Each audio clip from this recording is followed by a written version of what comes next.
And we're back. Oh dear. Your time has come. I need you to boost viewership. Because without you, I am nothing. I'm quite literally nothing. My entire streaming career relates on you dying, and I will keep you alive like the Emperor of Mankind. I'll put you on a golden throne. Oh yes, I would be.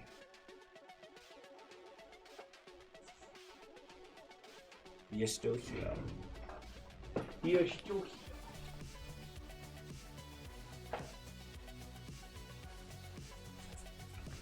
Alrighty. Today we play Project Zeppelin. Because it's easy. I keep thinking it's way larger than it actually is. It's not. Yeah.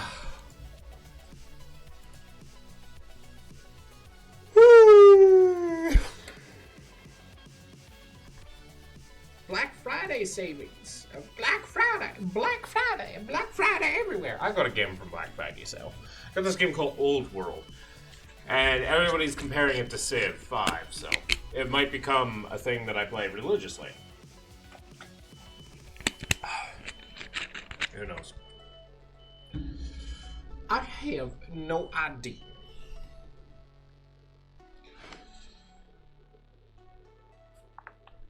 I have no idea. None whatsoever.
Alrighty.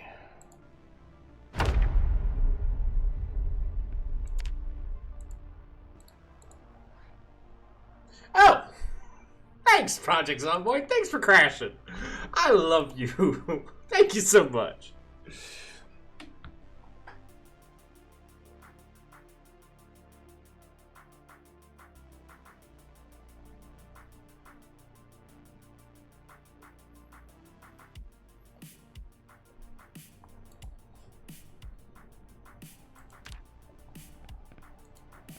Hello? Are you going... There we go.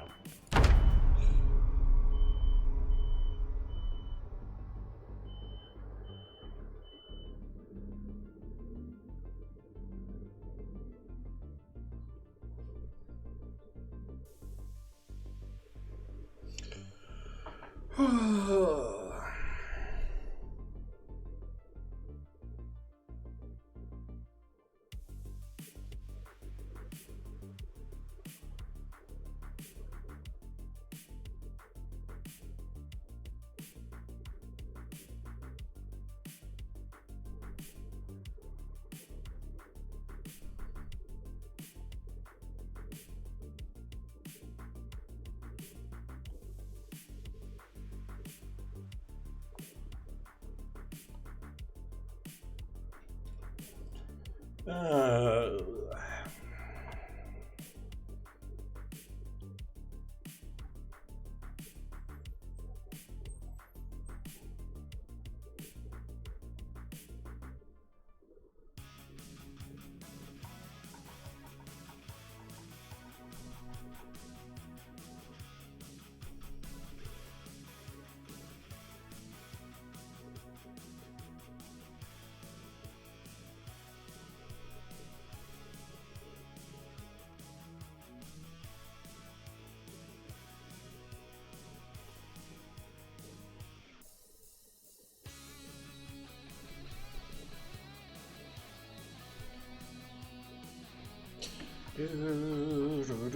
Okay, I still want to, like, clean out the rest of that school.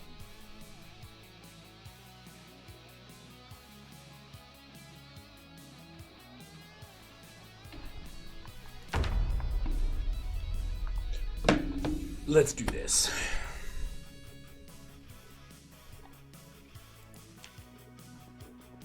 Why did I quit here? Am I stupid?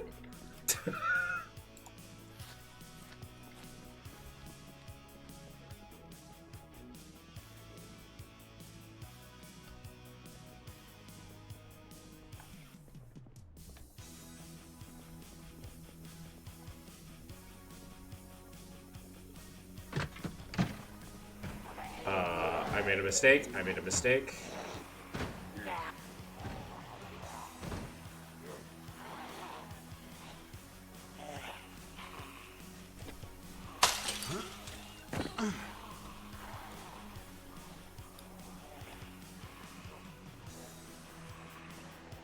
Do, do, do, do.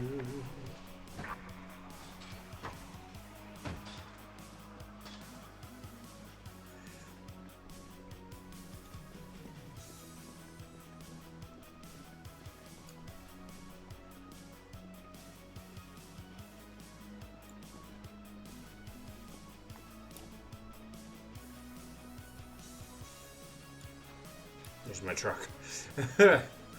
It's like, why did I quit here? I get an explanation for that. Tomorrow, I should find a way to clear up that back area.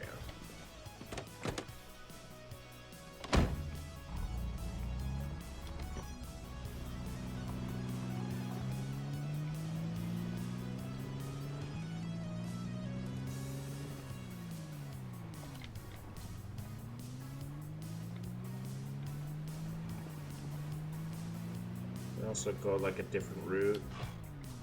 Whoa! A lot have migrated up here. Not a fan.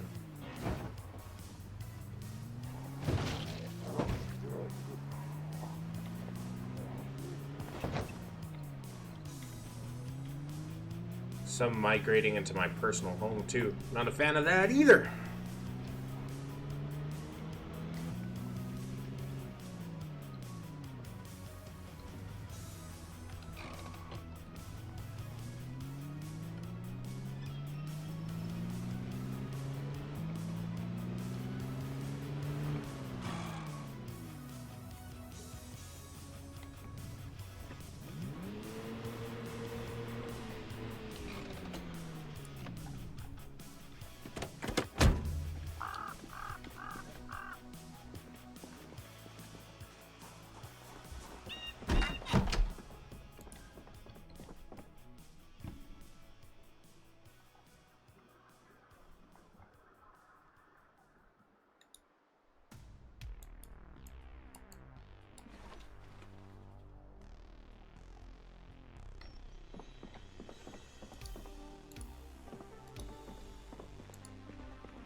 We need something for our maintenance skill.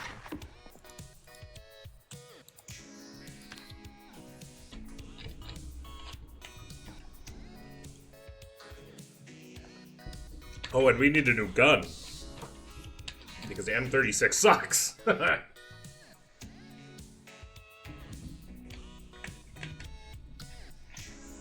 That's right.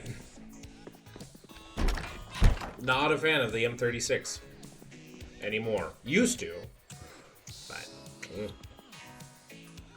I have .38 special rounds. I also have Magnum rounds.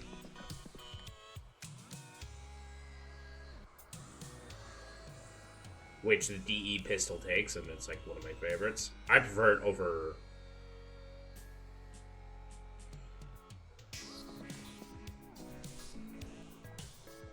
other stuff.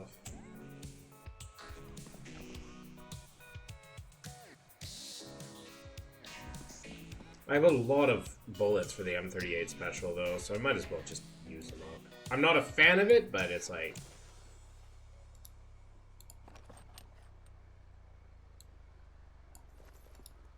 beggars can't be choosers kind of thing.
Why did that zombie cost 3 bullets? And the other one cost 1? Damage!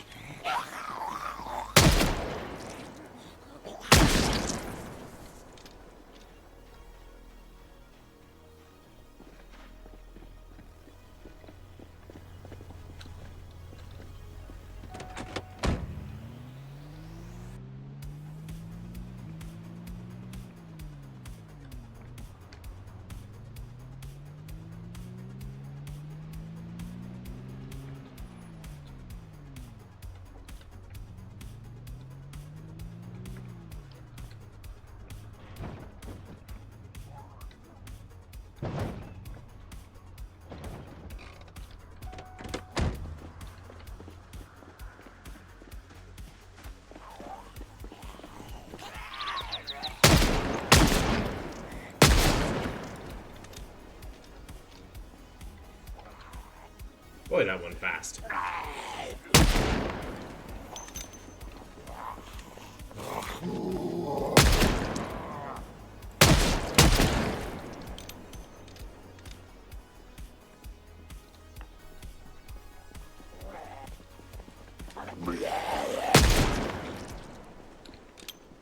Shot in the face, and you're too late, darling. You give love a bad name, bad name.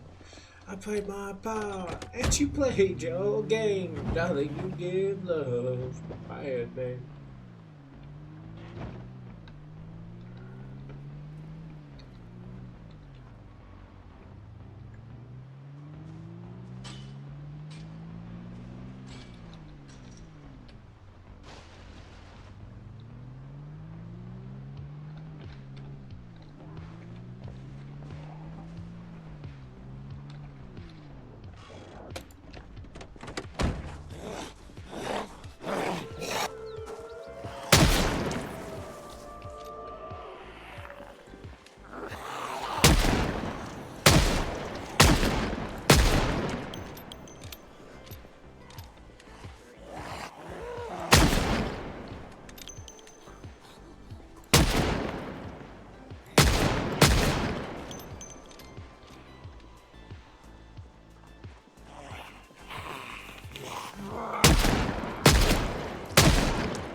Holy fuck.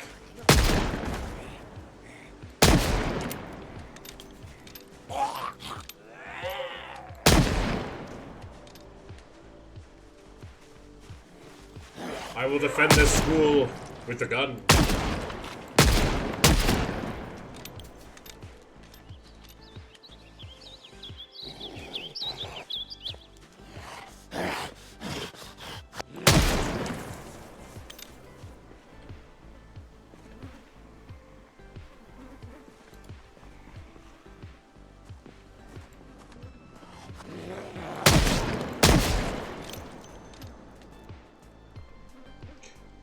Also, how is... Like, I get it's a gun, but it's supposed to be the quietest gun in the game. It feels like the noise range of it has been increased too.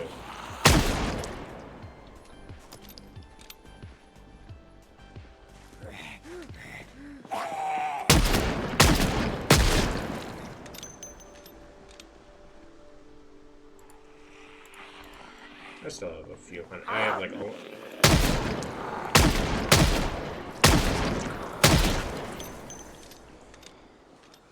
You almost snuck up on me. You almost got me monologuing. I can't even believe it.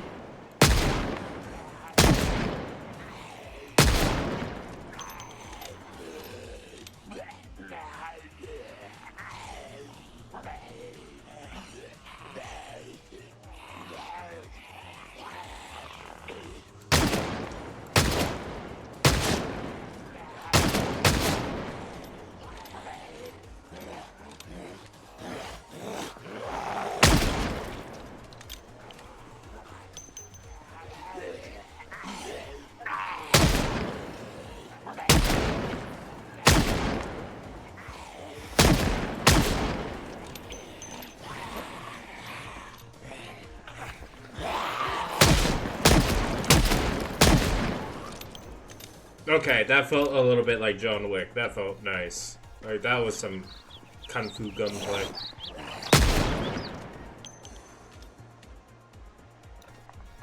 It's like bang, bang, bang.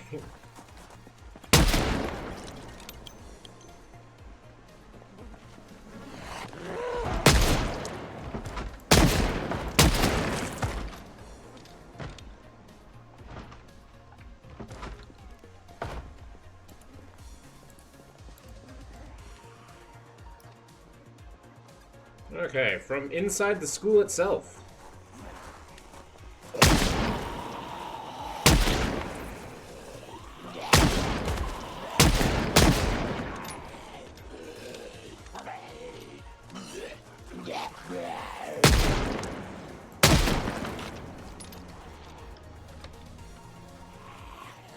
What's that sticking through you, man? Is that a pool cue?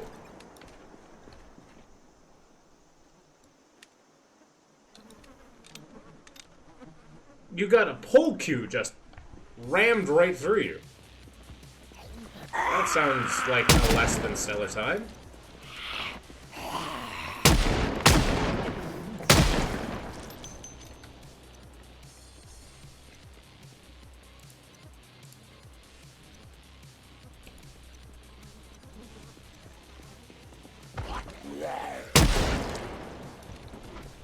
Now, is this a machete or a bread knife? Yay. A bread knife.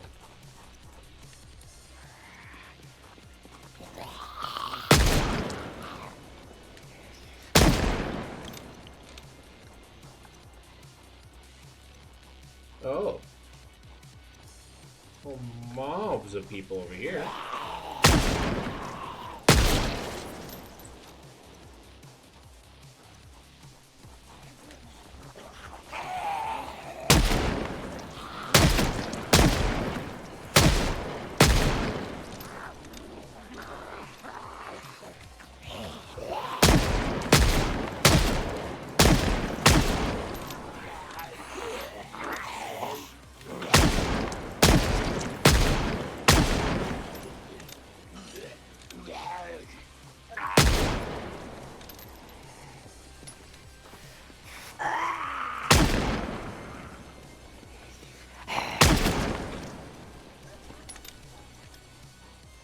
I hate this mechanic so much. Like, I see this, I don't even hear them, and it's making my character unbelievably stressed out.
Bang, bang.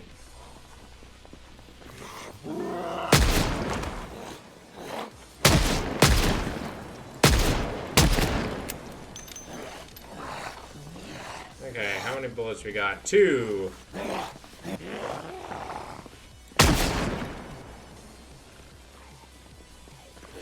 Oh, you look like a student. How unfortunate.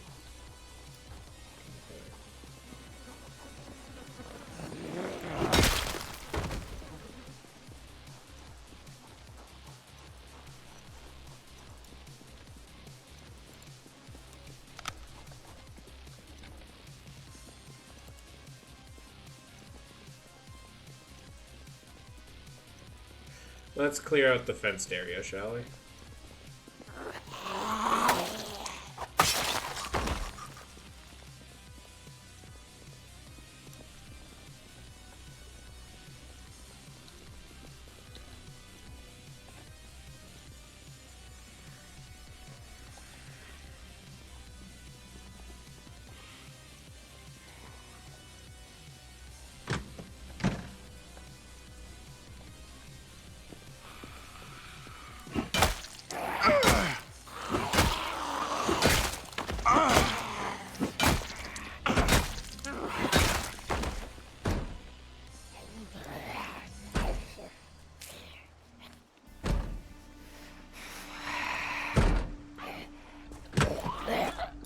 Why are you naked in the school, man?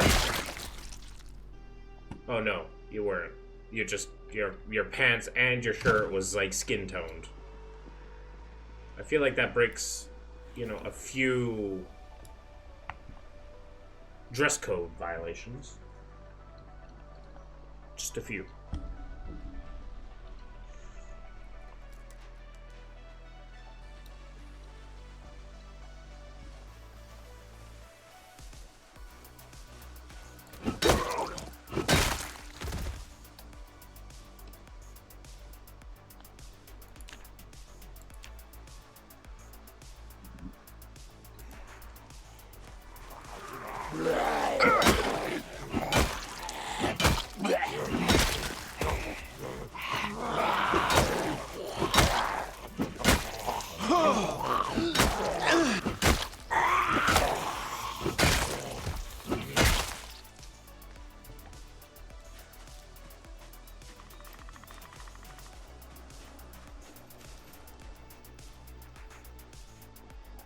Is that a rat? It's a rat.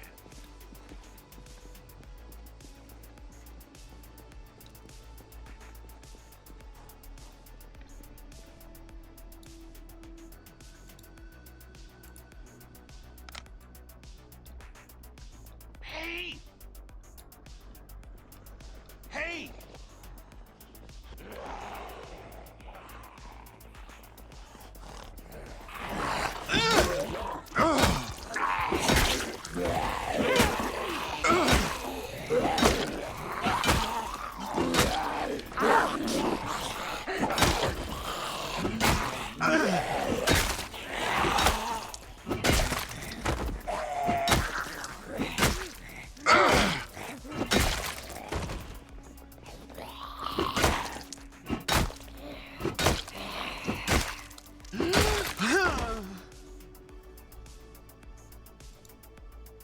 Okay. I think I've cleared out the school primarily. So now I can kind of just loot it to my heart's desire.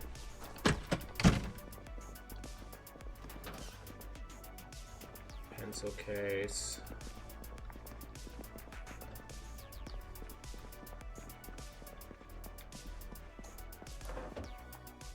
Ooh, a galactic dairy bar. Come on, buddy.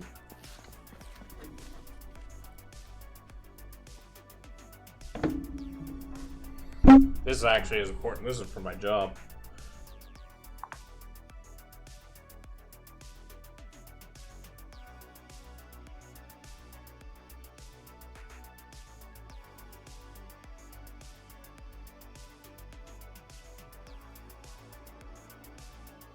Huh!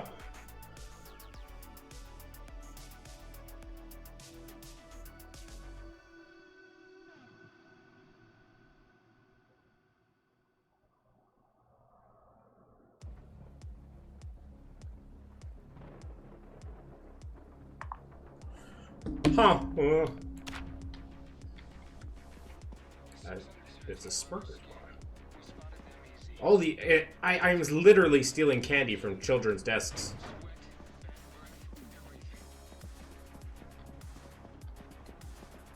Correction fluid.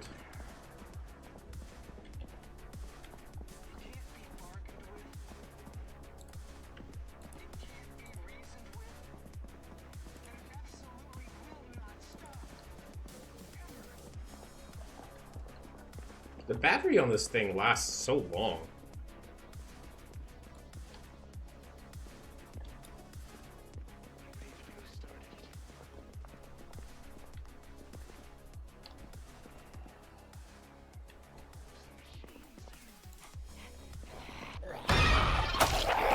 Bitch! I'm going through things right now. Leave me alone.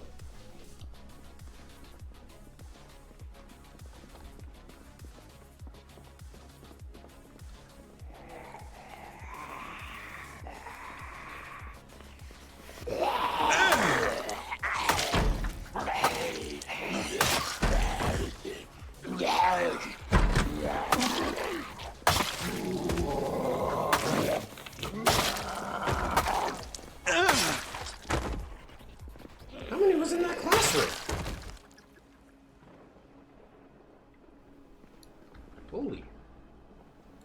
Holy Jesus. What is that? What the fuck is that?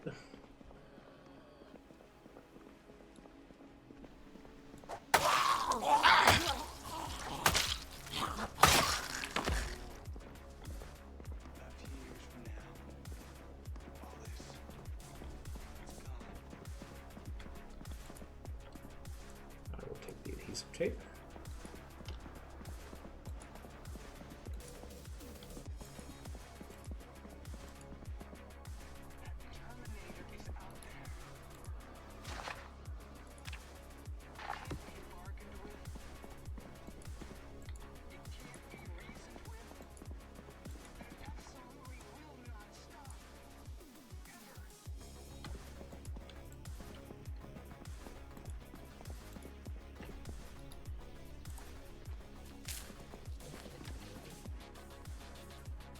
Flashlights. A specimen jar of centipedes.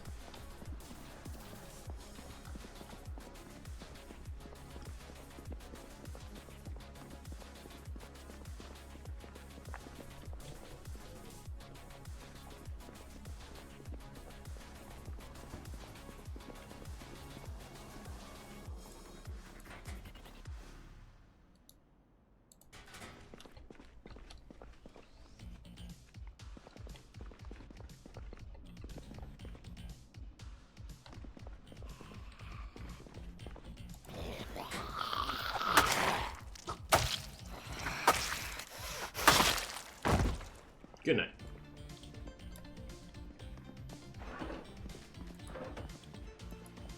Ooh, glue.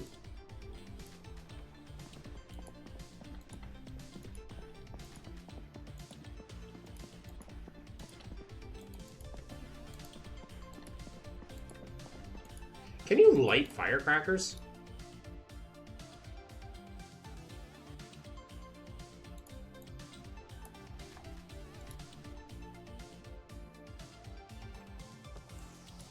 Doesn't look like it.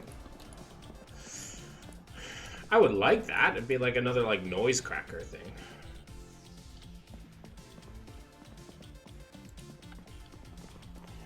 Where'd you go? Oh.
Or is this like the this might be the chemistry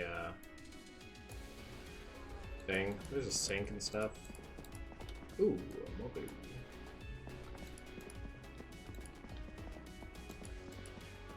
Good for fixing things.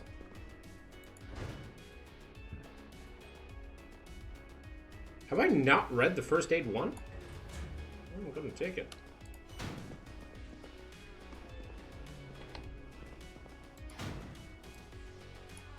I haven't read that one either. Alright, 2 new skill books. Those are good news.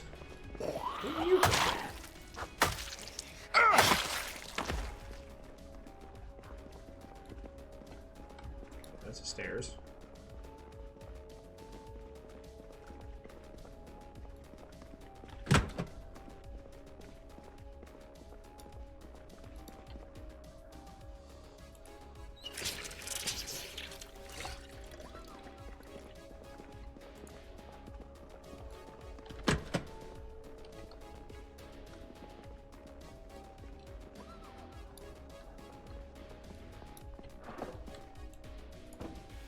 A doodle of spiffle.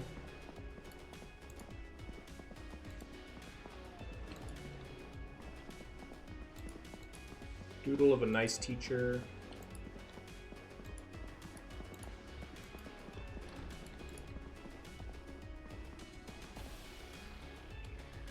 I have read Fishing 1, no? How have I not read Fishing 1? Oh. Yoink. My foraging is all the way. I guess.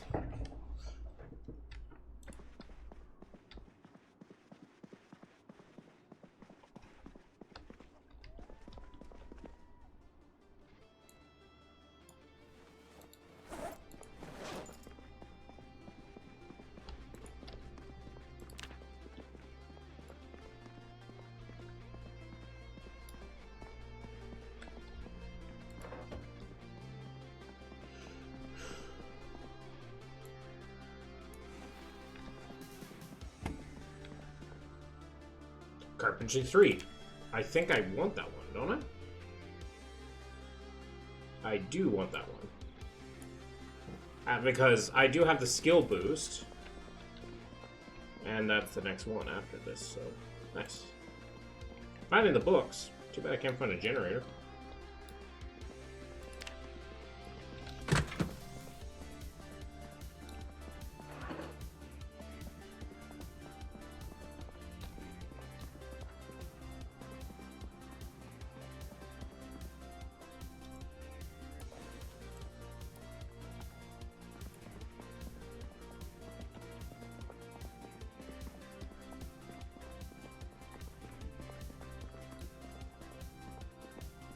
Supply. Not a fan.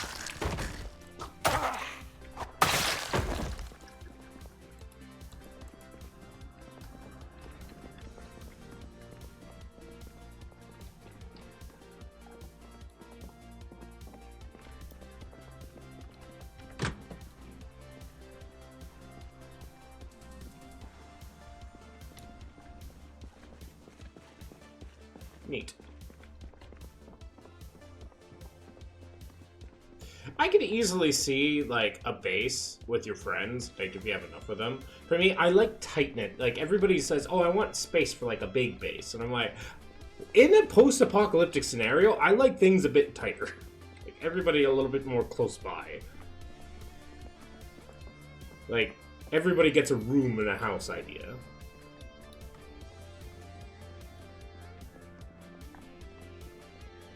Alright.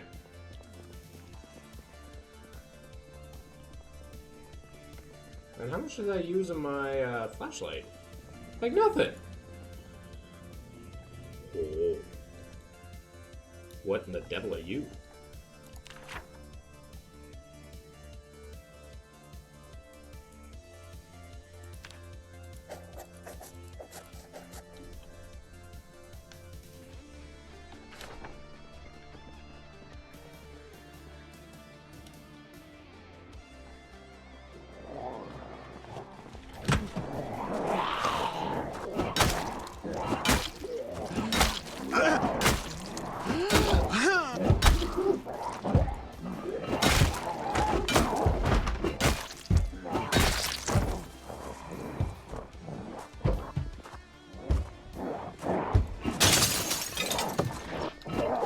Okay, come on, game.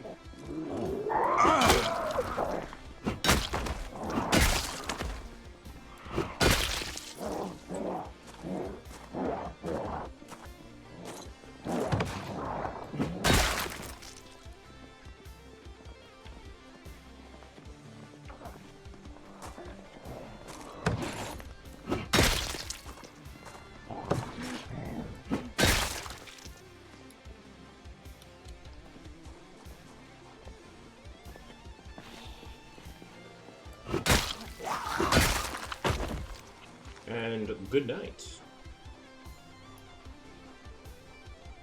Where'd these suckers come from?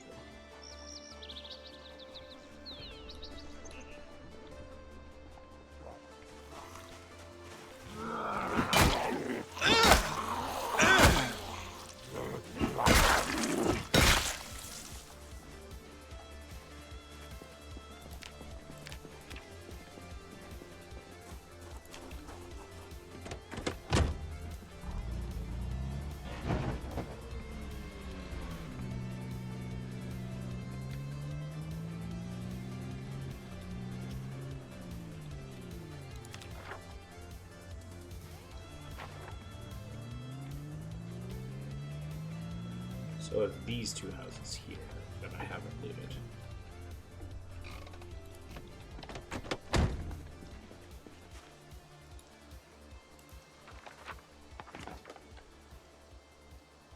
The home of the baseball.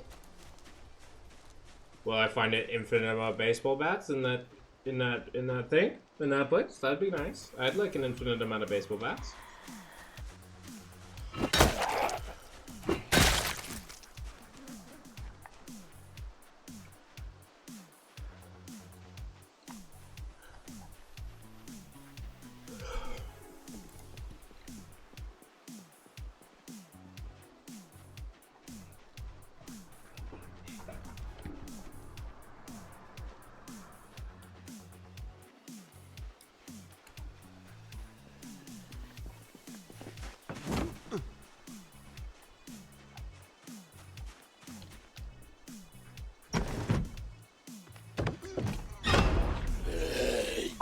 Okay.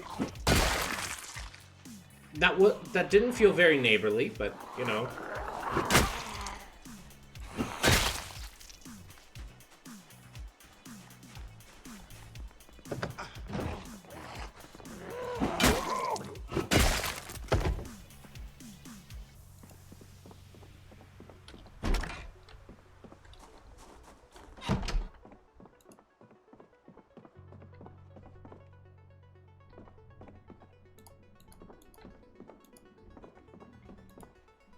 Ooh. That's some good food. Oh wow, even more good food. Mind if I fucking do?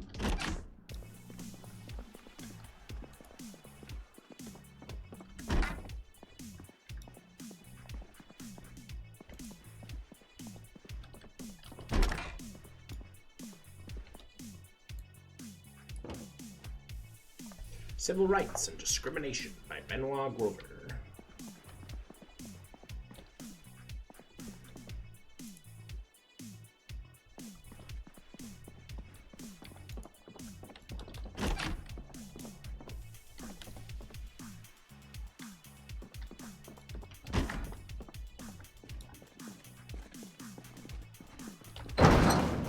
Hey, it's another generator.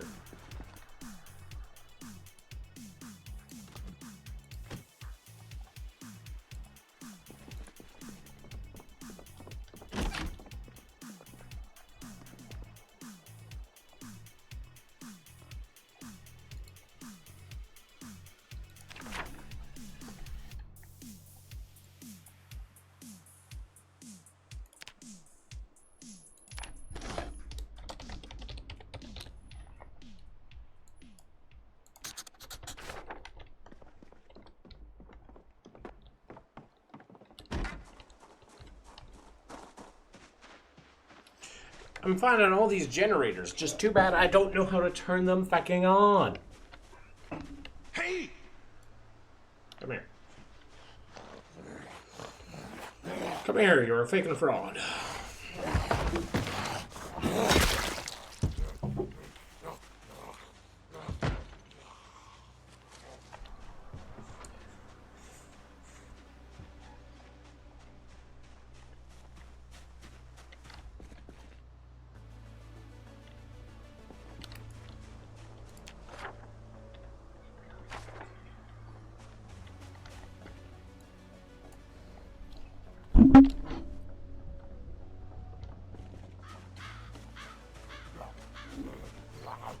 Pillowfo! What's up?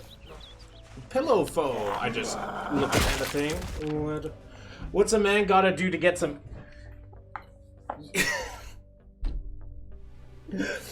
You know, you're not beating the Polish femboy. The Polish femboy stereotype. Hello. Do you know what my favorite, like, I love this Polish swear word kurwa, we've already mentioned, but I also love how Polish people say beaver. It's adorable. Bober. It's a bober. Oh yeah, piondo. Wait, yeah. But I just love how they say, the beaver, it's bober. Bober! Sisters, yes, Bober! I was playing Hoi 4 with, Oi Moj Bozy! I think it's Oi Moj Bozy. I think that's how you pronounce it. Mom, get the camera! I was playing, Hoi 4 with friends last night. I was with Rila and with Ayu. And one of them was playing, Rila was playing Poland and then uniting with Lithuania to reunite the Polish-Lithuanian Commonwealth. And, you know, they held remarkably long. Like, I was, like, they took Latvia, what mod? Kaiserreich? Nope, base game. Base game. I don't like playing with a lot of mods at all.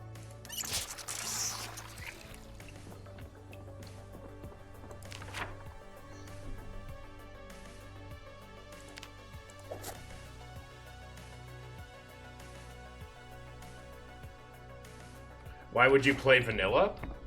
Because vanilla is perfectly fine as a game. And I have most of the DLC for it too.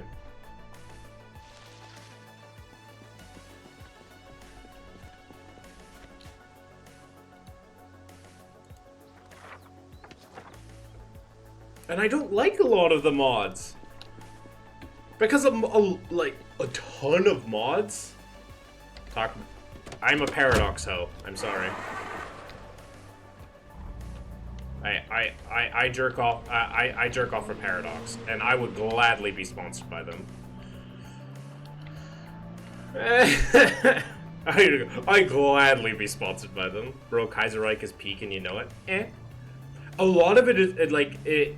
To me, it for one, Kaiserreich has this problem of having really weird, sloppy ahistorical paths. It's just like, and like I'm a guy that likes playing. Like I don't like doing. I like playing minors over major. Bro, what? There's a lot of sloppy stuff because it's like, hey, how many buffs can we give this tiny nation to make them overpowered? Yeah, they have the best simply because they have the most.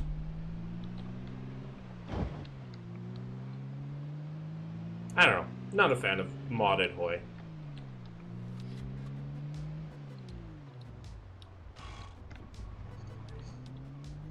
I'm just not a fan.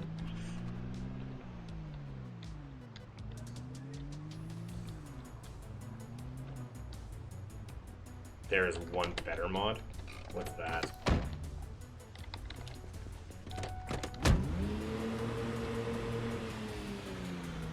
Do you know which one? Are you going to say Road to 56? Because I'm going to have to disagree with you on that one, too. Equestrian... Oh. Yeah, see, not my thing. It's simply just not my thing. Why would I don't understand. Like, I get that you're a fanboy, but like, come on. I don't care about ponies. I don't care. In this case, it's more the horse than the goat.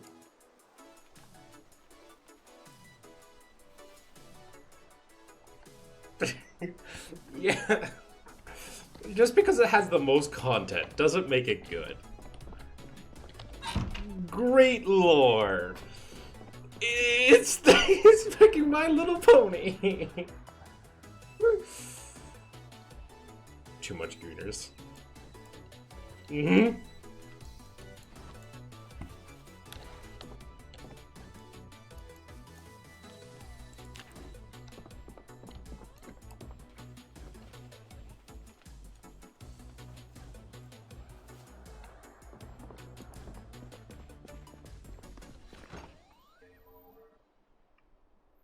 Comes even so. Oh, we're gonna be hit. We're gonna be hit with something. Chat, get ready to Abonner EU4. That's actually the only Paradox game that I haven't played. I haven't played Vicky 3 yet, but I played Vicky 2. But I've never played EU4, which I know I should. It's on the list. It just a lot of the mechanics are not. But I've actually never played EU4.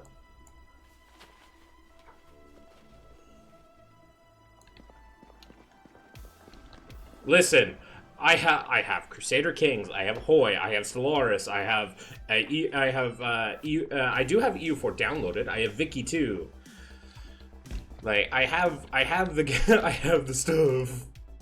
The only one I don't have is fucking. I got it all. I bet. I don't doubt it.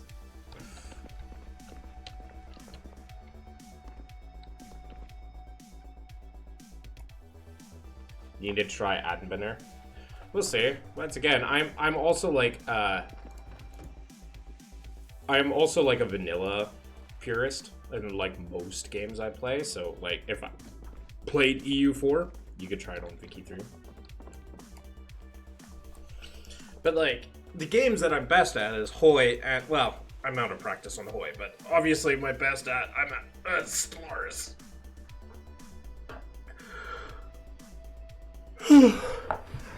But I've been thinking of bringing back community games for Hoi.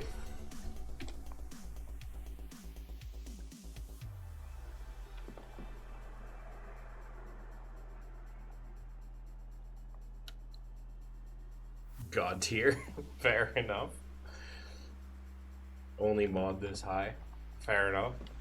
I'm thinking of bringing back some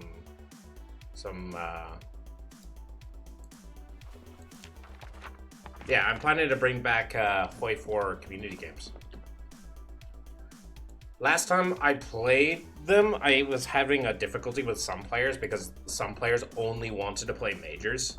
And I'm like, no, this is a minors only game. Because if ever like this is my minors only, all holds all no holds barred. And they didn't quite get the concept. But yeah, I'm hoping to one day run those again.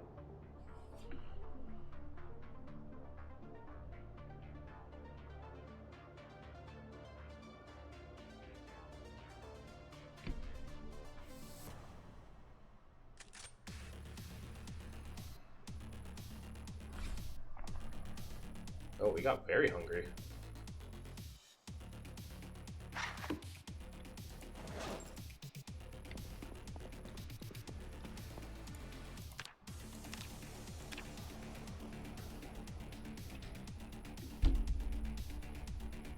But yeah, if I'm going to be running games, I want to do kind of like a whole bunch of like minors only. My Twitch crashed. Oof. I am back. That's good to have you back. No, I was going to say like I want to run more community Hoi games, and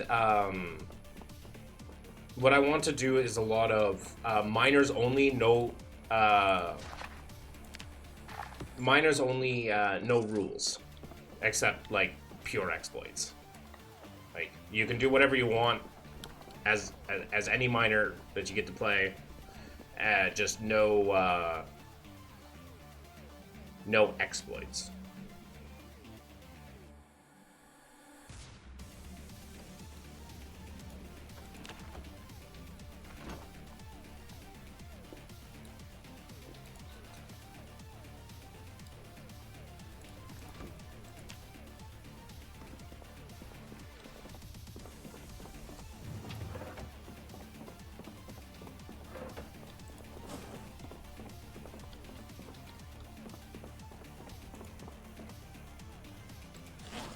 Okay.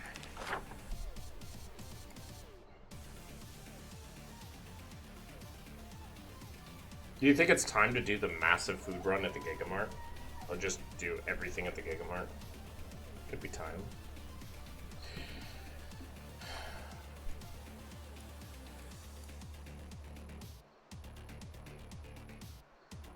What I should do is drive around town and see if there's any survivor homes.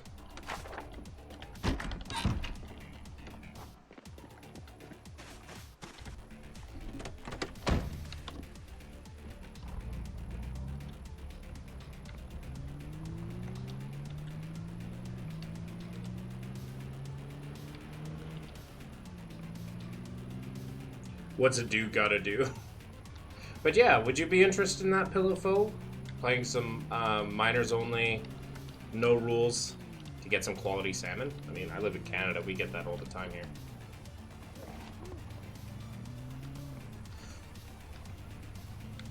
Brother.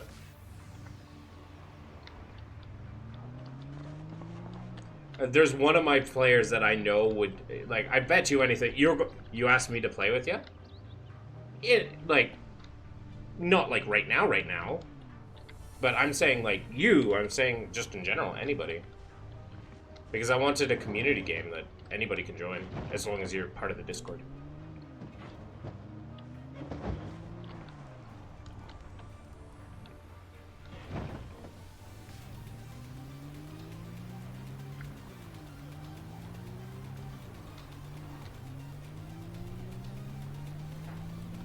I'm just saying, would that be an event you'd want to join?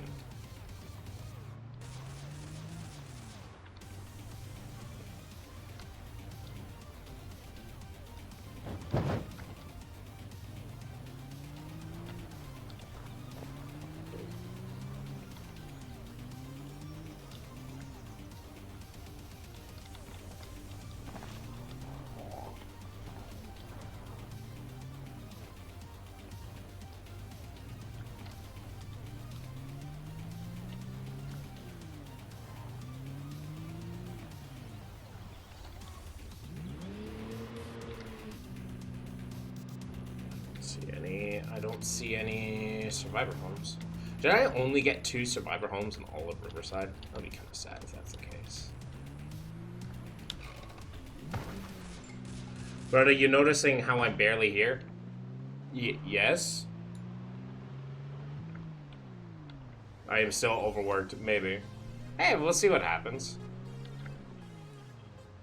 If it's something you're interested in but can't attend, or like if we have to schedule around, that's fine by me.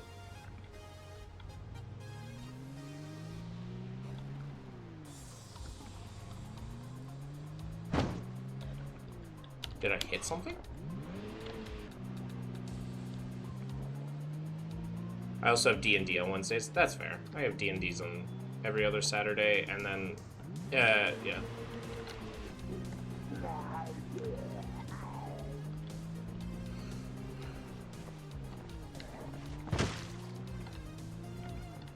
And I go out drinking on every Monday. Oh, Polska! I must have hit something. I think I hit like a rat or something.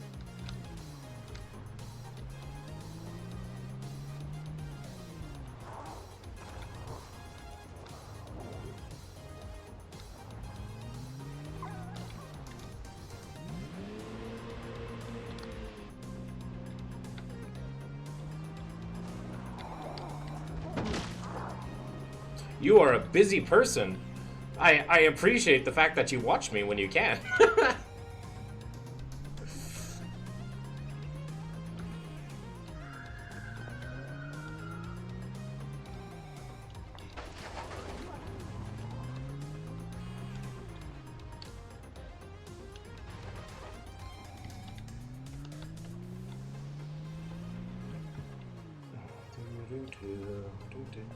Today I was 40 pierogi with cottage cheese and potatoes. Nice. You know, my mother ruined pierogies for me. Because she get like the cheap, like store-bought, like frozen pierogies and like make us eat that every other day. And like my brother and my sister and my mother love them. But like pierogies have been like turned off in my brain. Like pierogies like make me want to vomit sometimes.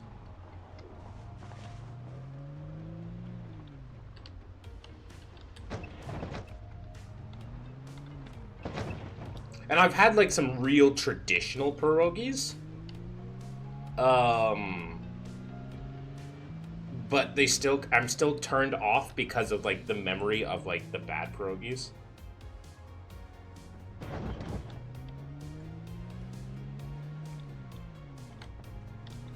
So my mother ruined pierogies for me.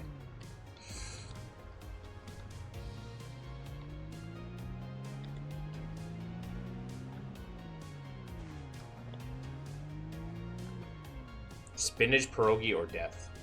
Try it out, I guess. Or we beefing.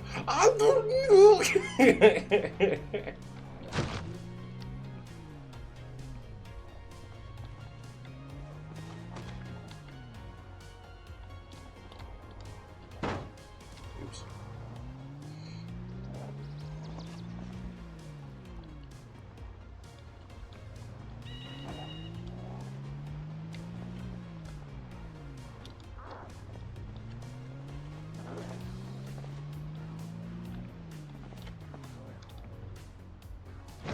You should eat spinach pierogi now. I don't think there's... I mean, there might be. So some people can get that ozone layer. What does that mean? Okay, so I didn't find any survivor homes. Good look through the trailer park.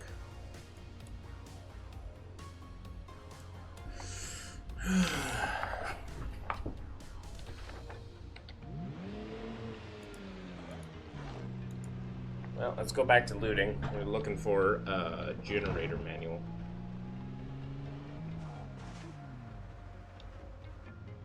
I do not know the most famous monologue on Twitch, no.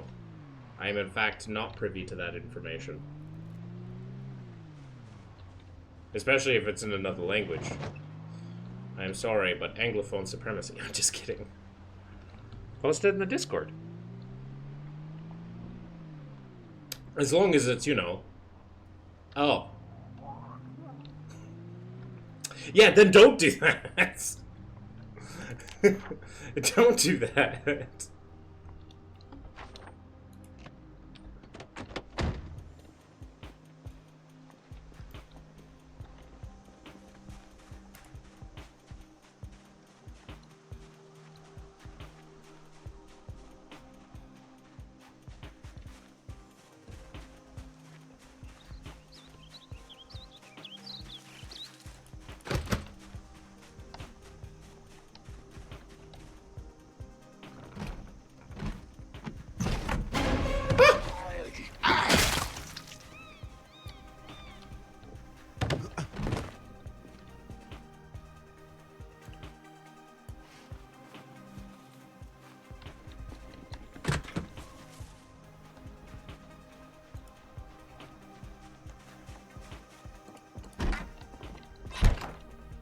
Honey, I'm home. What will we have for dinner? Marinara with seasoning salts? Ah, yes. Thank you, honey, for knowing my needs. And some apple juice. I hear a zombie. It's in the bathroom. It's a bathroom zombie. And she's not wearing pants.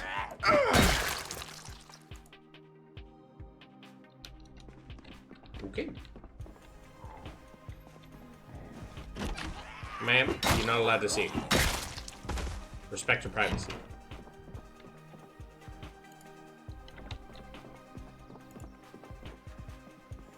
What's this? Oh, it's a rotten rabbit. The kitchen knife.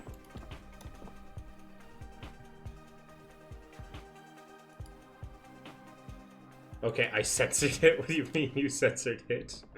Did you put it in the Discord?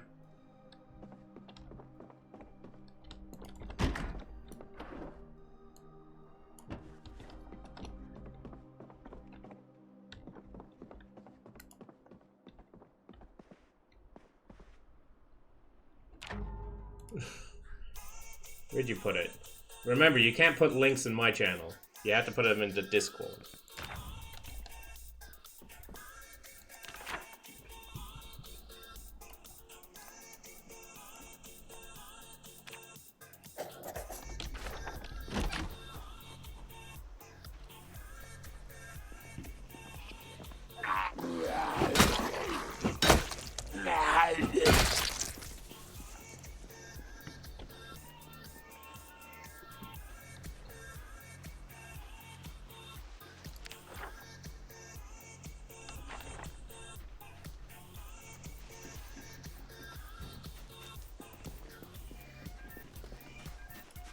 Your life is as valuable as a summer, and I'm just going to stump you. You're going to keep coming back. I'm going to seal up all my cracks. You're going to... Why? Because you keep smelling the syrup. You worthless... Excuse me?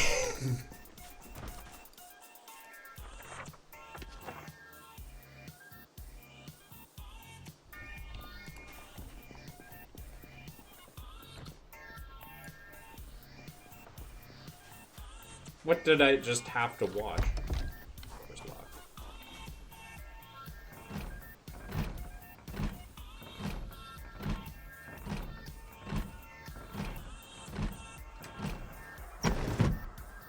I'm in.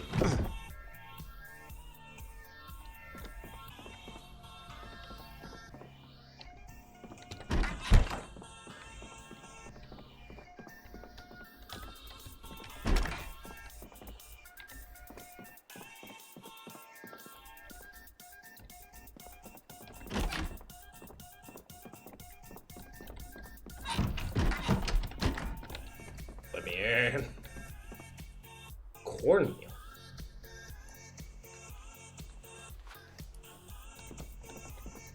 Cereal.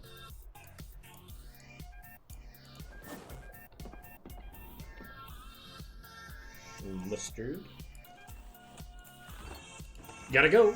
Have fun. Thank you for your Polish wisdom. Take it easy.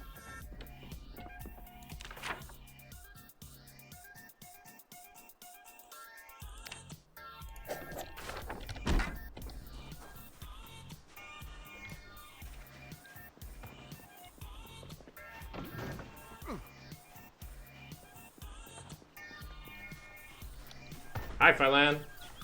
Do you know what's the worst part about that emote? Is that emote looks like my ex's cousin. And again, that probably sounds racist simply because, she's Asian. What do you mean it looks like her? Well, she's Asian. Well, that sounds kind of racist. Well, you have to understand. I'm allowed to say this because I'm legally blind.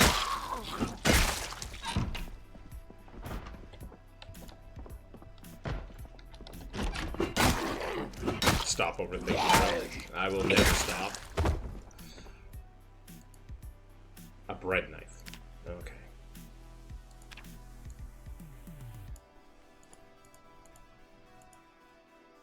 Dry cat food. Must be used in a recipe to be eaten. I'm sure that will make me happy. To eat cat food. I have more than enough food to not have to worry about eating cat food.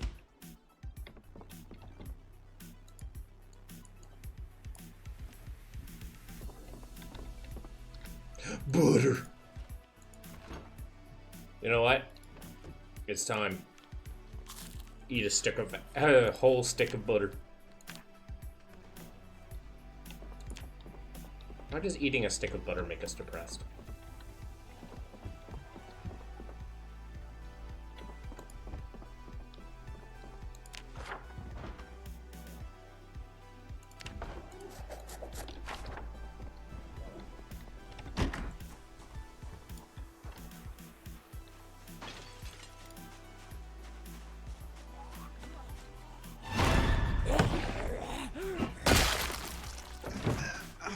What if you loot all houses? What do you mean?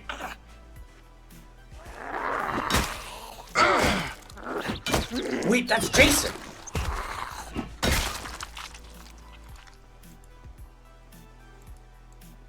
No, that's not Jason. It's just a bad head. What do you mean if you loot all houses?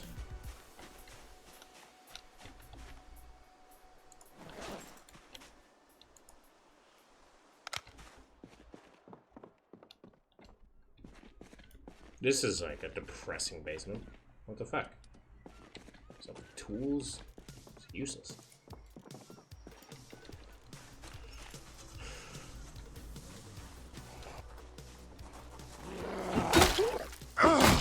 Where do you get more resources? Motherfucking nature.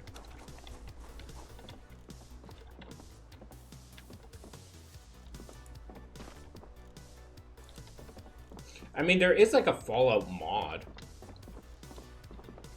L nature. But you have to get it from nature at that point. And I do think like if you leave an area for long enough, there is like you can set it up so that certain like containers like recycle. Like they respawn some of the loot. Like you can change like how much percentage of the loot respawns, like 50 or 25%. Usually you only do that if you're doing like a big server.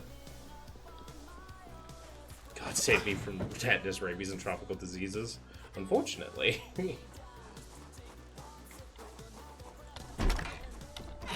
Oh, hello.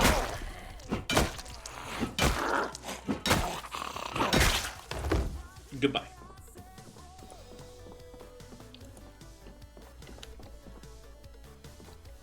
Found a saxophone case. But there's, like, for one person, like, I've only looted, like, half of the town, if that. And, like, I have, honestly, more than I need, because I'm going to die long before I use all of it. Knowing myself. Yeah. I'm looting, like, a lot right now because I'm trying to find, a specific magazine. Yeah.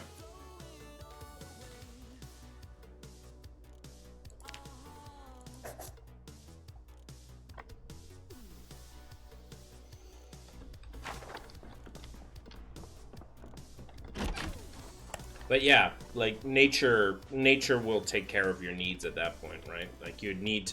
I don't want a zombie apocalypse. I don't want a zombie apocalypse, but I don't think I'd complain. I'd rather an alien invasion. That feels like you just. What type of alien invasion? If it's the alien invasion from Signs, I can handle that. Just to, like, go out for a swim. But, like, if it's, like, Mars attacks or something like that, I don't know.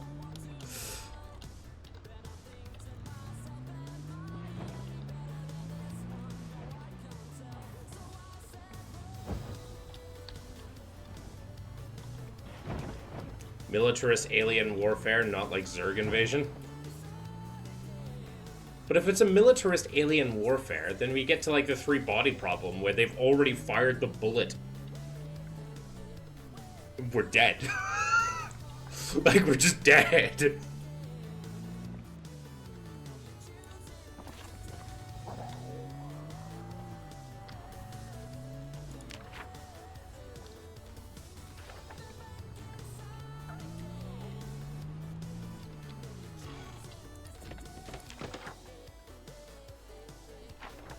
We can steal their guns.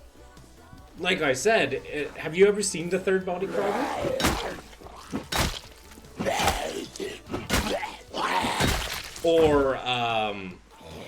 Or like, I don't know, Organic Wars 2. There's also, like, the whole, like, All Tomorrow's alien invasion. Like, with the Q. Or the Q. I'm sorry, I don't want to fight the Q from All Tomorrow's. I don't want to fight the Q from All Tomorrows. We are so fecked. We are so unbelievably fecked if that ever happens. Alan, we are so fecked.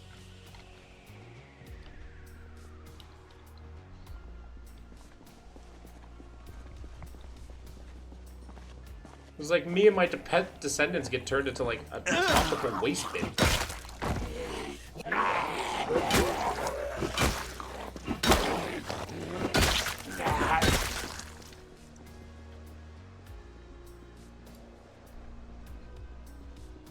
All Tomorrows is such a good book though, holy fuck.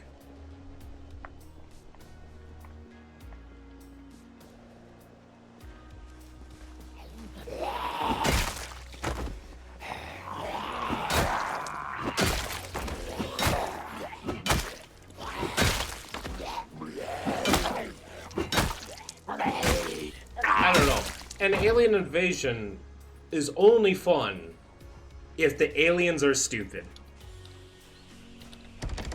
That's the only way they're fun. If they're not, then it's just GG. I've played enough Stellaris to know how this goes down. For me, the plot is weird. Why spend all your resources into 2 nihilistic space instead of living on a neighbor system with like Stellaris habitats or terraforming? It's because they don't know how to make the tech like that. Remember, distance is a massive problem, right? So how did, like, distance has been and always been a massive fucking problem.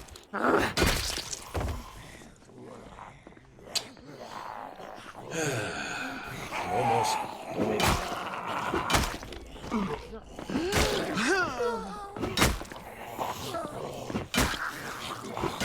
And also, think about it this way. Think about it from, like,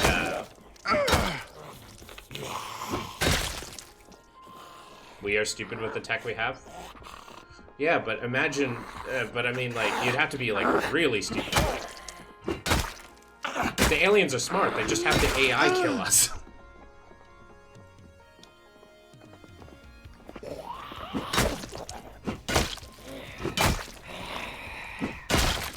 And they don't even have to lift a finger. I was reading a short story yesterday, actually, about that, where, like, it's from the perspective of aliens from a human invasion. And so the aliens are trying to like fight against this human invasion, and they hate the humanity because like these aliens just wanted like to know them, to find them, to be peaceful with them.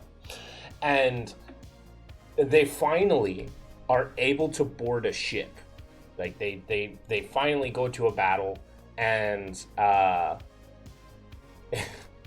that's what I said, alien invading us. Yeah, I guess, but from that perspective, once again, they just destroy our habitat, and there's nothing we can do. They just drain our habitat of all of its natural resources, and there's nothing we can do, really. But essentially, these aliens finally board a ship, and they go onto the ship. They're like, where are the humans, right? They see an AI on the ship. The AI is like, there's no other life forms on the ship but me. Well, like, but you guys, right? And the aliens are like, where are the humans? They're like, there's no humans here. They're like, what do you mean? It's just like, I am the AI. I'm the one that declared war on you. I'm the one that set up war on you because all humanity is stuck in like the Matrix, essentially, or like they're in a Matrix kind of bubble, and it's my job to protect them. And you are inevitably a potential danger, so I'm removing you.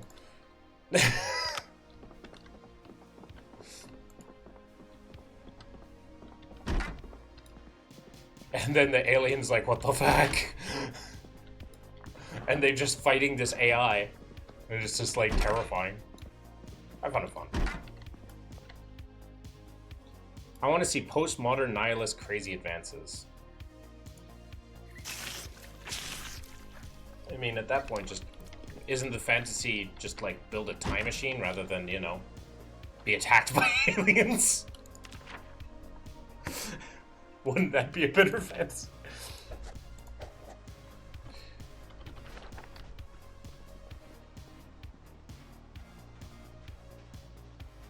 I get that maybe not in the spirit of the question, but you know. I don't know.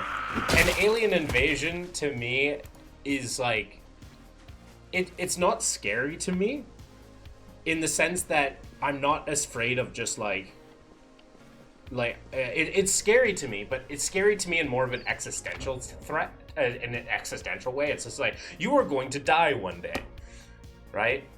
You will die.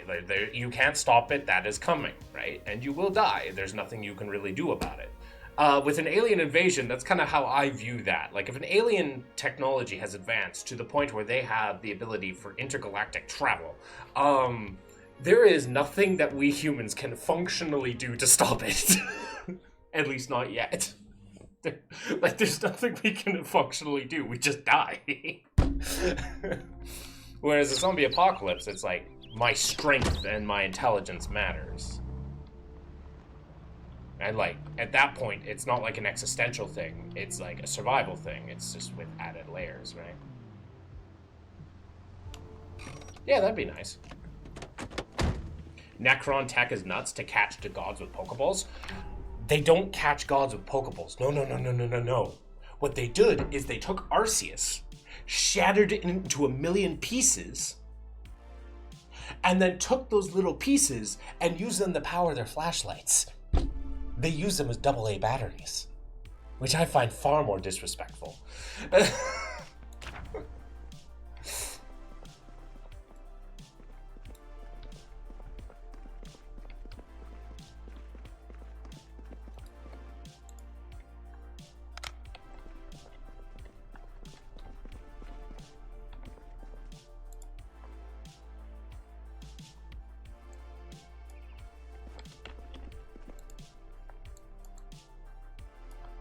Necrons are bastards? Yes, they 100% are. They are my favorite faction, too. They're my favorite Warhammer faction.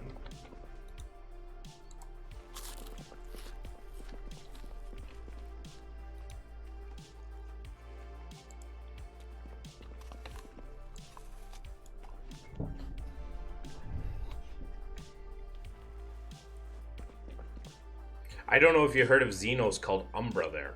Are those the ones that can mess with time?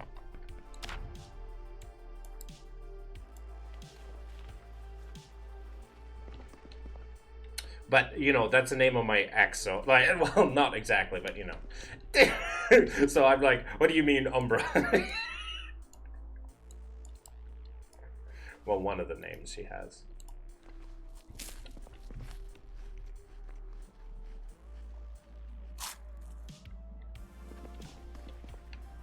Ooh, cinema.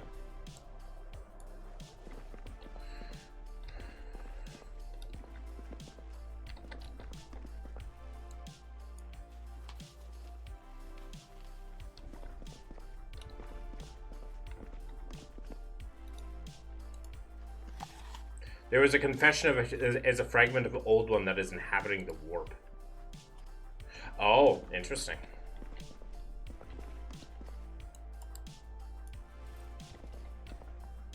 I don't know. To me, that feels... I wouldn't like that. For the simple fact that, you know... I like the fact that the old ones are dead. Like, dead. Like, and never coming back. Because, like, old ones are like...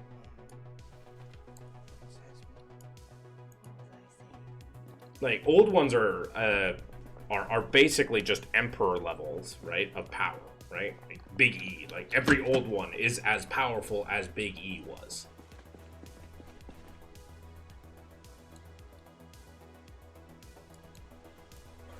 So I wouldn't want like a second big emperor on the screen or in this setting.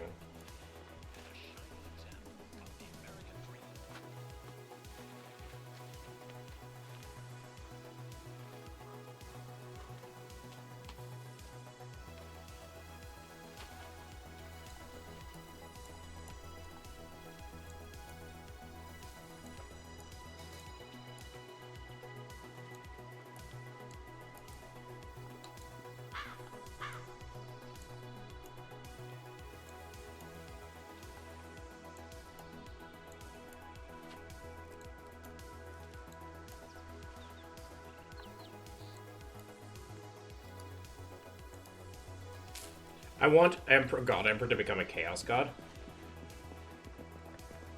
Yes, but I also don't want that to happen for the simple reason that because that's humanity's like win condition, right?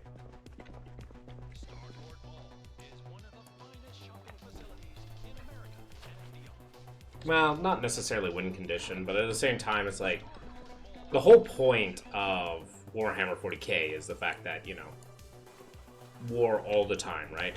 There's nothing like war will be forever, and it's just like I feel like that just diminishes the ability for war to be forever. It feels less grimdark.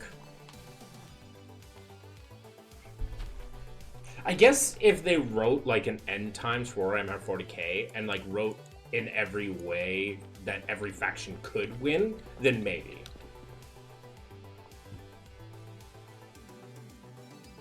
Antagonist? No, you can't make Big E a Chaos God and then say nope, he's actually hates humanity. I feel like that'd be horrible ass writing. The whole reason why he endures is because of humanity. Like, don't get me wrong, the Emperor of Mankind is evil as sin, but if there's one thing about him is he like, and as narcissistic as it is, he does genuinely care for humanity. Even though it's an incredibly narcissistic way. Like, it's not like a self-serving love. But he does love humanity. It's just incredibly narcissistic way. Sure, that's what the Imperium already is.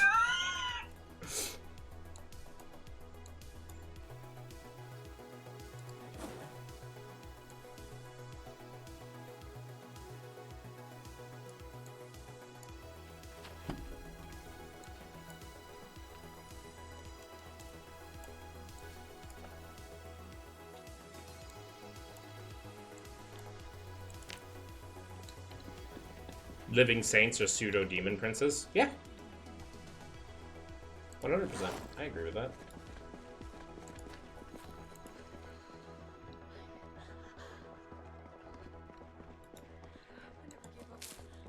The Imperium of Mankind is anything if they're anything, they're hypocritical. Butter.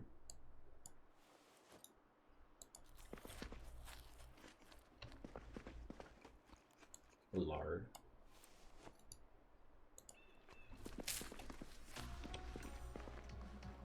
Margarine. More butter. Margarine.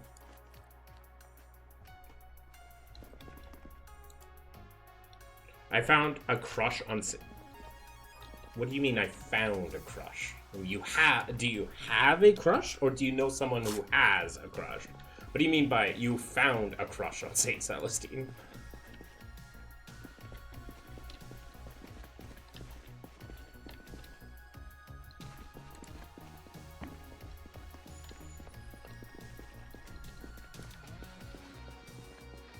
Oh, a friend who is deaf, not me. Aha. That's because you like big burly men. You're a big fan of Tiberius. You like the manly men.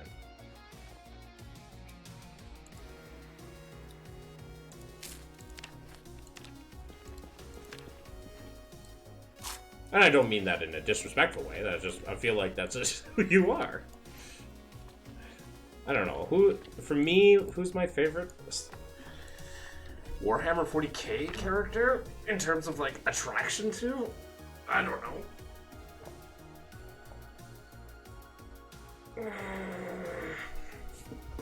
I don't know, part of me loves you, part of me the Elder. I get why the Imperium is cool. I hate everybody about the Imperium except for the Custodes and the Salamanders.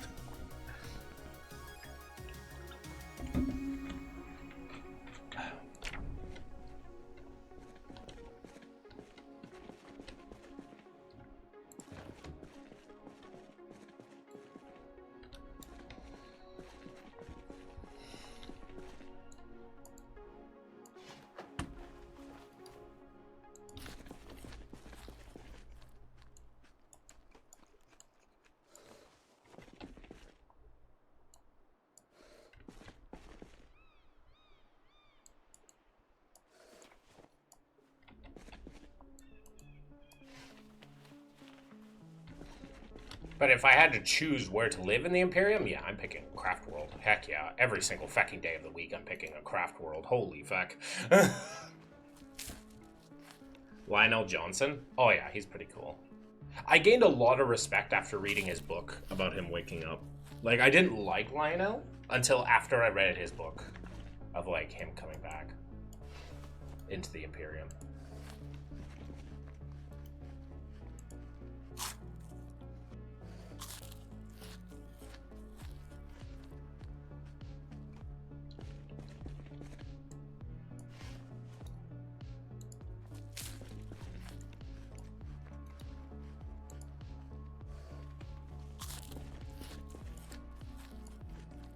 Ultramarines are overrated.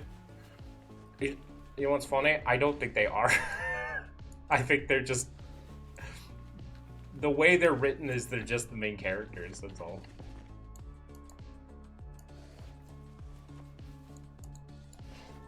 Like, of course their Legion is going to be, like, the best in everything. They're written that way. Or not the best, but of course they're written in such a way that they are. It's like, the very premise of their, like, character is, like, to be that way. So, don't like them. Rather the Dark Angels. Well, I mean, you like Lionel Johnson. Of course you're going to like the Dark Angels.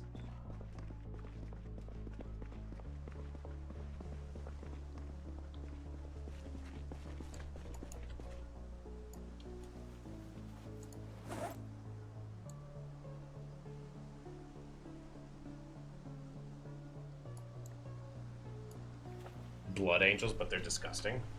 Blood Angels are cool. I mean, Sanguinius is an absolute chad.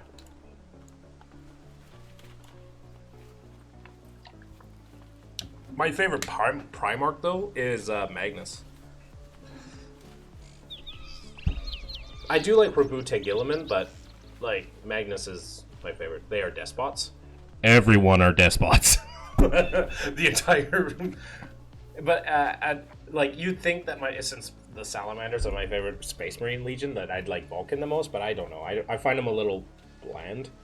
Like he's not as interesting to read about as other characters. But I really like Magnus because everything about him is like, I am the smartest person in the setting. And he'll show like how smart he is and how powerful he is with magic, and then just and then continually just eat dick because of his hubris. He just continually just is like constantly eating dick because of his hubris. He's like, I'm smart enough to handle this. He was not smart enough to handle this. I bet I'm good enough to handle this. He was not good enough to handle this. It's like, and he keeps getting bedded down over and over and over again, but he doesn't stop. And it cracks me up. He's like, I have this amazing 100-step plan. It's like, yeah, fantastic. That's a good plan you have there. What if it was just ruined by like one person messing with it? Please don't. It's like, plans don't mean crap if they don't help you.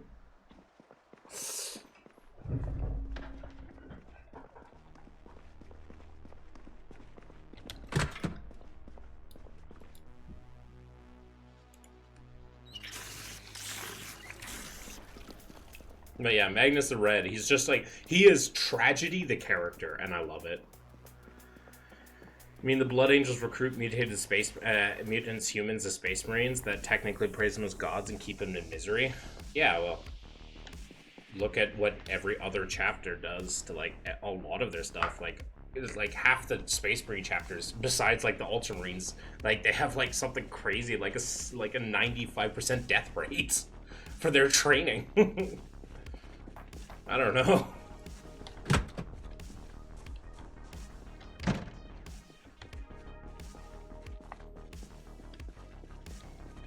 And to be fair, the Space Marines are like Space Marines just in general in the setting are worshipped as angels or like literally messengers of the Emperor, so.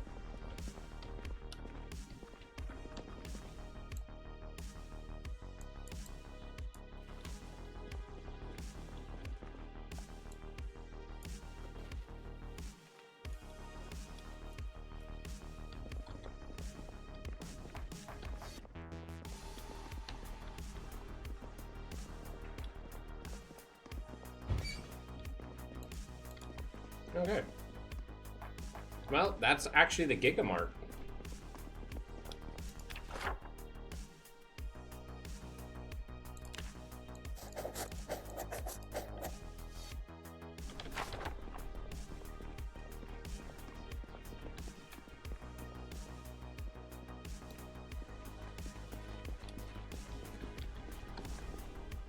We found like 70 pounds of food. Not complaining.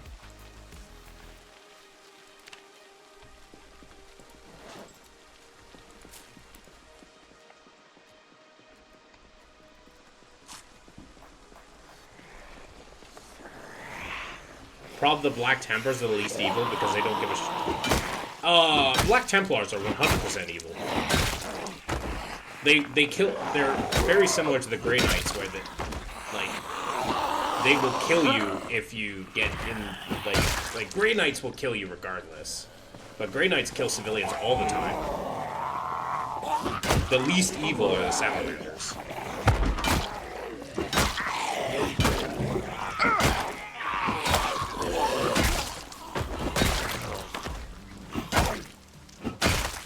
The Codex...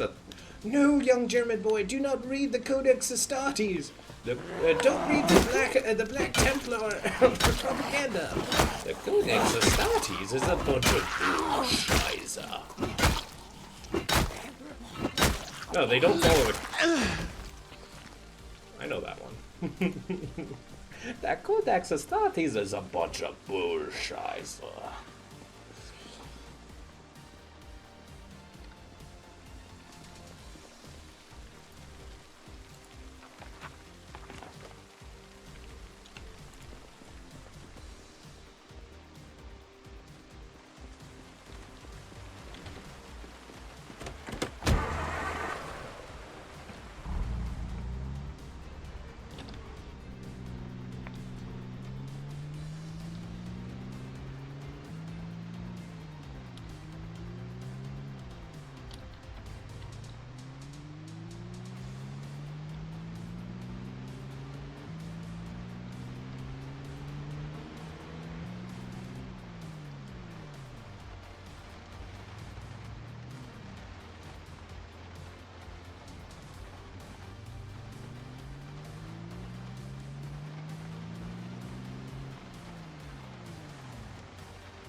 But yeah.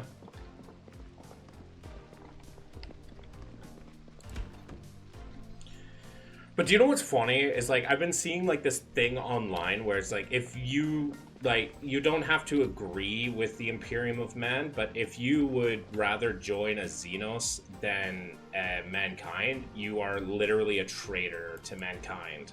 It's like, well, yes, but like yes, by definition I would be a traitor, but like at the same time it's like I don't feel bad about being a traitor to a evil system. No, don't eat.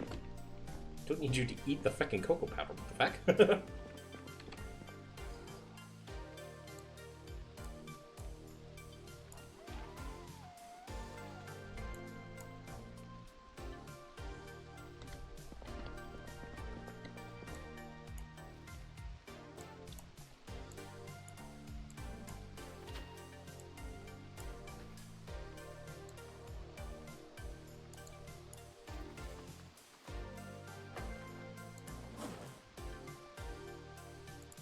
Yeah, stay in the circle, don't care if you hate me. Like, for me, like, the Imperium of Mankind would be not something I support, right? I wouldn't support a system like that, right?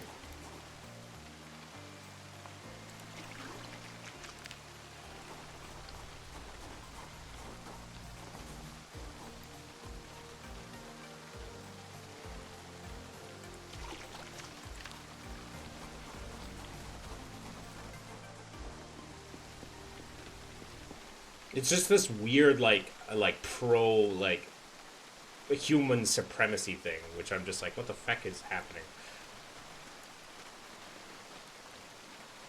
Well, humans are always corruptible. Like, Chaos loves humanity because they're naturally more corruptible. I'd rather be than a Psyker? Well, yeah. Maybe. I wouldn't mind being a Psyker, even if it makes me fight. Then again, I'd fall to Tzeentch immediately because I think like that. I'm like, I can handle this. I got this. You can't stop me from handling this. It's like, I'm built different. Right? And then immediately Tzeentch would be like, is that so? Hello, allow me to introduce myself. And I'd be like, I see. I have made a grave error in my judgments. Please don't turn me into a bird.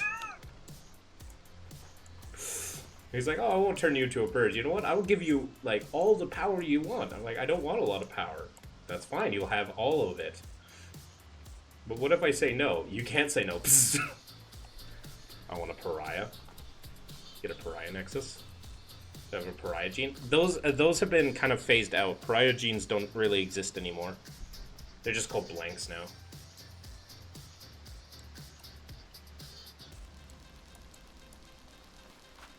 There's no, like, specific gene anymore.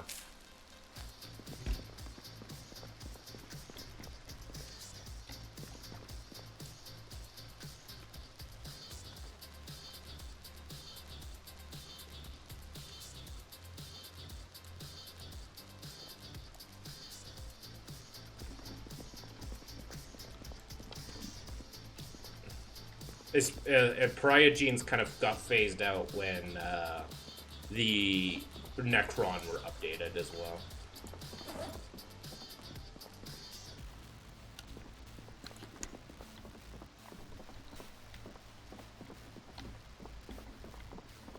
Because pariah genes was like something that that Necron were messing with.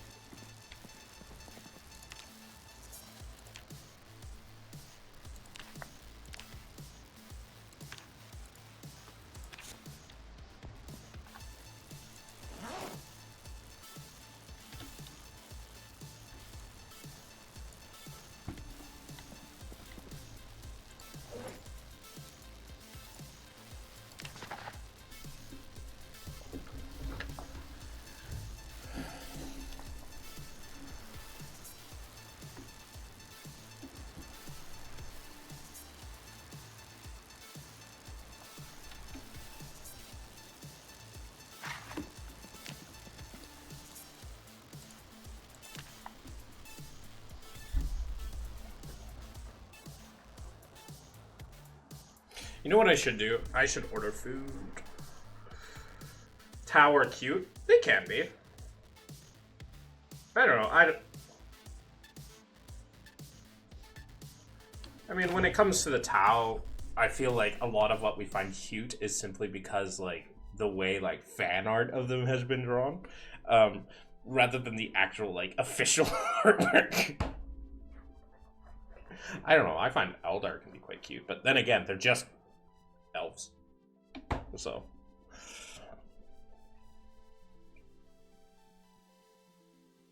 They're not communists. In fact, they're the antithesis. Karl Marx would be, like, would hate you for saying they're communists. Like, Tau are, like the exact opposite of what communism should be. In a lot of ways. Marx can have some tea. The thing is like, okay, so part of communism is the elimination of class hierarchy, right? Are just like class distinctions, the elimination of any sort of class distinction. What are the Tau? The Tau have like a rigid like the most rigid caste system, right? Which flies in the face of communism. Yeah, they all work for the greater good, but that doesn't make them communism, right? That doesn't make you communist by working towards the greater good. I mean, technically, fascists do that, right? That's also part of the modus operandi. Like fascism works under that assumption as well. The Tau aren't communists. They're like the exact opposite of not the exact opposite of communists, but they're very estranged from it. They do not share. The only thing that they share in common with communism is having an extreme authoritarian society, right? But even like Stalin wasn't like that, right? Like, Stalin would look at they're like that movie Divergent, exactly, which is not communism at all.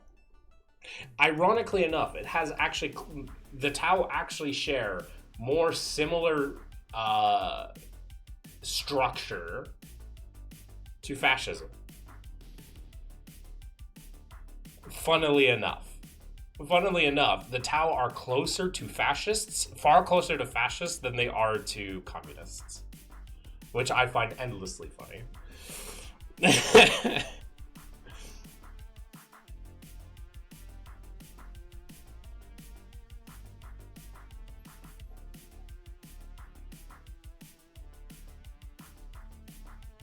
Maybe I get a good old-fashioned Dairy Queen.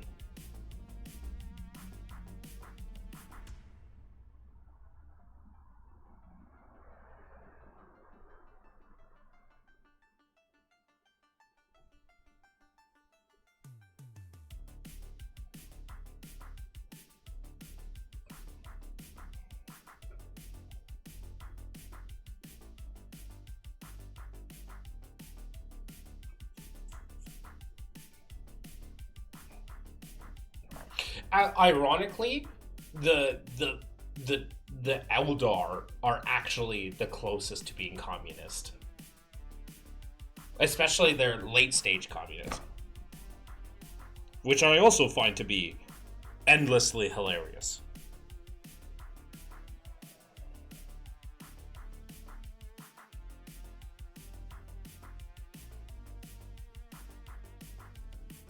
Stop, don't touch my cuties. I mean, it's true. Look at this way their society operates. It doesn't matter which path you take, your status within society doesn't change, right? So like they live within a classless system. That's like automatically communism. They don't have like a form of currency.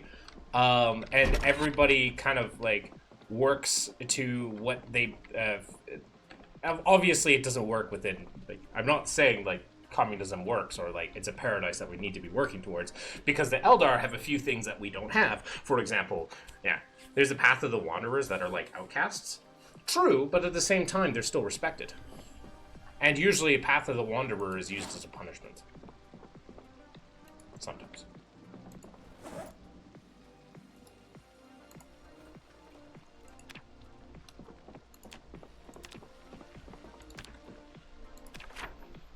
But like that's like the only path that is slightly different. It doesn't matter which path you take, besides like maybe that one, but that one's like specific circumstances, right? It has more cultural rather than it's a cultural thing rather than a strict society-based problem. But yeah. The autarchs seem wanderers, like, in discipline, if I'm wrong. Yeah, they essentially are, but that's kind of the point of it, right? Like, obviously, though, they're kind of viewed as thing, but it's part of the reason, like, that's more, like, the whole system is based off, like, not falling to Slaanesh, right?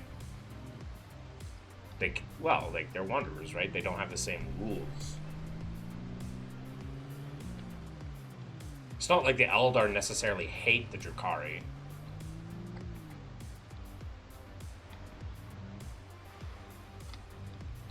They just see them as evil, right? Like, they don't... Like, I mean, yeah, this is hard to say. Like the Eldar, the Craftworld Eldar don't necessarily hate the Drukhari by nature. I mean, technically they're brothers, right? Brothers and sisters.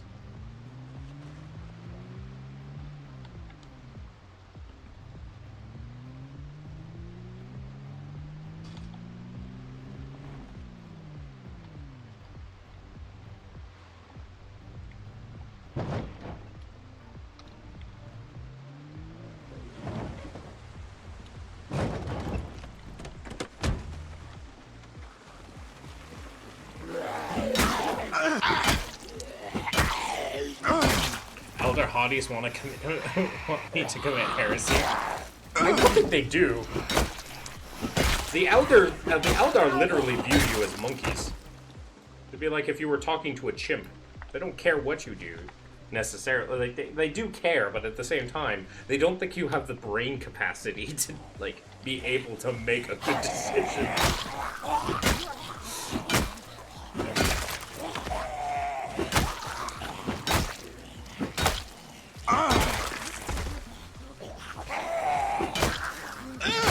Like, ironically enough, like, it's never explicitly stated, but I wonder if, you know, if an elder having relations with a human for them would be considered, like, bestiality.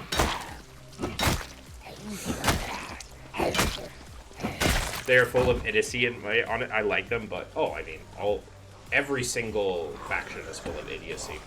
Every single faction. Besides, like, the Tyranids. Tyranids are like the only ones that don't have idiots.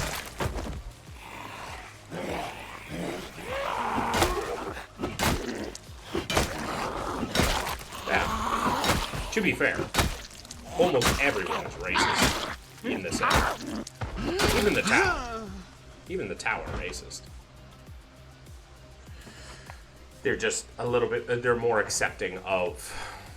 They're less racist than everybody else, which isn't a high bar. It's like, yes.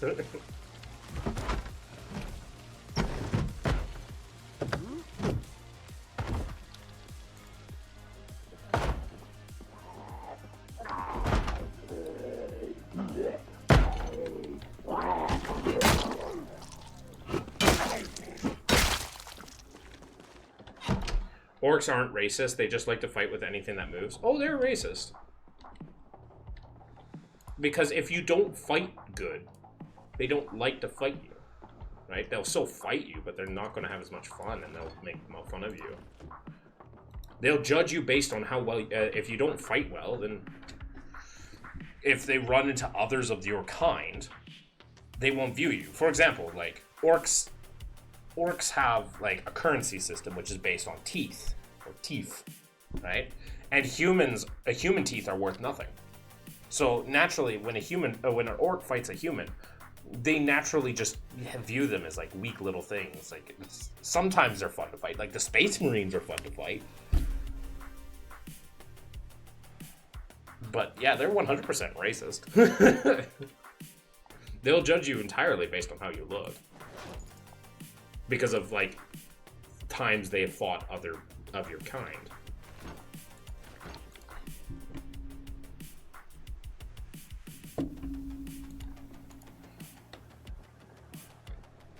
I love the triangle. Humans hate everyone. Elders think humans are inferior. Orcs like to fight humans, and I think elders are pussies. To be fair, the Eldar are also like a species that are in decline, right? Like, for every Eldar there are like a million humans.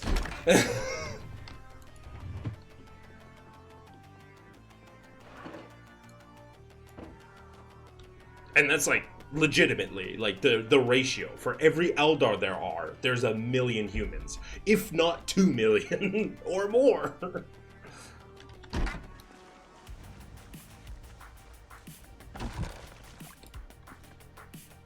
They just jealous of a god emperor? I don't think so.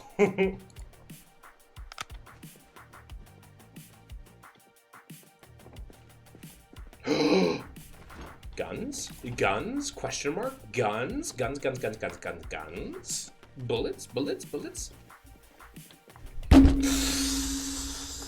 Bitch! I found gun lockers with nothing inside of them.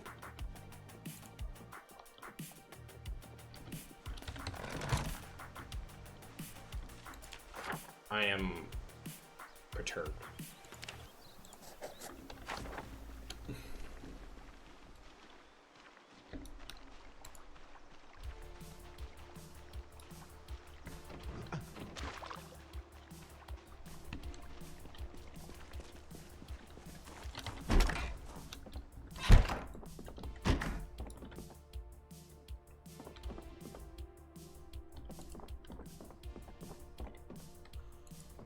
I hear zombie.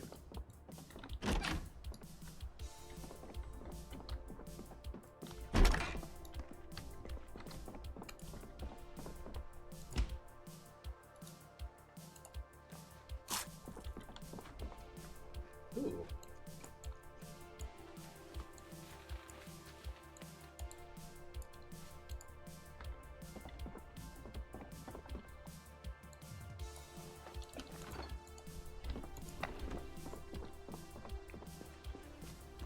Maybe the zombie's on the other side. Where is the zombie? There you go. Why'd you give me the jump scare sound?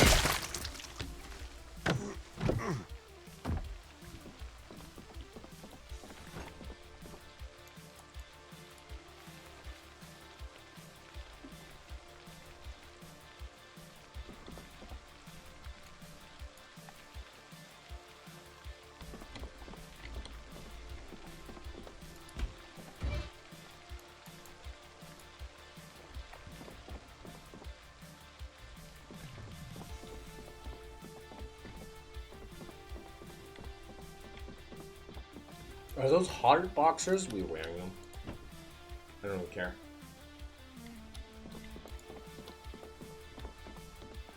I guarantee you, Saberith wears hard boxers. Oh, there's a zombie here.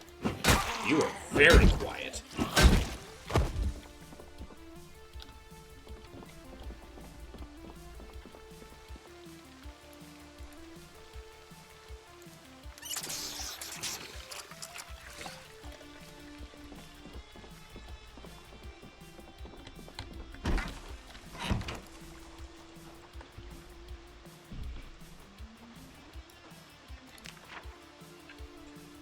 Okay.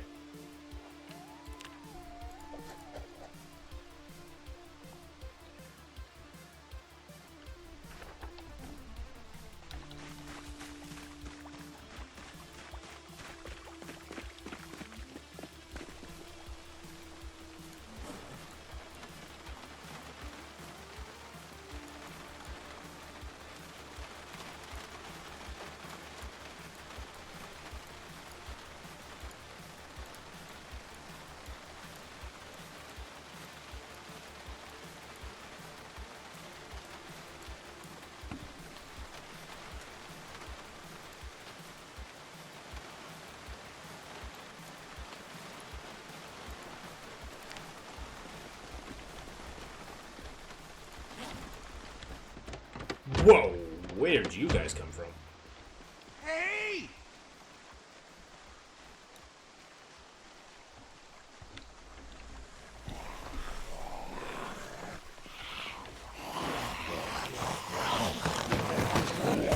Oh, bitch.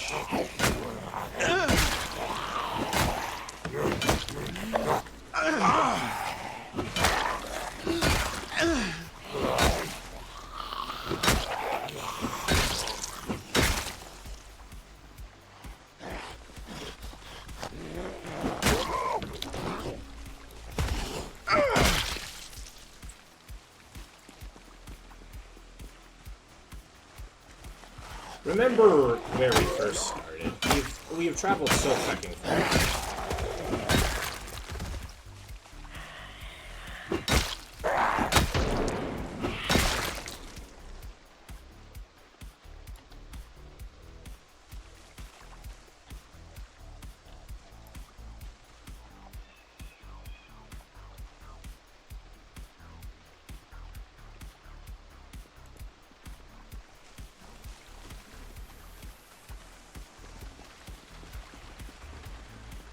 At this point, like, once I get gas, I just want to start getting to the idea of, like, just grinding up the skills.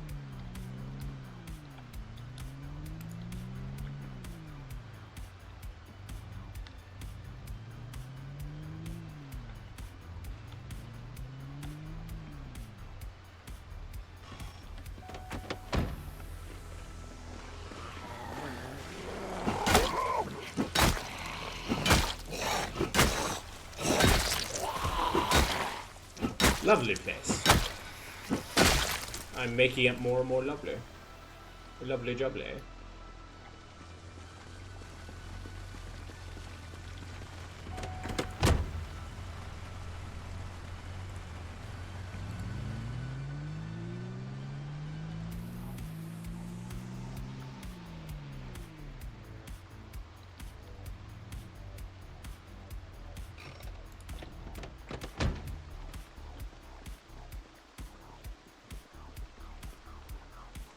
The remnants of our burns.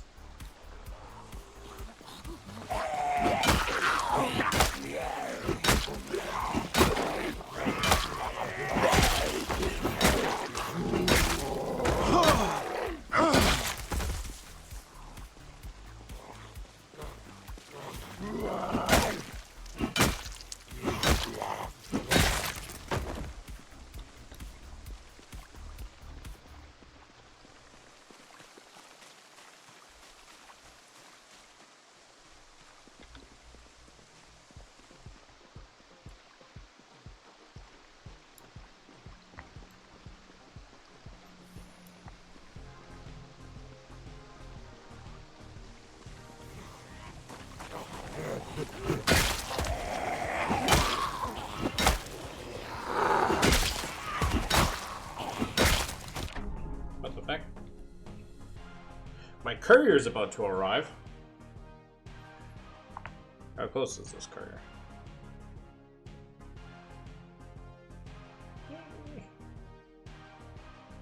3 minutes. Okay.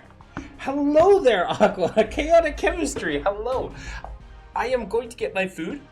I'll be back in approximately 3-4 minutes. Don't go anywhere. If you have more questions, please. It was fun to have that conversation yesterday. We've been talking about Warhammer 40k, actually. I will be right back.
Maybe the weather outside is frightful, and it's too cold to go out. Baby, it's snowing, let it snow, let it snow, let it snow. Ooh. Oh. Welcome, welcome, welcome. So how you doing, chaotic chemistry?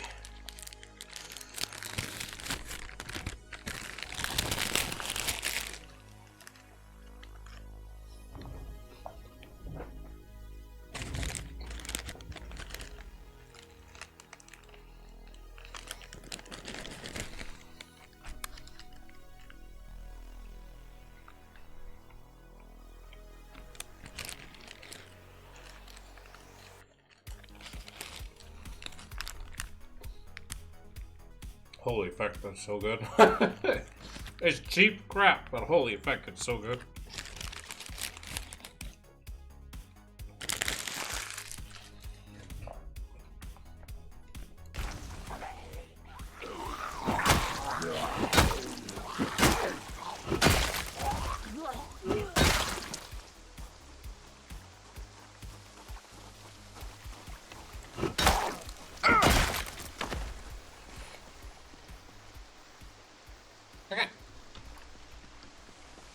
Welcome back. Thank you. What's that emote, anyways?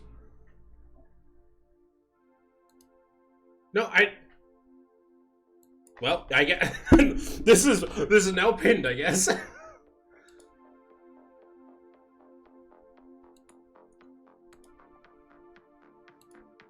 Oh well. I just want to see what the fucking emote is. Like Monomouse. I have no idea who Monomouse is. And then again, I'm not like privy to a lot of Twitch. I love streaming. Not a huge fan of watching.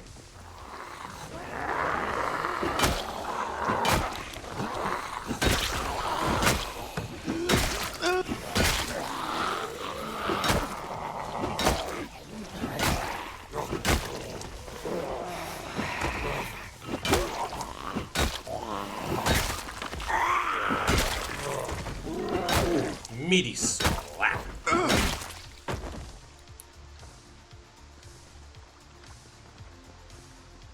I believe I've had to fucking loot this before. Have I not? I swear to God I have.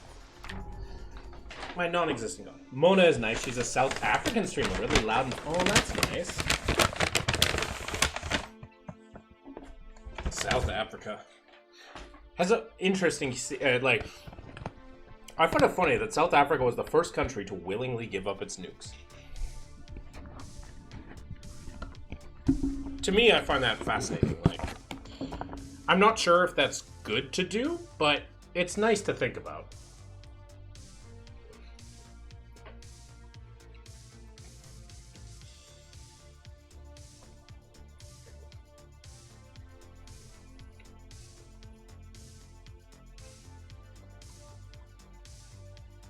Which name?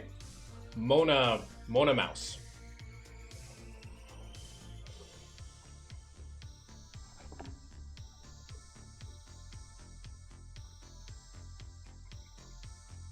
My grandfather remarried to a South African lady, and my goodness, she was a princess. I want to visit Zambia. Why Zambia?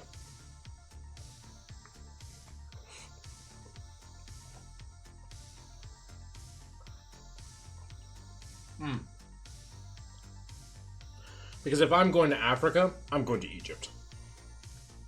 I need to go to Egypt. Like, I will be so mad if I die before I get to see the Egyptian pyramids with my own eyes.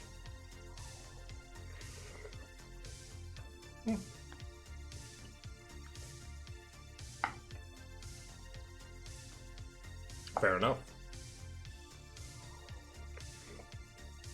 Why Mongolia?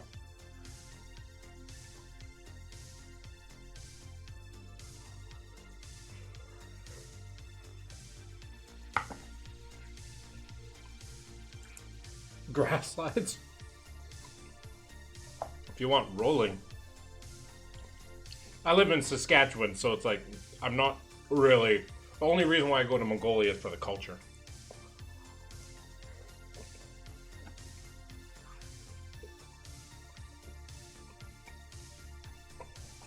Which one, Kublai or Genghis?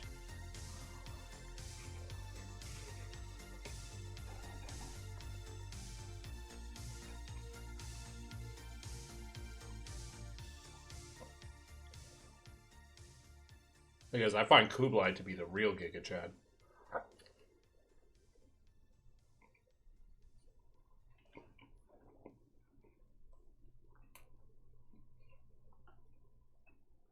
Oh, I'm so happy to be eating right now. Holy fuck.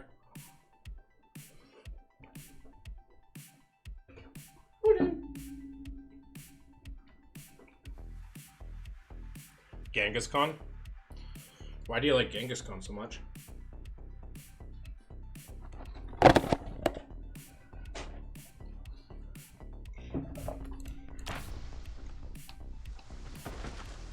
He is cute. Interesting. I can't say I feel the same.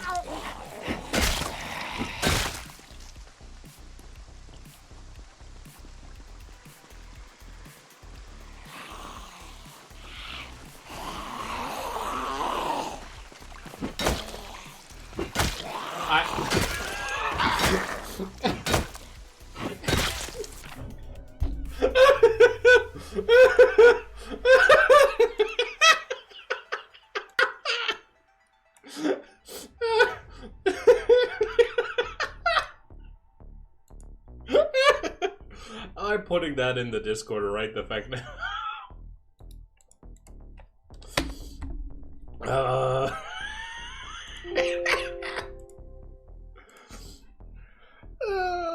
I put a look at it. If for those of you that are in my Discord, you can check that out. I put it in chatting.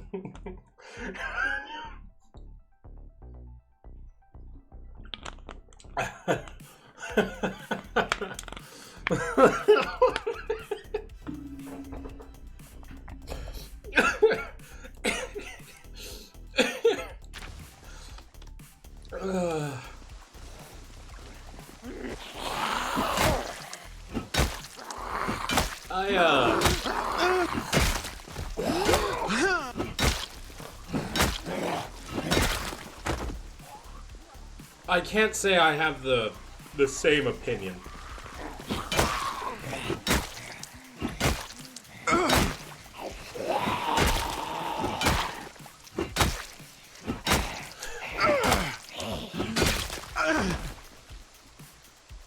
You're like Genghis Khan, ooh, and I'm just like, okay.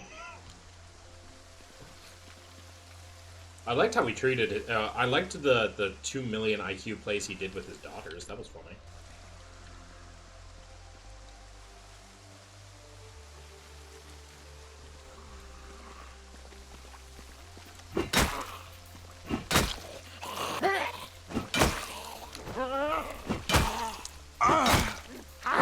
Can you go turn? Holy crap.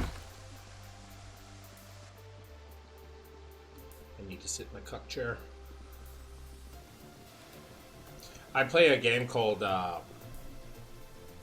Crusader, Stronghold Crusader, and Horse Archers are just the most OP unit in the game.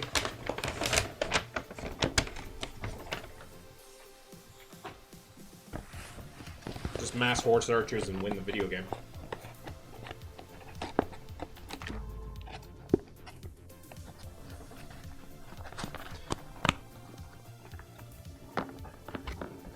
But yeah, it's interesting because it's like, I'm not saying that I don't like really find the stories of like conquerors to be interesting, but it's interesting like if a conqueror lives long enough, their crimes don't seem to matter so much. Like if someone today did what Genghis Khan did,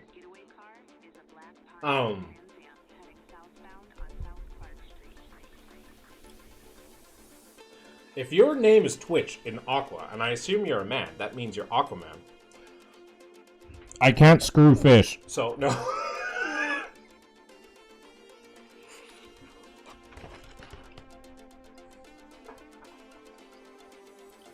So, Aqua was a superhero I made as a kid. The first superhero I ever made. This was before I learned that Aquaman was a character. I didn't know that Aquaman was a character. You can just decide not to. So Aqua is you vibe like the Vaporeon copy paste. No.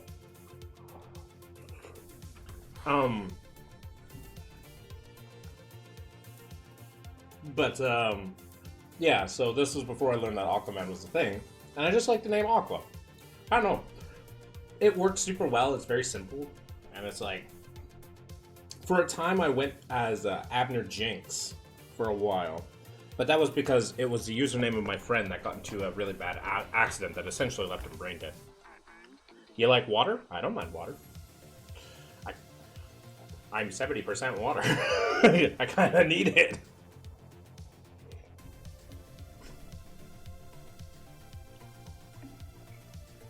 I'm a juice bag.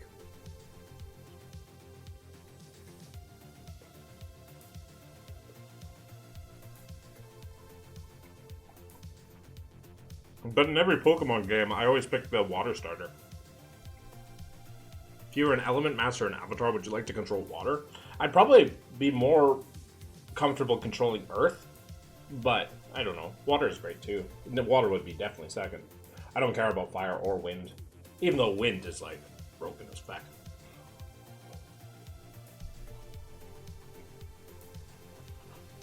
Ben Shapiro Aquaman meme? I'm gonna need context for that one. I've seen a lot of Ben Shapiro memes. He's like one of my least favorite people on Earth, but you know, the memes of him are great.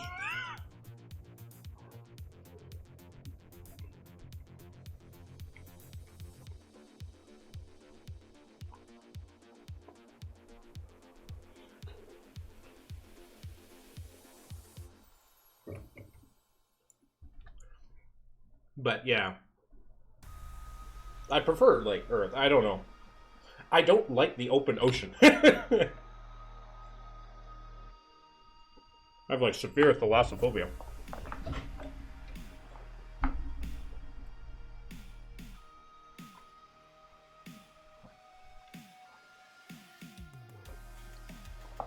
Almost done my burger, and then we go back to the game. I like the ocean, not the sun.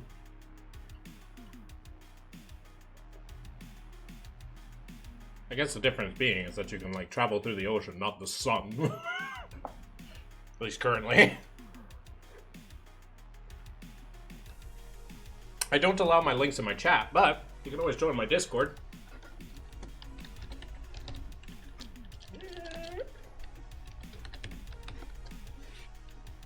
And post it memes there.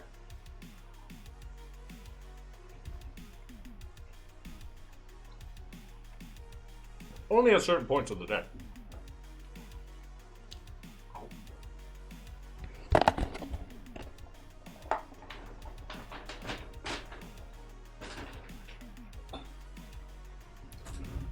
Yes, please, give me your memes. We need your memes.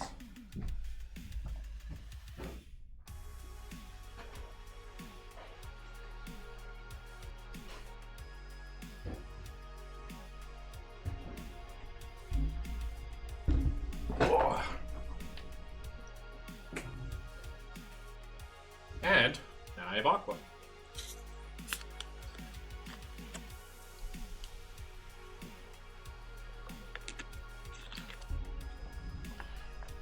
Alright. Oh, I need to still rest.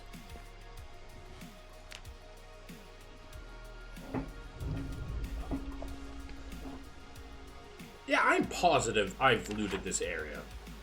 Like, more than positive.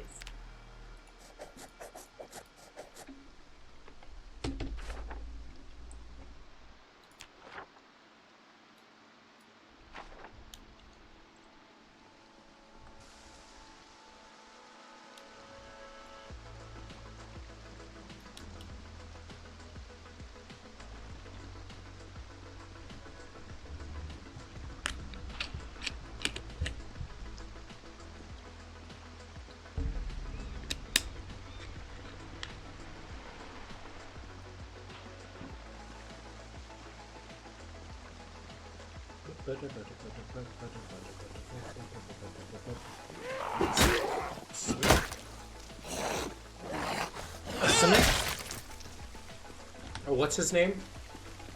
His name is Joseph Coulter. Coulter.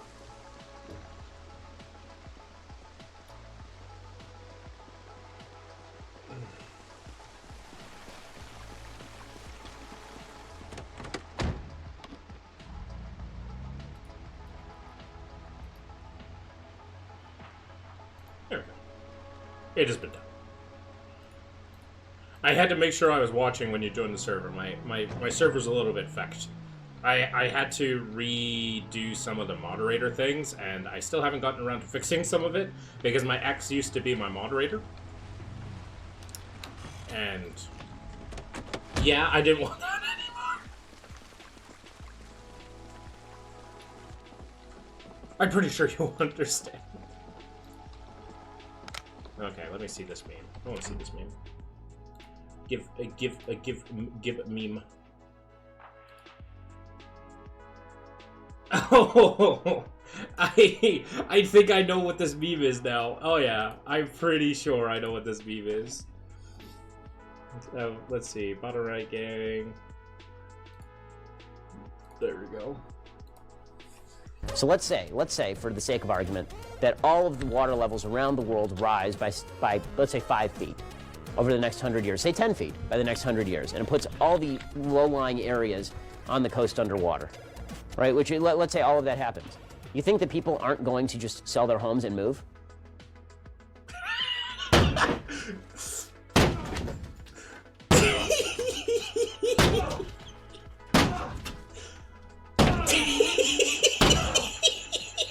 Just one small problem.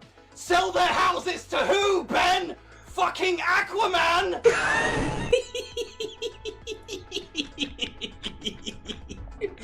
Yeah, I've seen that argument before, but I haven't seen that full meme.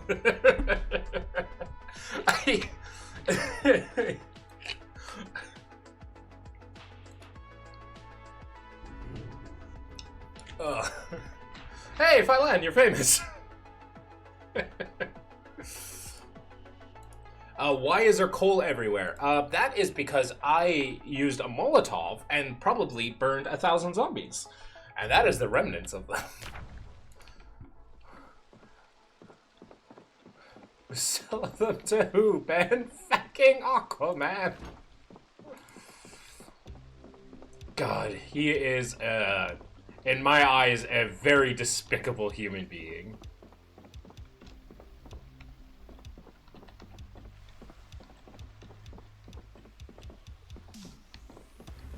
And I love when he debates someone who is not like a young college student, because he gets rolled every time. What is that?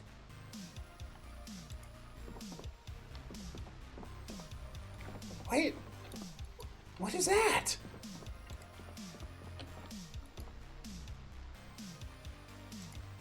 It's just, I don't, okay. Didn't he, as a Jewish man, defended Elon Musk's Nazi? Yes, he did. Yes, he did. Which... ironic. Yes, he did. He's like, I've been with him. He's a good man. His voice just pisses me off, to be honest. I mean, he does have that really nasally voice. And, oh, crap, I gotta put in a new battery. What's really funny... So, this is like, okay, so this is hearsay. I can't claim for certain that this happens. But you'll notice a difference between his public speaking, when other people are videotaping him, and his voice, where he's changed the bass of his voice to sound less nasally. You can hear the difference between when he's talking, like, in the Aquaman, you can hear it, and then versus when he's... like,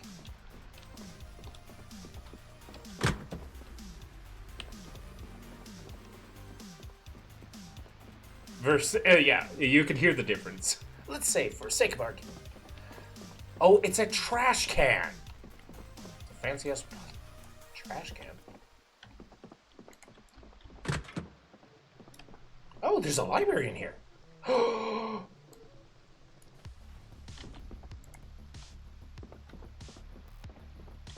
didn't know there was a library in here.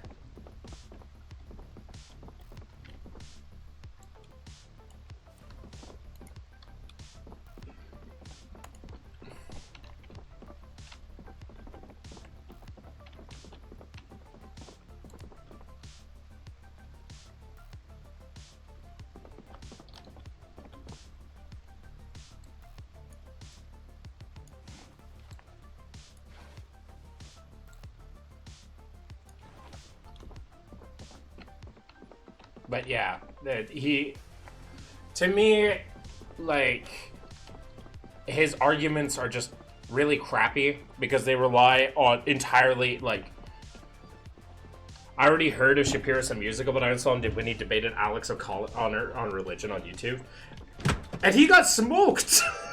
He got smoked. It was great.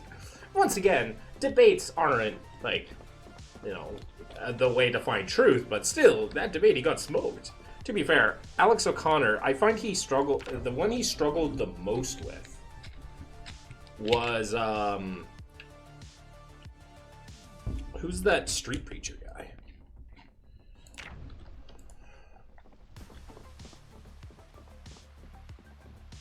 What's his name? I forget. His shorts were all over my YouTube for a while.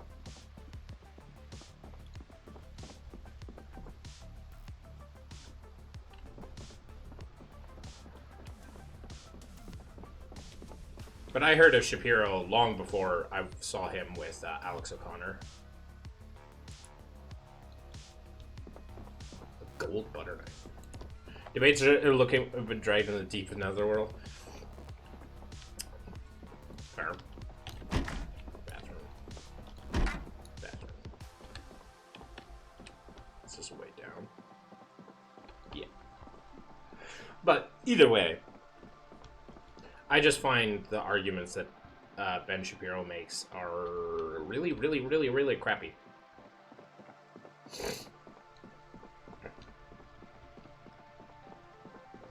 Yeah, debates are like boxing matches, right? But at the same time, it's like, he got smoked. It's like, doesn't necessarily. The point I'm trying to make is Ben Shapiro got fucking smoked.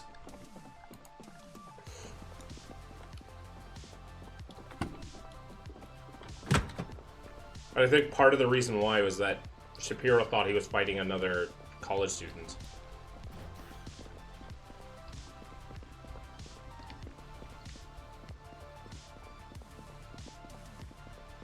Yeah. Well, cognitive dissonance is a hell of a drug, because even if they hear another opinion. But, like, so, like, for me, for example, I'm part of a server. I'm part of a Discord server of succubus enjoyers. Now, you might be thinking, Aqua, what the hell are you talking about? It's like, listen, we'll get there. So, these people are occultists. They genuinely believe they're communing and talking with spirits and all that sort of stuff, right? They're magic practitioners. And they put a special emphasis on succubi. And you're like, what the fuck? Listen, we'll get there. I joined because I am a materialist to a fault.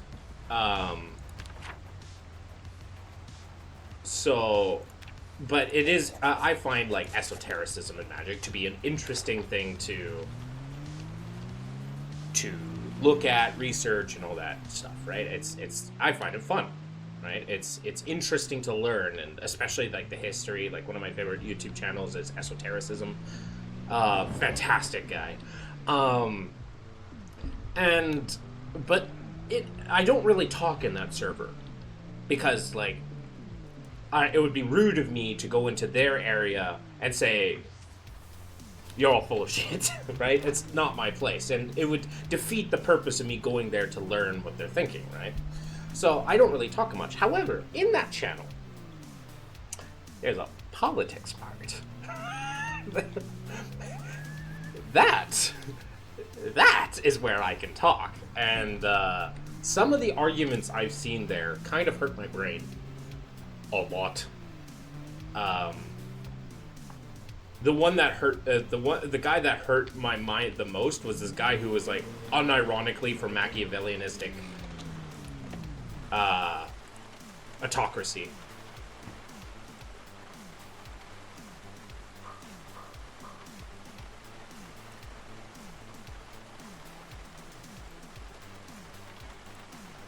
Like, he was unironically arguing for Machiavellianism and Machiavellianism autocracy, and I'm just like monarchy, and I'm just like, yeah, no, I have a few things to say about that.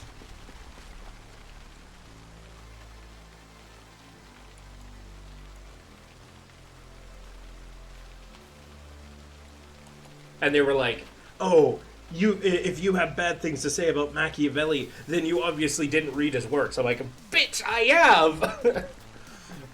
I'm saying his ideas are not good. I don't like his ideas. Just because I understand it. I don't know, I like some stuff about Machiavellianism in theory. To me, it's like thinking of like I like the theory of communism. Doesn't mean that it'll ever end well in any scenario. I mean, especially monarchies. Monarchies have been around for literally most of human existence, and every single time they go badly. Why? Because of the inherent problem of the power that they get and accrue. Just makes it so that, well, you're going to get someone that's going to abuse it. Like, it's an inevitability. And there's no real safeguards against corruption. Like, not effectively. And Machiavellianism makes the problems with monarchy even worse.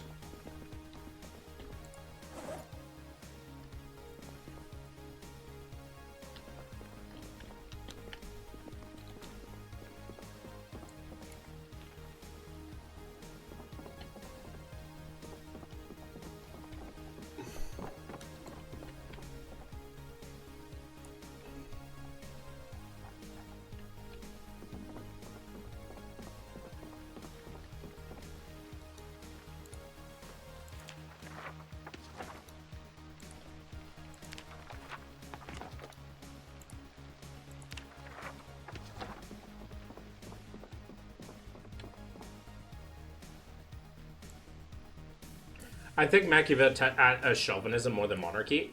His whole thing, like, yeah, there's chauvinism, but there's also his whole thing treatises on monarchy. The man was a staunch monarchist for a very long time. The whole reason why he wrote a lot of those books was to appeal to the monarchy whilst he was in prison against the monarchy. He was showing, like, the evils of the monarchy, but showing, like, he still wanted a monarchy. He just wanted a better one.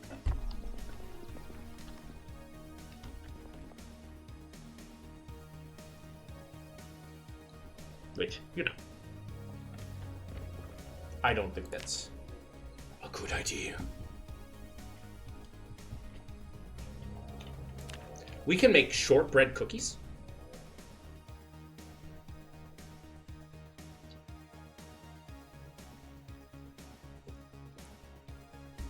Yeah, and unfortunately, I don't think his ideas ever fix that. Well, let's make some cookies.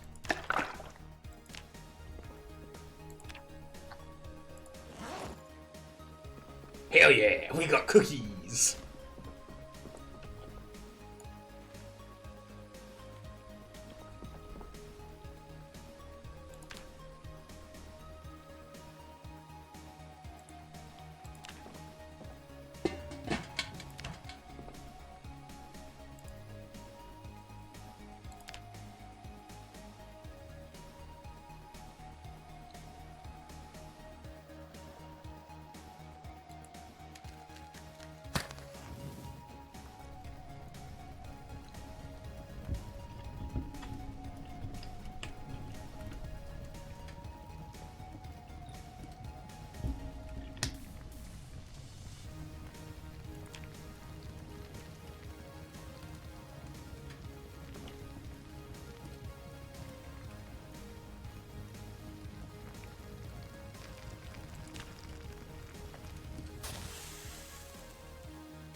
Hell yeah, we got cookies.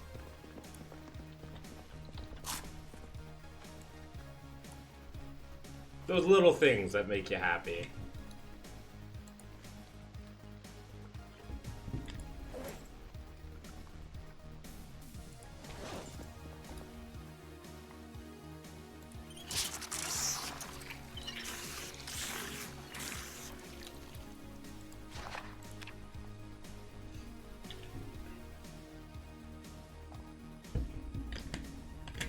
But yeah, I very much dislike any monarchy. Like, I am all for the destruction of monarchies around the world, and I live in Canada, where we are a constitutional monarchy.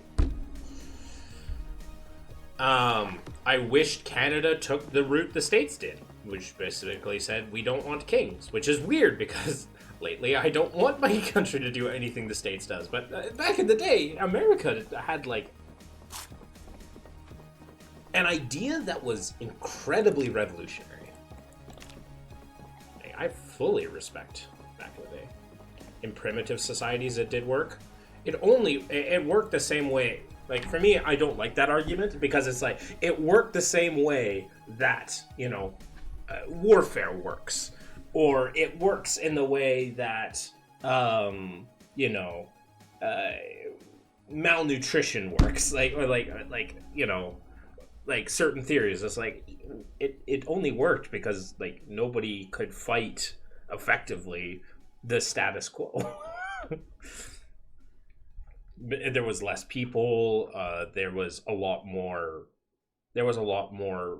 You had a lot more worries throughout the day.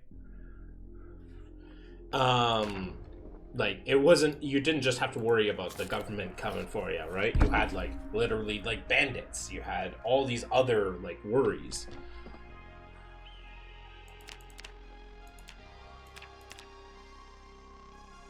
Democracy could have easily worked back then, but the idea of it was mocked.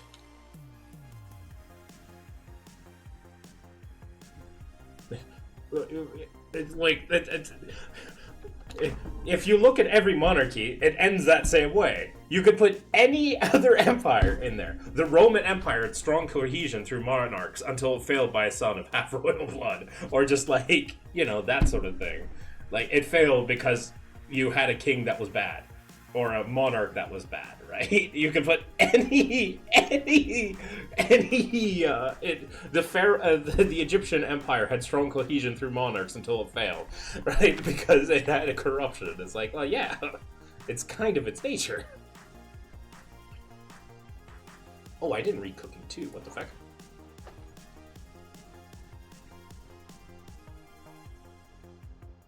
And First Aid. And which one has to go over here? I have so many books that I haven't read. What the fuck? Oh god, it's dark. Oh god, it's very dark. Please don't tell me I have to turn on my flashlight to get in. There we go. Haha! No! Bitch!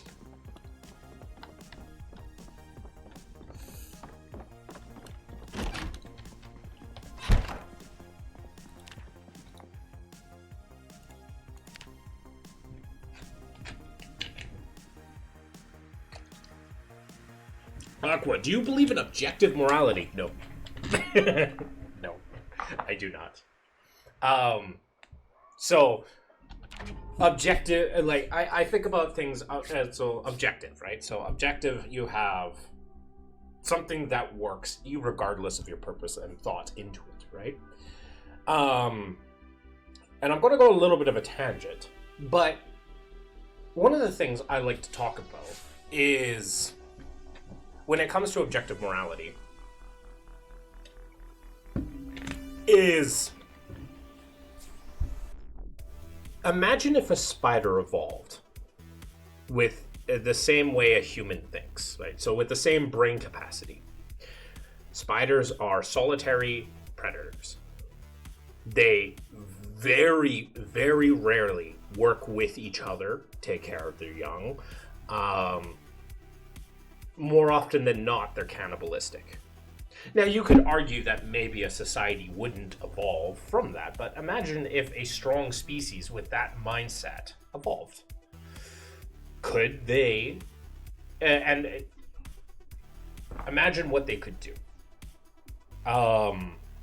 And it's theoretically a possibility, right? If a creature evolved with the same mindset as a spider,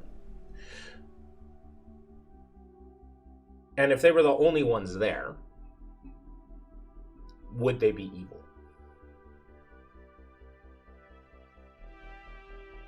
Right? Would they be evil? In our minds, yes, but if we don't exist, then would they be evil? I'd argue no. Morality is not like a tree falls and no one is around to hear it. Does it still make a noise? You need someone to hear about it.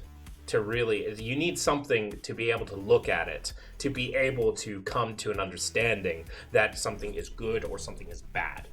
You can't just have it's not like if a tree, like I said, if a tree falls, it still makes a noise even if nothing's around to observe it, right? That's our material world, right? That is the thing. And if it didn't make a noise, then that's an anomalistic scenario, which you could prove through other ways. But that's a tangent. But the idea is morality needs an observer. It needs one.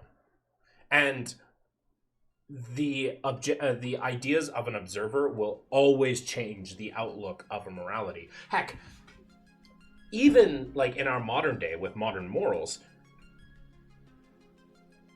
we have this idea of like looking at villains in a different way. Like, especially in modern media, we have like villains or like stories of the villains being told, and they tell it from a different perspective. And yes, oftentimes they change the story, but just from the perspective of the villain, they stop being the villain because you have a different observer. Morality changes based on the observer and the observers that are therein. So I don't think objective morality is a thing. There are certain traits that evolve that make it so that, that species thrives. For example, like humans naturally don't like cannibalism. They naturally don't like murdering each other, but that doesn't stop them. And certain cultures will just actively go against that natural idea. So it's like, was it natural in the first place?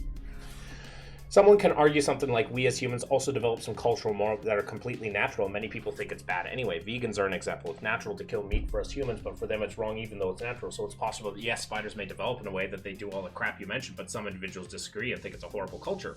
Yes, and that doesn't prove that there's objective morality.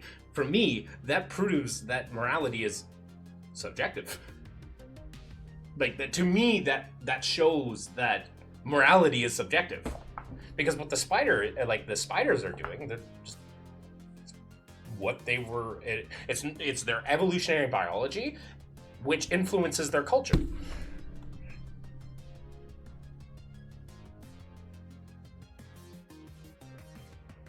Sure, it doesn't disprove it, but what I'm saying is that argument doesn't help.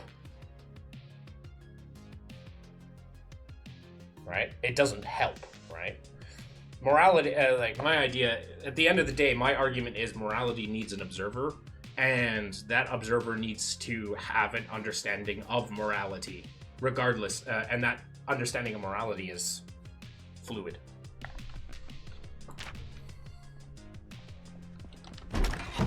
Like I said, when it comes to, so another thing I like to point out, if you've watched the anime, the Frieren anime, I find that the demons in that show are like the perfect example of a creature that evolved intelligence, but with the mind of a spider.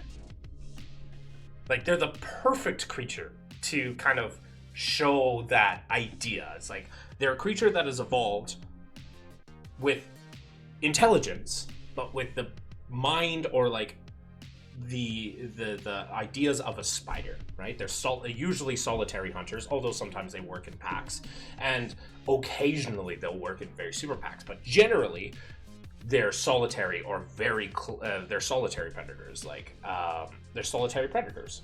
Like that's what demons are in the Frieren anime. If they're just doing what's natural to them, is that evil? You could argue that they take enjoyment of, the pain of other creatures. Some of them do. And that could be considered evil. But once again, cats do that. Like my little boy over there will play with creatures. So would you say the apparent moral progress made as a society is simply cultural preferences?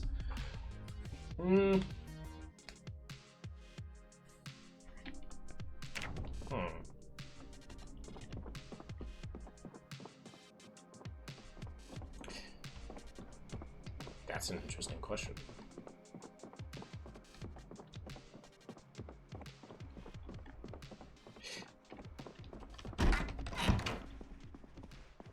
I view social progress very similar to evolution, right? Evolution, if you view it like in general,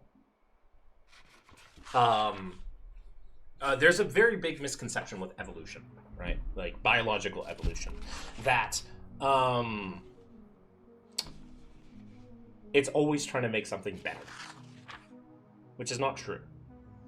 For one, that's kind of like, turning it into a creature, like making evolution like a guided process, which it's not, right?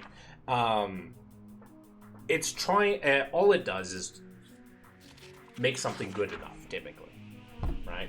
Occasionally it'll make something great, but that's not on purpose. It's never on purpose. So similarly, our cultures and stuff like that can be viewed kind of through that like naturalistic lens, where our moral structures that are made aren't necessarily trying to make something better. They're just trying to figure out what's happening right now and as a response to the environment around us.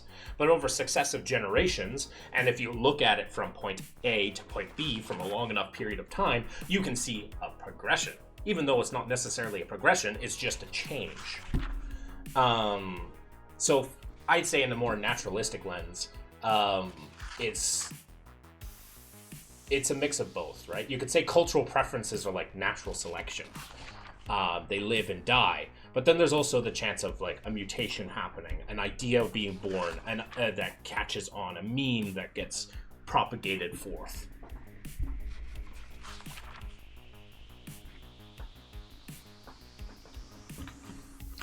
For me, universal morality could be tied to see the less of pain and suffering as possible to other people. Then you run into the naturalistic fallacy. You can't derive an ought from an is. Like, pain is bad for us, but then why that means we should avoid causing pain. There's a gap in the explanation. Causing it, sorry, I go for less damage. You cause you surrounding immoral leverage could be driven too. One of the things is like, and like another reason like I try to explain is just like, how could you explain to an evolved spider the reason why you shouldn't cannibalize your young? The only thing you can do is like give a naturalistic reason for it. So it's like, well, then your species can continue, right? They're like, well, I don't care about my species. I care about myself. Right? So, and it just, there's nothing you could really do to explain certain behaviors of a spider to a spider that isn't true for them.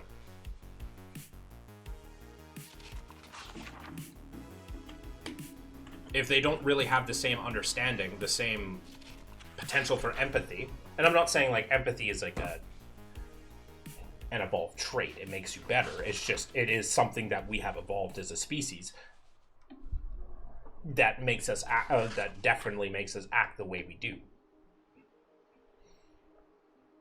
Right? It is responsible for many of our actions. Unless you're a psychopath.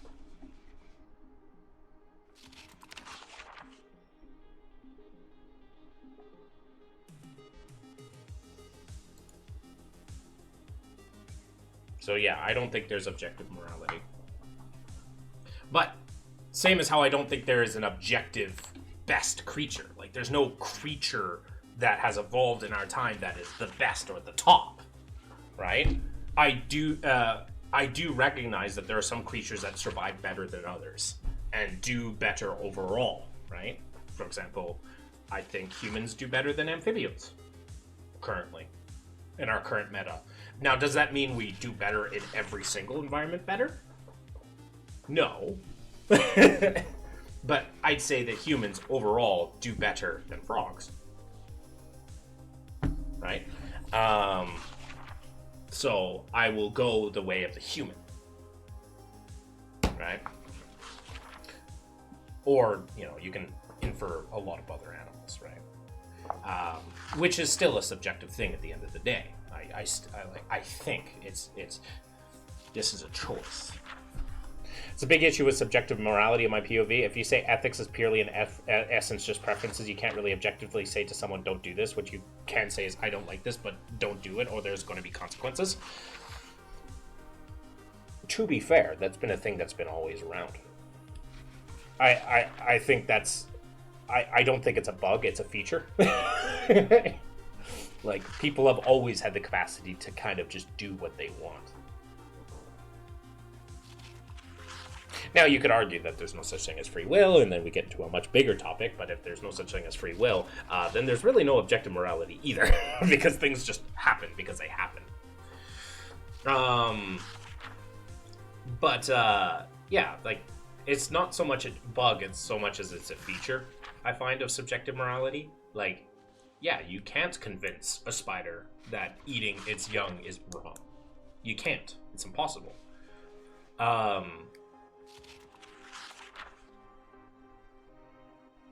But, it's reality. I'd say trying to find objective reality only clouds you. It's like trying to see you can't see the forest for the trees, right? You're trying to find all these specific little things rather than trying to enjoy the forest itself, right? You're trying to find like a specific tree that'll answer all the questions. I don't think you're going to find it. Doesn't mean that you shouldn't, like, I'm not saying that you shouldn't try to find it. If that's what you want to do, go right ahead. But in my opinion, it stops you from being able to enjoy the forest for what it is, good and bad. It's beautiful, but there are snakes. Yeah, but snakes can be beautiful in their own way. But it's cold. Yes, but it protects certain things. Oh, but it can get too hot during the day. Well, that helps the trees flourish, right? Oh, it's too damp. Well, yeah, but that provides the moisture for everything that's living. Everything is subjective for the most part. Well, not everything, but like when we're talking about morality, I think everything is. The empathy is a parallelism of reciprocity. You don't do things to help people that would cause damage to you or try to help others because you wouldn't like to be stuck in trouble. That may be true, but at the same time, a lot of creatures use empathy without having that idea of reciprocity in mind. Sure, it might be based originally of reciprocity, but empathy goes further than that. I think the base of morality is trying to reduce the damage to your surroundings, or at least be aware. I mean, then you run into a really interesting conundrum. What about plants? Right? You could argue the destruction of the environment to produce farming is a destruction of damage to your surroundings. And I'm not even talking about like pollution, like over-pollution. I'm just talking about like just the theory of farms in general.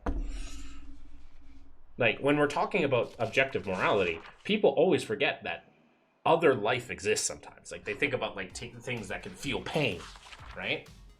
It's just like, no, other life exists. Everything we do, like every time we use hand sanitizer, we're destroying all the bacteria on our hand. Oh, but it would kill us.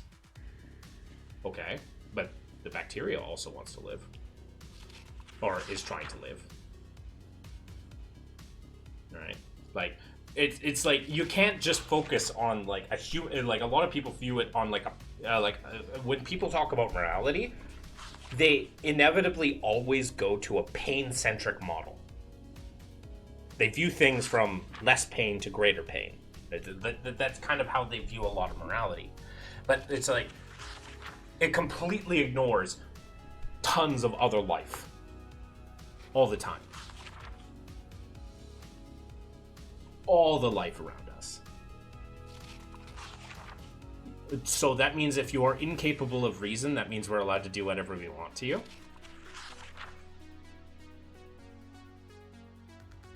If you are incapable of reason, does that mean we have, that creatures capable of reasoning have the right to do whatever they want to you?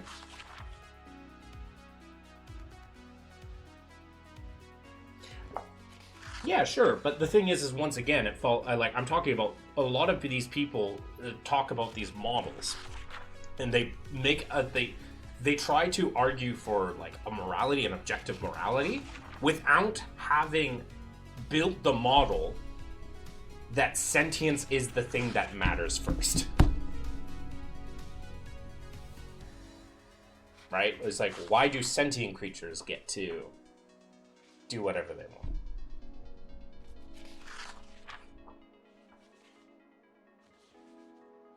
What I say is that morality is just, which then makes it subjective. Mostly. Because then you need to have this trait, which changes things. Exactly. Sentience exists on a spectrum. And certain creatures can exercise more of that sentience. Like individual creatures can exercise more of that thing. More examples of that existence, right? I'm not saying that there's a specific plant that can think, but I'm just saying, like, there are certain, like, parrots that are smarter than other parrots, or are more capable of reasoning, right? Within the same species.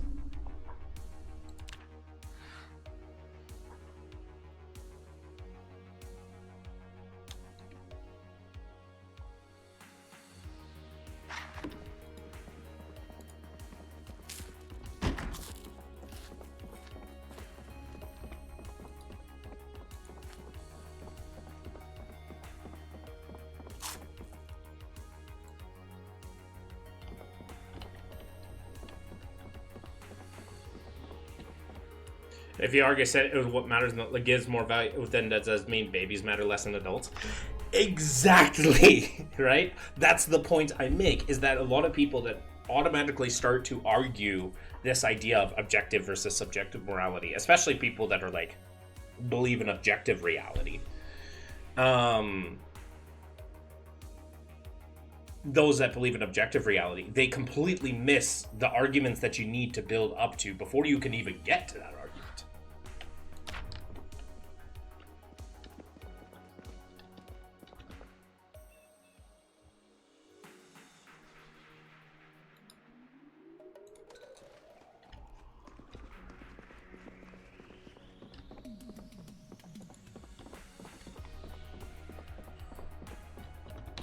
Sure, in practice, but that doesn't mean that it's right to do, right?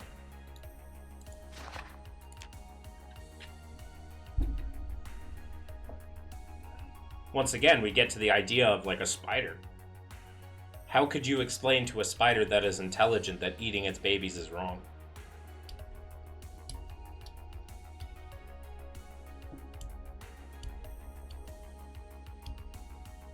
Sure. But once again, it's like that. Like going back to the topic of just like objective versus subjective morality. We run back into the same question, right? And that's the same question I use every single time. It's like, how do you convince a spider that is intelligent that eating its babies is wrong?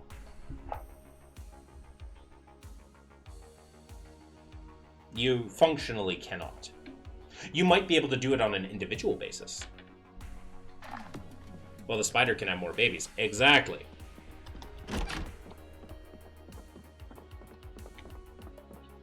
Also another thing chaotic chemistry brings up too, right? That's where we get into some of like horrible regimes, like the Nazi regime, for instance. Just for instance. That is just a for instance.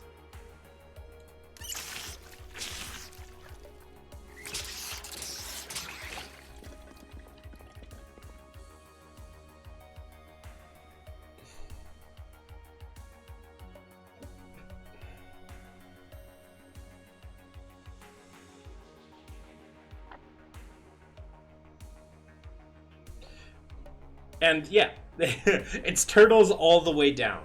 And that's why I find the...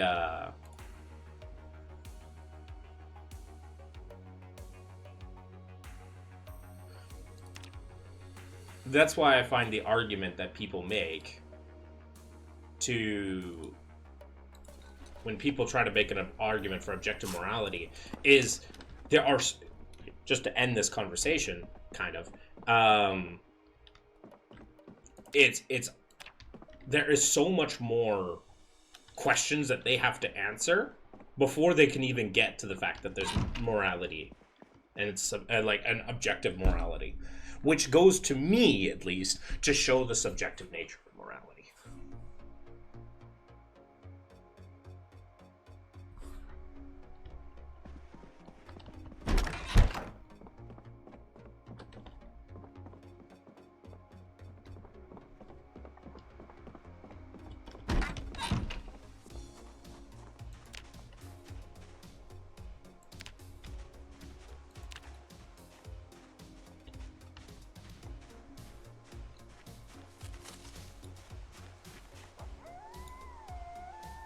There's a bull skull?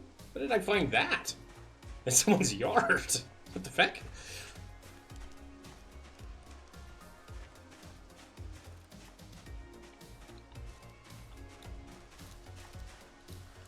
Caterpillar.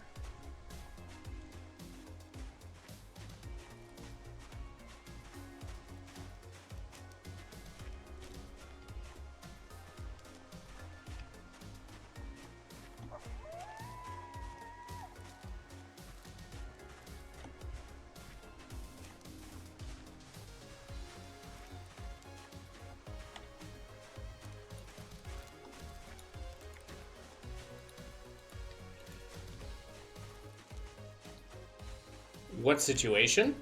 What if they're draining resources from your community? What if you have to choose between feeding yourself or feeding them?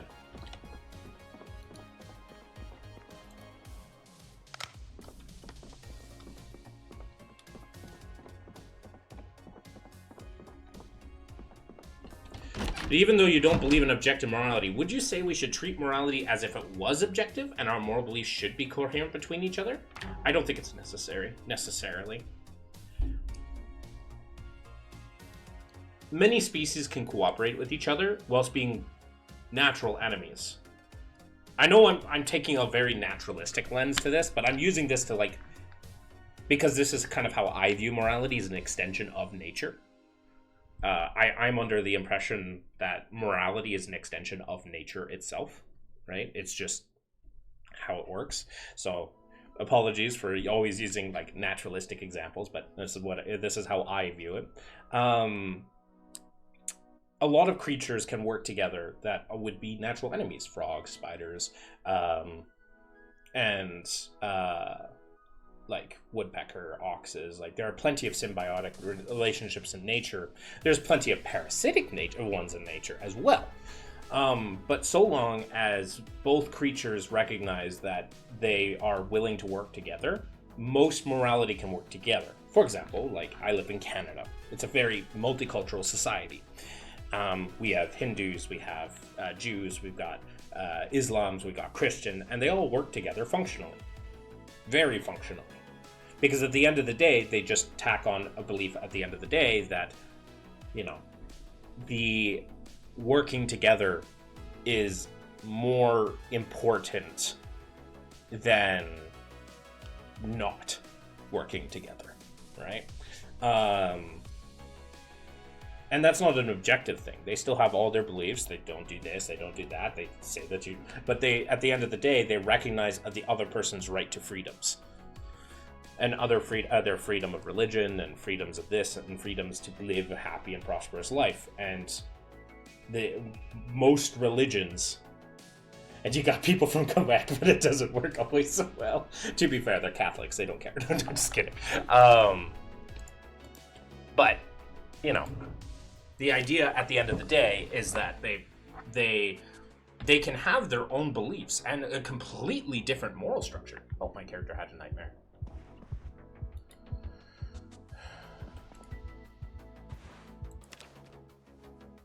But they can still work together, right?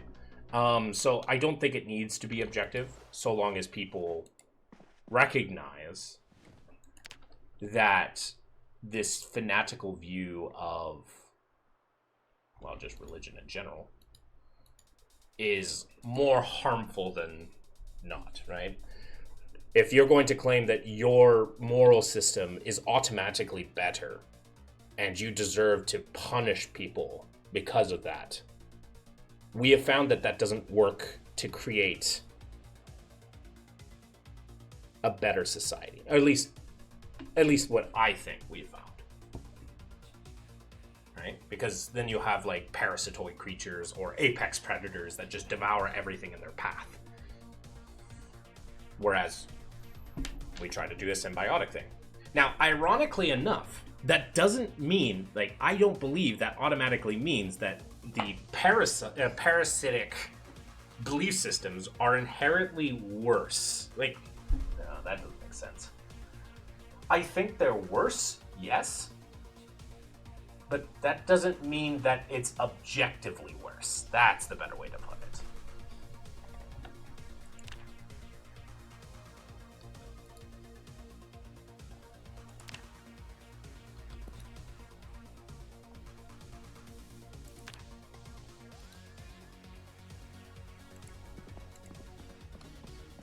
Let's say you're a shepherd running with a sheep from a wolf. Two of your sheep are stuck. One is a mother who's capable to feed the other. And I think it's better to save the mom and don't let the other kid starve. Once again, that situation can change based on other circumstances. Right? Circumstances change that scenario that you give every single time. You could add one more sentence to that. Right? The way you have made a specific situation, yeah, sure, maybe in that specific situation, it makes sense to us to do it this way. But you add one sentence of a change, one extra detail, and you can make a completely different scenario, a completely different decision. That would also make just as much sense. And life, especially life, is really hard to boil down. It's really hard to boil down moral arguments into how many you have? You have 3 sentences, right? And I'm not saying yours is a bad thing to say. I'm not saying that you've done anything wrong. I'm just saying that you've boiled down a situation into 3 sentences. You can't explain life in a situation, like a moment in life, in 3 sentences. You can do it, but it won't do it justice. You can do it, you can get people to understand the basic gist of what's happening, but that doesn't mean that it gives the understanding you would need to make the objective moral decision. I think the only way you could ever have an objective morality is if you have a creature that can see everything and knows everything, which would be God, which I don't think God exists. So there's also that line of logic, right? You have that line of logic.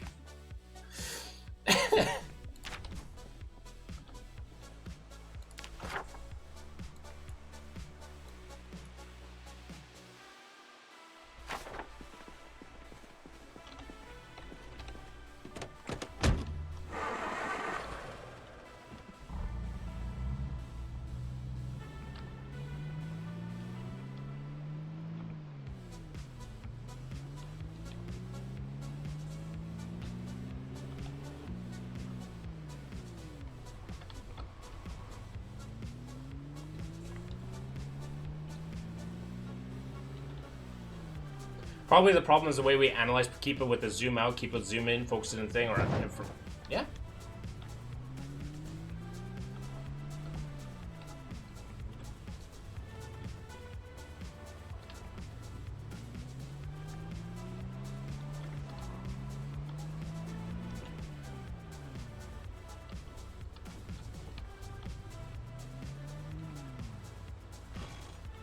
I leave the place for 2 days. I mean, we also run it, if God exists and he commands us to do things that he says is immoral, then is it just the personal preference of God? Or if the commands are really objective, then morality exists without God. I mean, you could say that you could, unless that God is all-powerful and all-knowing.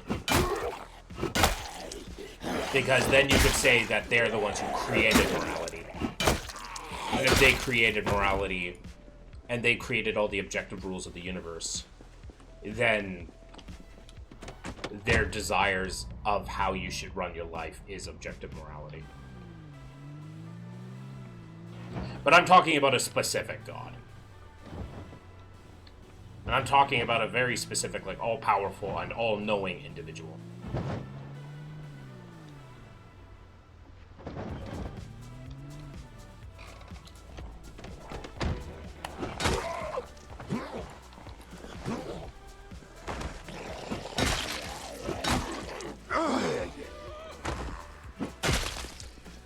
I don't believe on it, so I don't know. For me, it's a big social engineering project. I mean, that's what philosophy is. It's just like constantly asking questions. Even if you don't get anywhere, the act of asking questions can get you a new perspective. If God created morality, then morality is based on God's personal nature and inevitably subjective. Unless God doesn't change. Right? I think about it in terms of like the Cthulhu mythos. Right? The Cthulhu mythos. If you have like Yog-Sothoth, which is like the great dreamer, who created the universe and everything in it, right? He's not an active participant, but even in that world, morality is subjective because he doesn't, because the great dreamer doesn't set anything into motion. They don't even know that we're aware of it. It would still be subjective. Maybe. It can be. 100% it can be. I see your point. But I'm saying there is a scenario where a god created everything, does everything, and sets in place everything as such, since they're the arbiters of the reality itself, then they could just make it the reality that, you know, this is morality. And you could say that's based on its subjective whims. But you could say the same about, like, objective anything, right? For example, like, the objective nature of atoms and how they function, right? That would still, a god who created things would still say, this is, like, how I want it to work. Which is its personal whims, but it's still an objective fact of nature.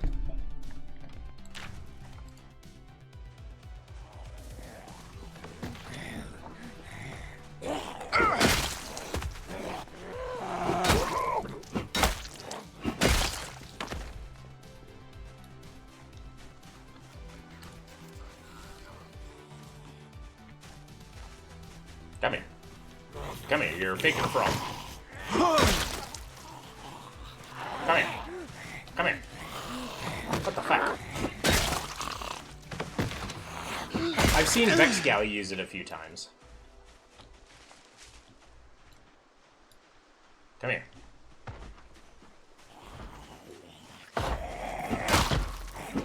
You are wearing nothing. Oh no, you are. Just have a bad back, I see. Yeah, I can't do anything about that.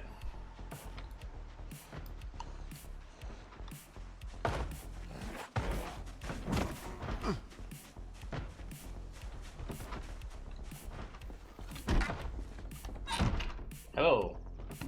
I am here. Comes from a VTuber. Yeah, it's the pump potion. VTubers are the bane of my existence. No, just kidding. I mean, it's also a matter of discussion if we truly have direct access to reality, which I think we don't. We only see a model of reality.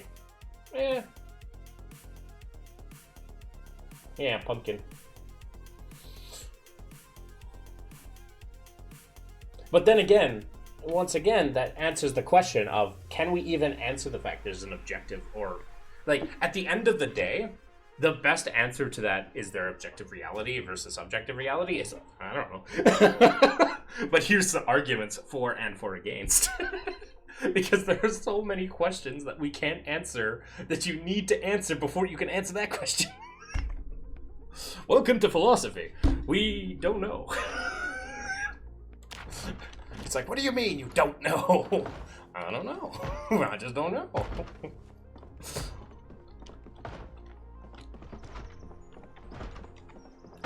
What do you mean you don't know? I don't know. What am I supposed to do with that?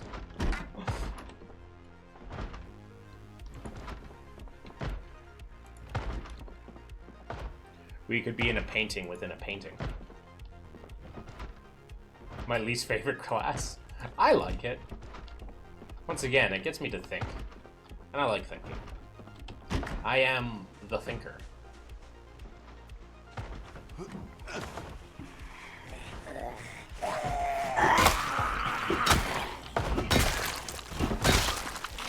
For example,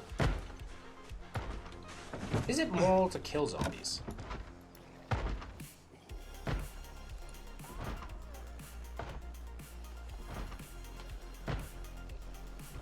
And other stuff than philosophy in high school? That's fair.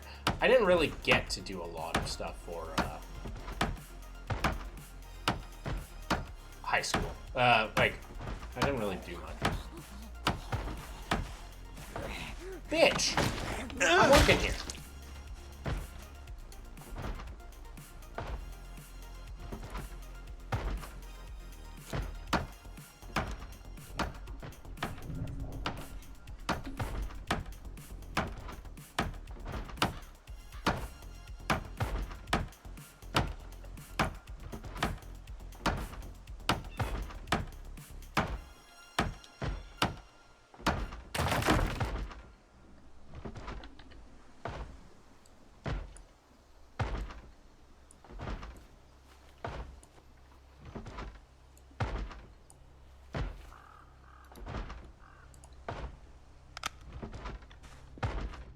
There shouldn't be any zombies down here, but always be careful.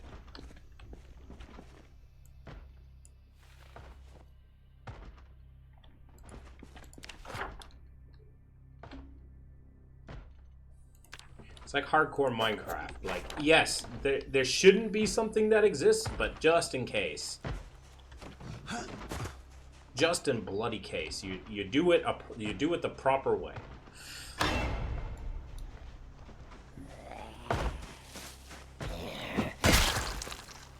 Come here. Odin, your ancestor. Do you want to see the god cat? Does people wish to behold the god cat? Yeah, how are you?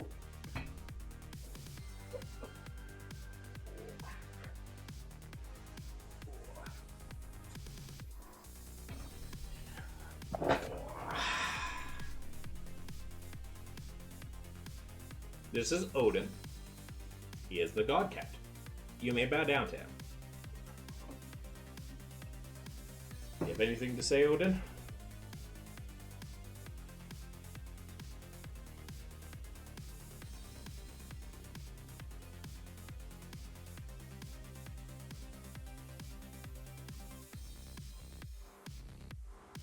Giddy. Un gatto. You want a treat? Want a treat? Yeah, I think he wants a treat.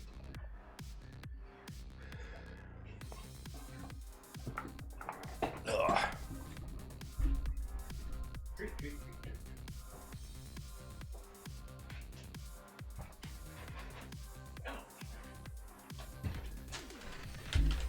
Ask if he knows the answer to the universe. Odin, do you know the answer to the universe? No? I don't think he does. Mm.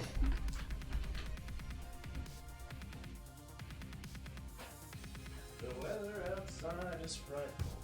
It's actually snowing outside. It's nice. But no, he does not. Right, Odin? Huh? Do you know about the secrets of the universe? No, he does not.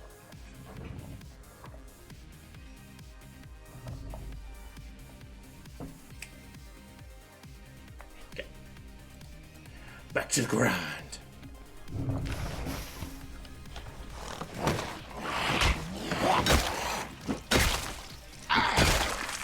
I almost got cucked. Get him a Pope costume. He'd hate that. It'd be funny though.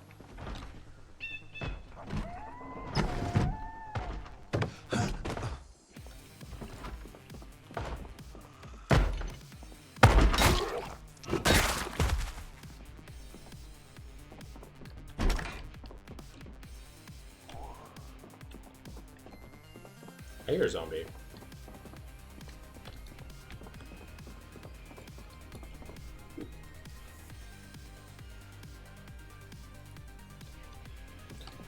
Nothing special. Flower.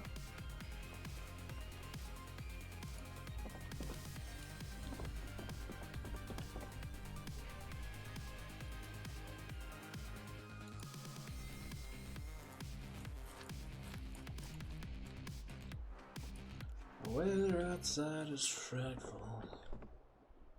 Jalapeno.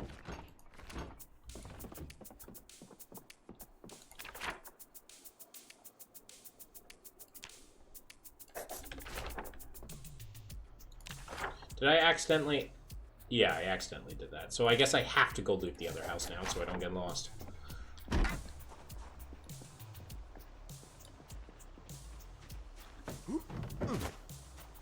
You're a delivery driver. I was a delivery driver. Goodness gracious.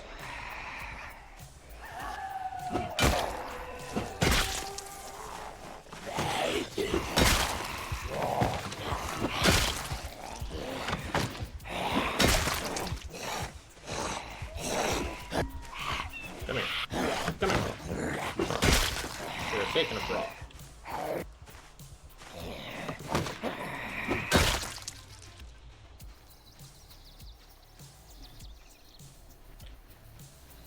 Alright, open sesame. Nope.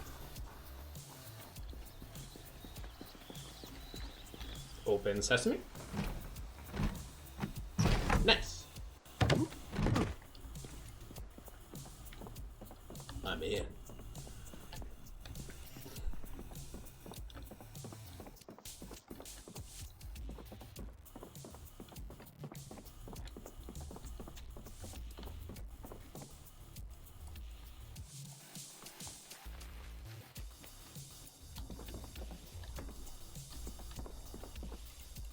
Orange juice. I'll drink it.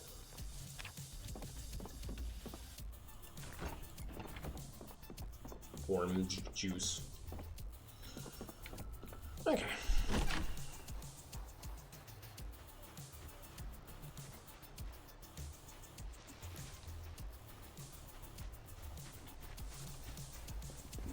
I am amped up. I want to destroy you.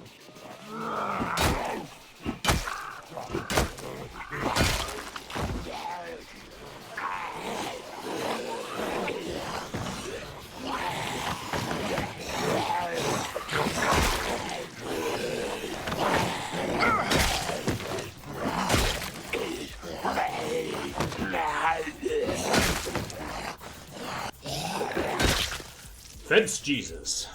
I can love it. If you get to the corners here, when they do the lunge attack, they'll get caught on the thing and they can't hit you. And then you can swing through the fence like a lot.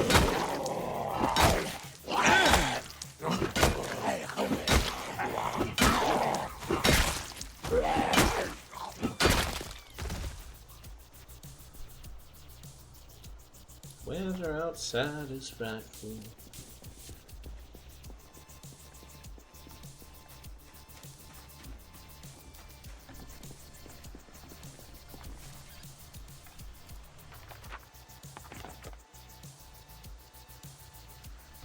I like the concept of the new Stellaris Crisis Path. Yeah, you're trying to overheat the galaxy. Let the galaxy burn.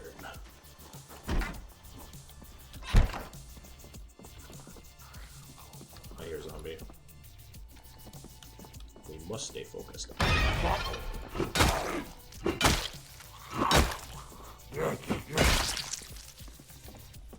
hear a second on me.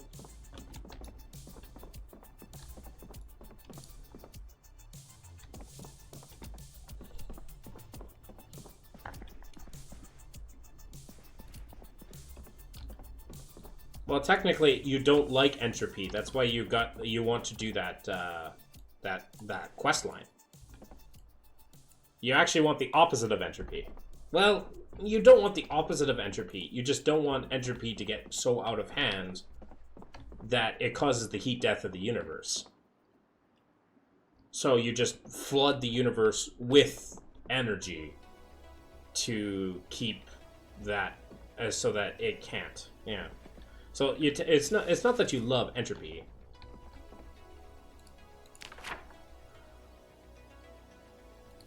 You actually kind of dislike it. Did I not loot this house? I don't think I did loot this house. I guess I gotta loot it now.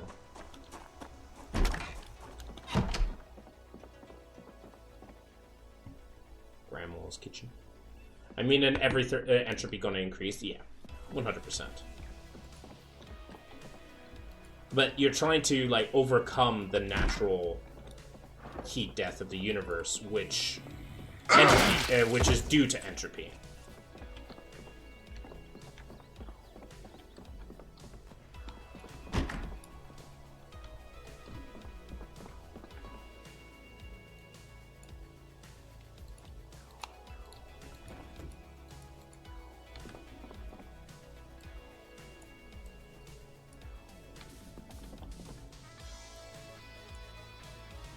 The horny demons. Alright. Maybe you'll like some succubus.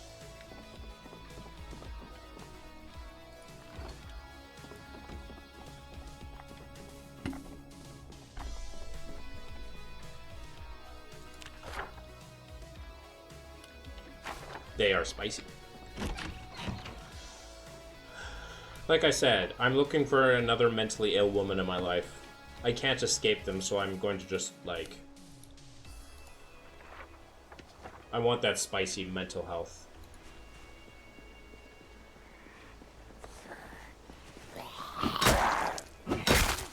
But I don't feel such a ship set. Wait, what did I join it to?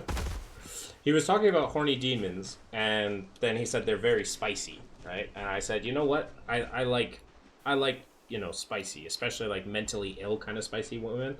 I can't escape it.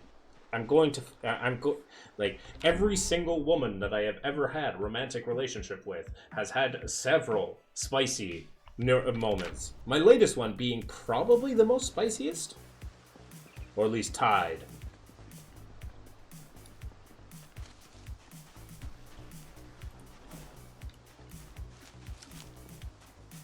Dude, L, not crazy people again. I can't escape it. I must embrace it. So, mentally ill women, hello, my name is Aqua or Tristan. Do you wish to... Let's talk.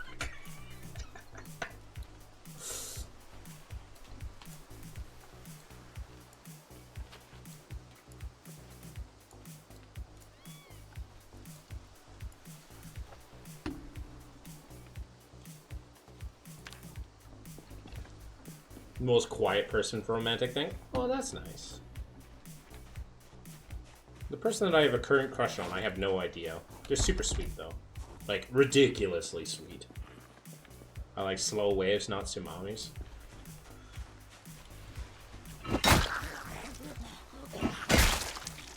But yeah, the person I have my current crush on, they're super, super, super sweet.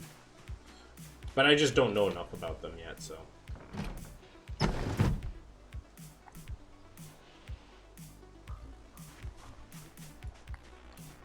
There's a zombie inside. Oh, I don't think anything will come of it, but it'd be nice if it did, obviously.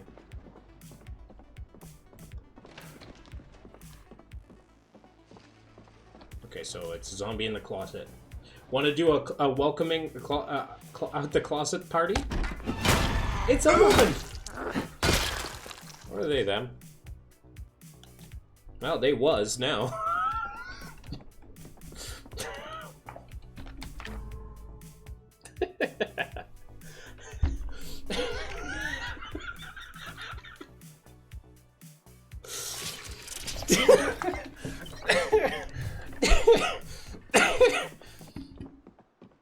didn't even think about that. Yo, I had enough of feel anxiety. I listened to the word date. They was? Yeah, they slash was.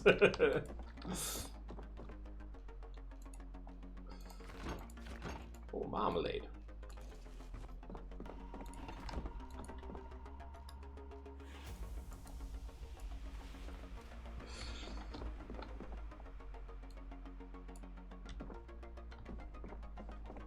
You know what? I have to get that clipped.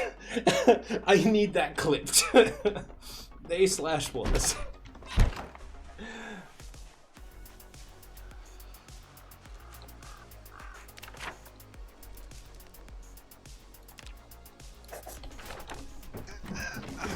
I'll put that on the YouTube channel.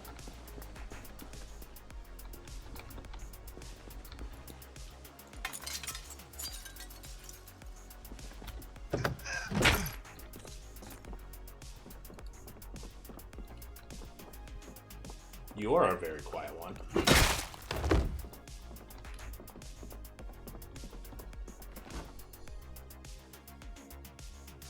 Send it to the gals. Oh, they'd always see it. I'd always put it in my Discord. I'm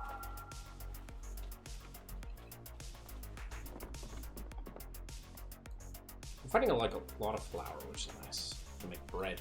If I knew, too bad I just don't know how to make bread. Apparently bread, I can make a pie, but bread is too much for me.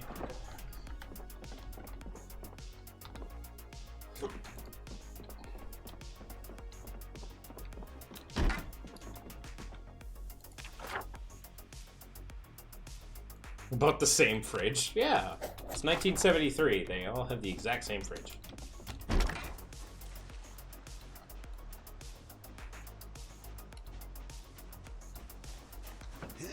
Oh, no, wait. Is this 1973? I forget. Or is it 93? No, it's 93. It's 1993. It's 1993, my bad. To be fair, I'm like in the middle class, lower class area of town.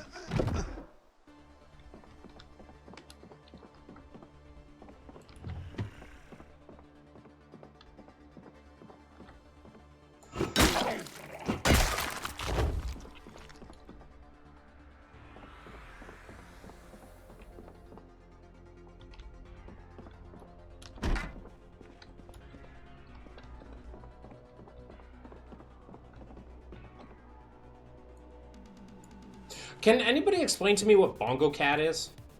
I'm seeing like all my friends. How we transform, house is closed. I mean, some zombies are stuck inside.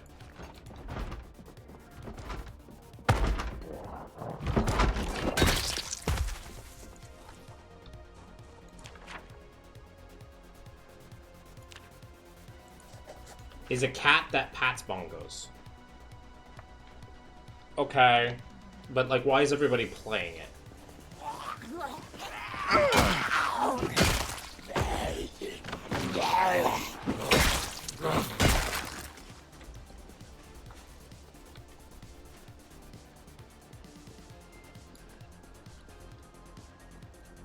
that's a big group of zombies there.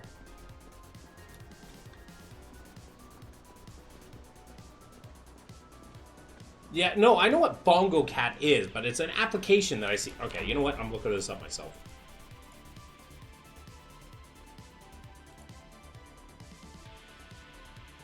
Oh, Back-T is streaming. Nice. Okay. I'm looking this up. What is Bongo Cat?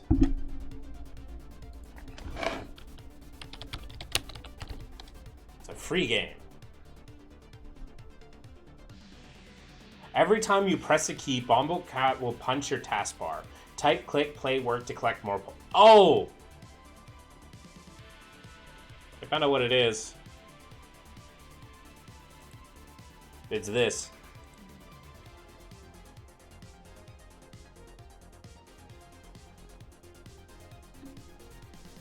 Everybody, and so you play it when you do other games, so it records your thing.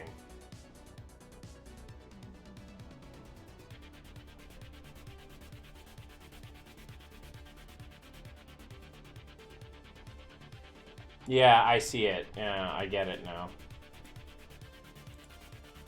Odin, can you... Where the fuck did you go?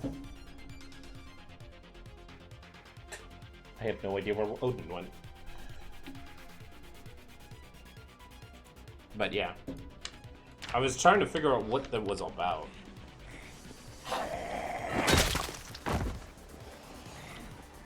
It looks like your cat. Is it only because it's white?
Bad guys are dead.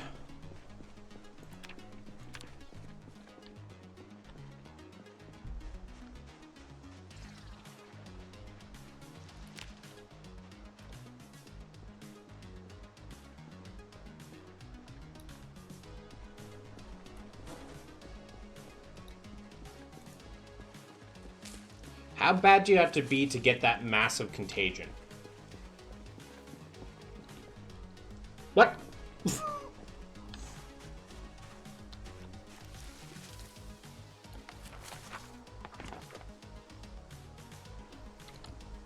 What? Oh, I mean as a government. This one was airborne. Most of it was airborne. So, like, people got infected, like, all at once is the main problem. Oh!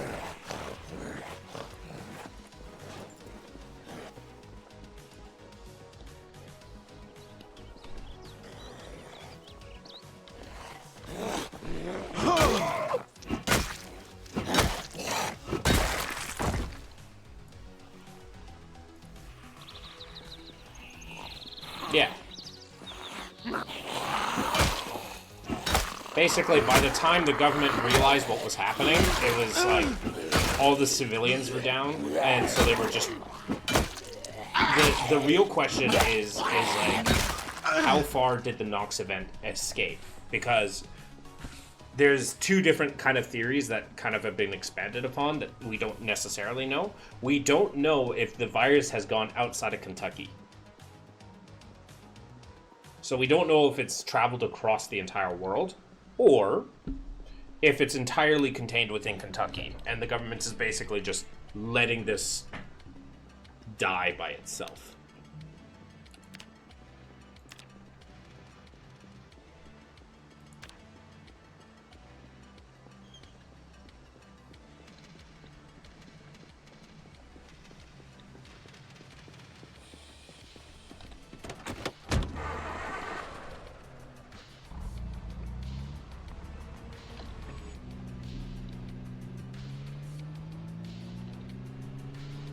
What if you are a test subject?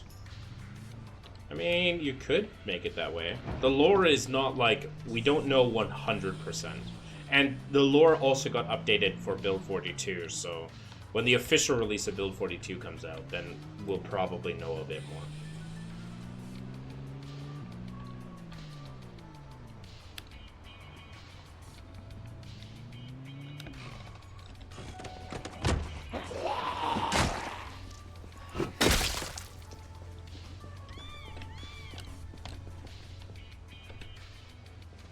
Umbrella is behind this, no. If Umbrella was behind this, the zombies would be far more scarier.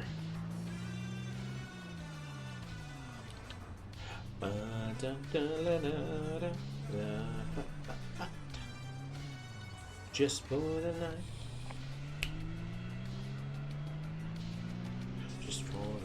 Actually, how many zombies have I killed? I have not seen that list in a while. 2,228.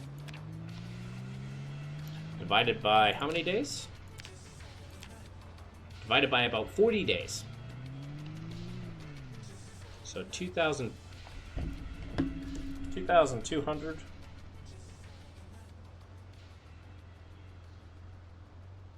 I'm not going to do the math, feck you.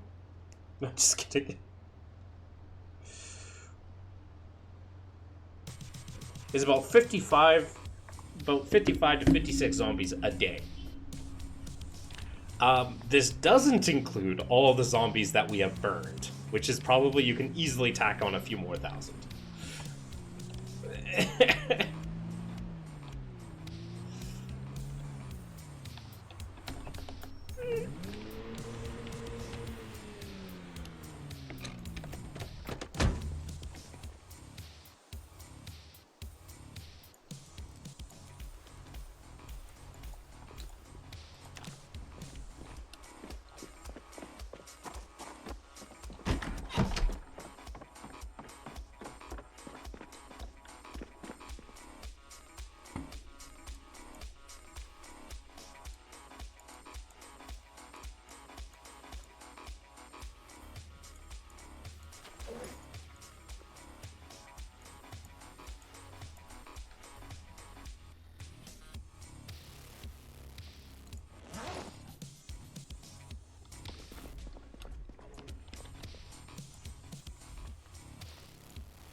Oh wow, we are full.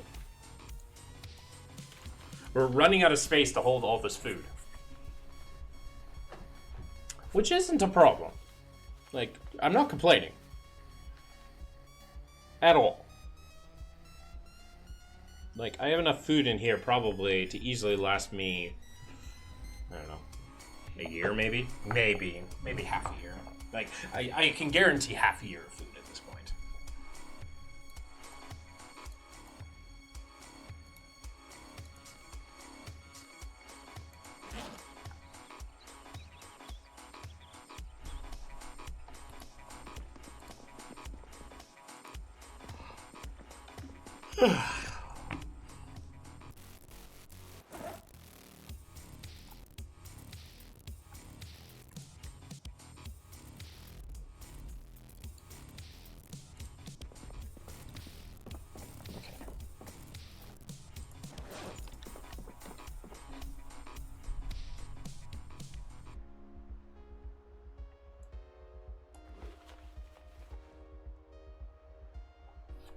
I still have yet to find a way to know how to use my generator.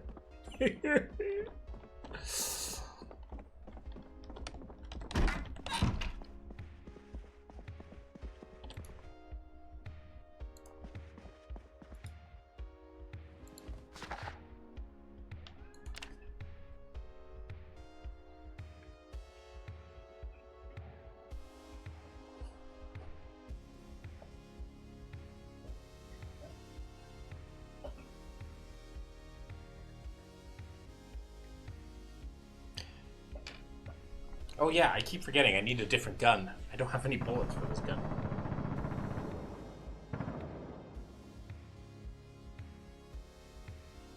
He's not like that. He's using the bullets that I need. Stop. Don't get... Bro, I need those bullets. Give them. I'll give. Give me those bullets, you bastard.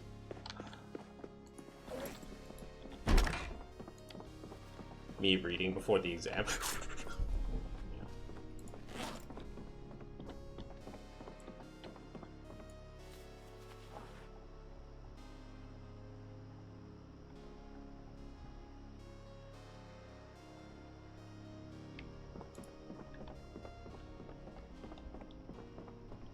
Well, this one you're reading a glass, the history for a skill increase.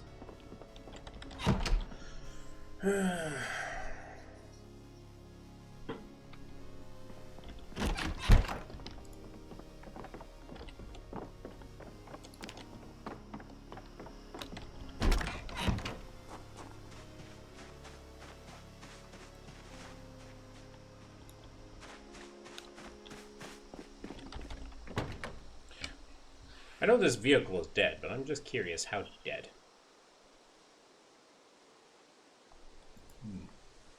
Okay.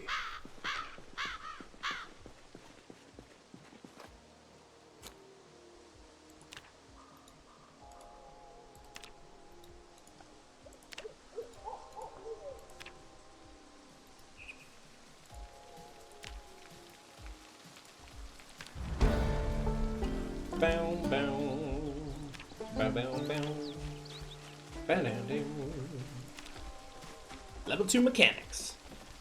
Recently, I just went through my notes that I took from a class in vector algebra 2 hours, and I did pretty well. Oh, nice. Mechanics level 2. And I don't think I have anything for fishing. There are these 2 books that I can read.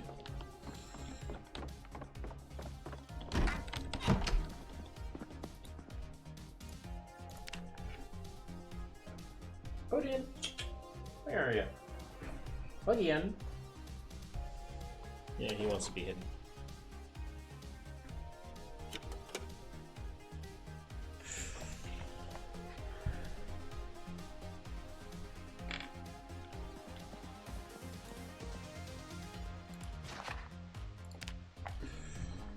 Ugh.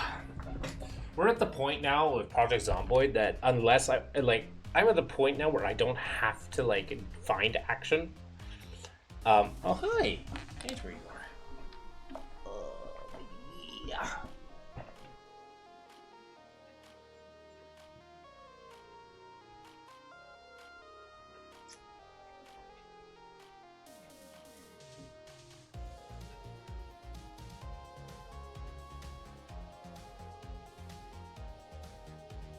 What the F is your character doing? Reading. So in Project Zomboid, like you have a bunch of skills, and to level up the skills, you have to do the skill, right? You have to do what's inside of the skill to use it, right? So like if you want to get better at mechanics, you have to like work on cars and so on and so forth. The thing is that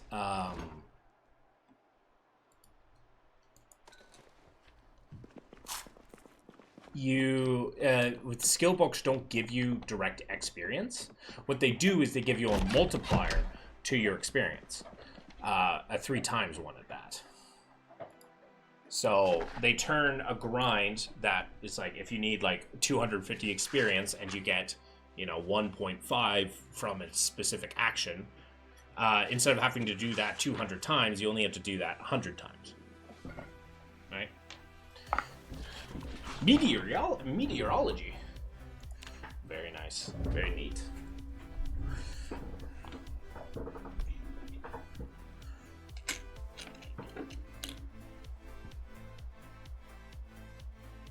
But yeah, all these arrows show that I'm getting a skill boost.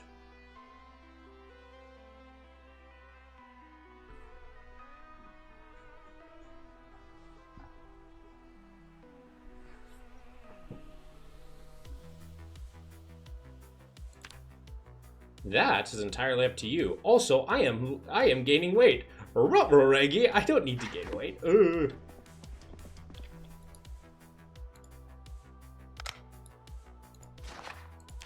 need to go for the low calorie options.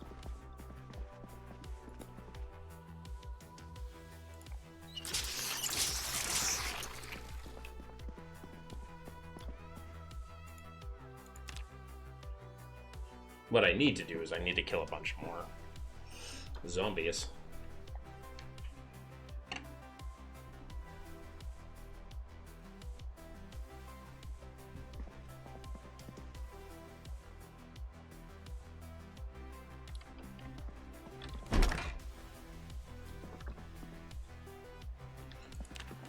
Chemical engineering.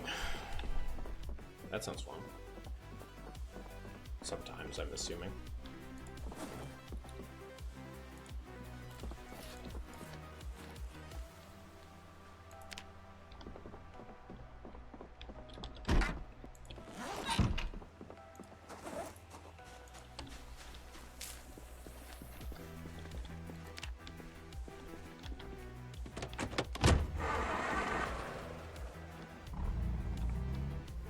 Both on STEM fields? Yeah.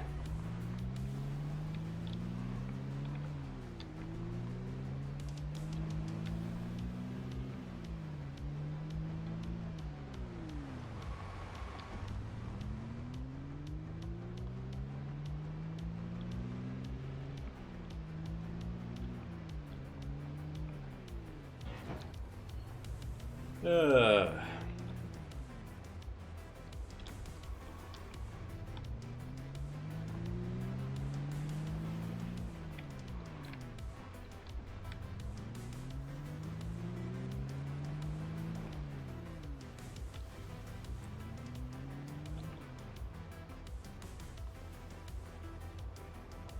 My dream was aerospace engineering, but we don't have that career here.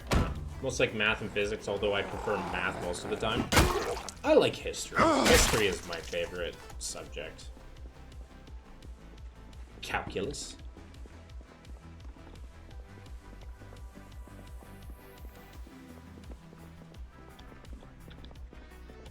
Why is there a smoking pipe? I know. And a cigar. What is this place? Why is there a cigar right next to children's toys?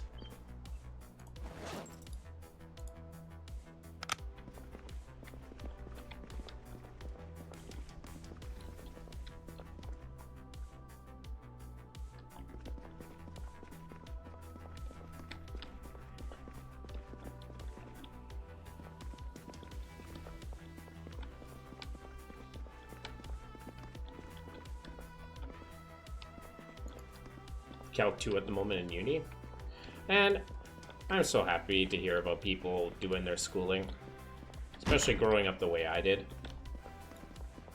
I had good grades, then I forgot. Yeah, but like higher level history is not about memorizing dates.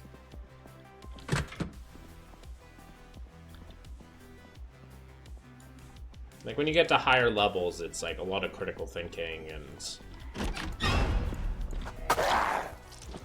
like the study of people's and becoming like a detective to an extent.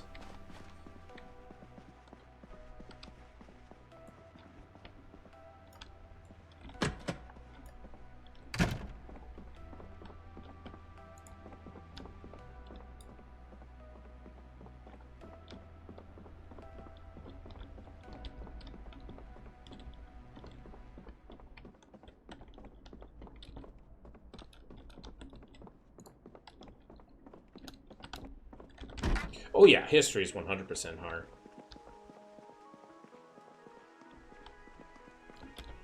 I definitely won't say it's easy.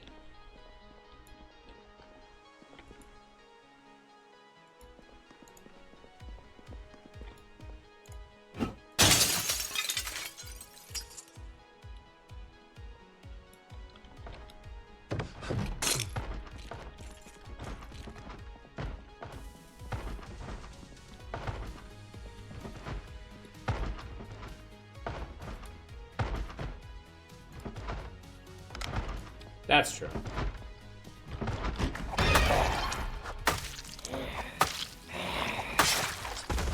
My ex did I helped her through a master's of education. I think this is a lawyer's office.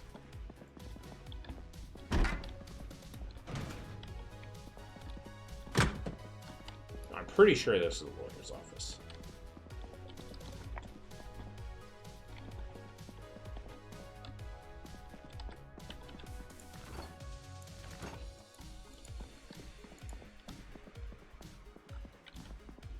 Not known for its great, awe-inspiring loot.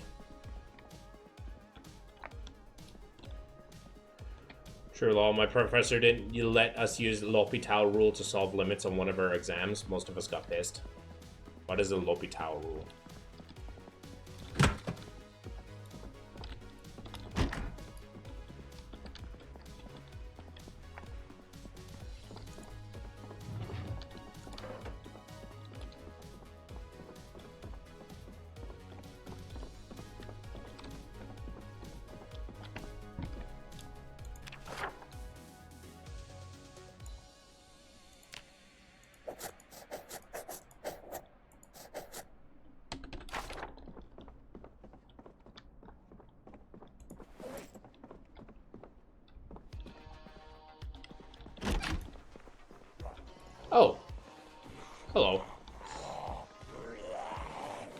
guess we're doing this now.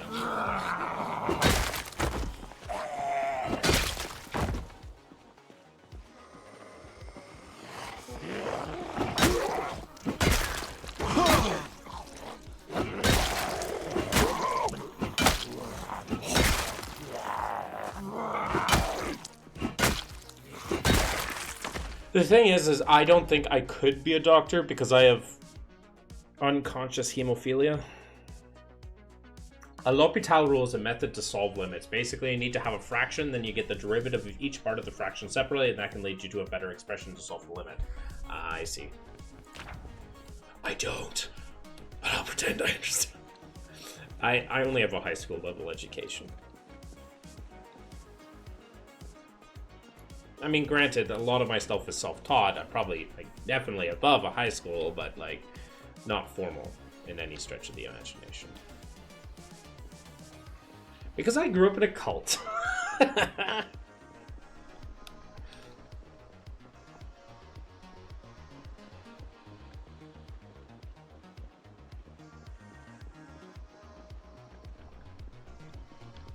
But I plan to go back to school.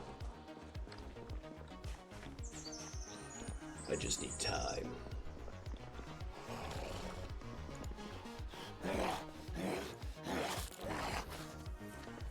Can I eat these pork rinds in peace, man? No? Okay. Actually, you're a man. Okay.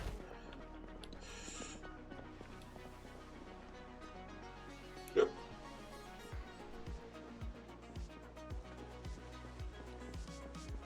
You have a strong educational background, though? What do you mean?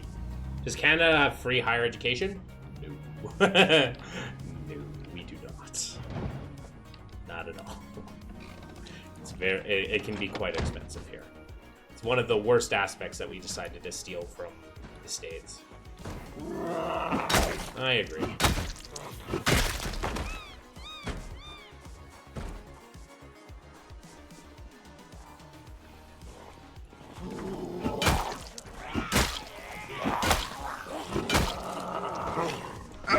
Granted, like, there is, like, ways to get government assistance here in Canada.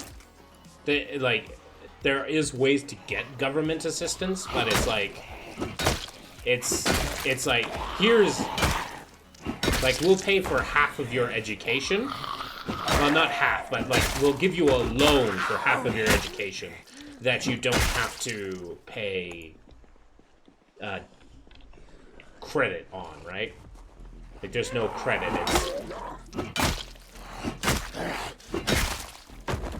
But you still have to pay, right?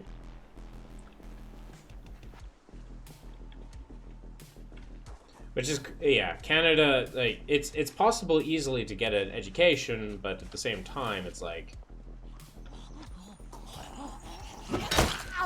it's not like it's impossible to get into it, but it's not as easy as many other countries, which is kind of crazy.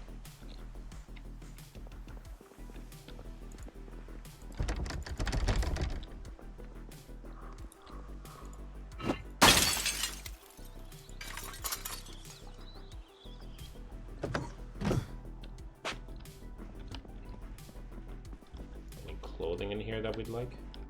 I don't think so. I think we have all the clothing we like.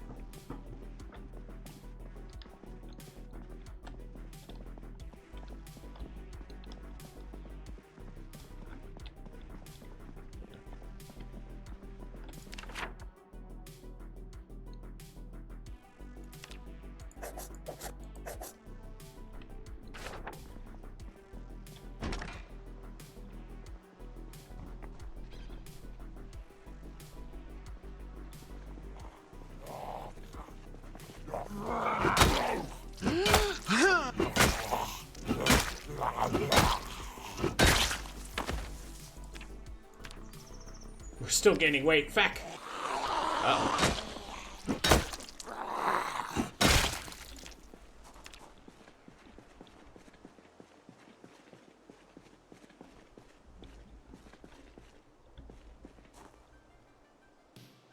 It's decent for South America. I've seen people move. Of course, they have to learn extra, but it isn't useless. Yeah.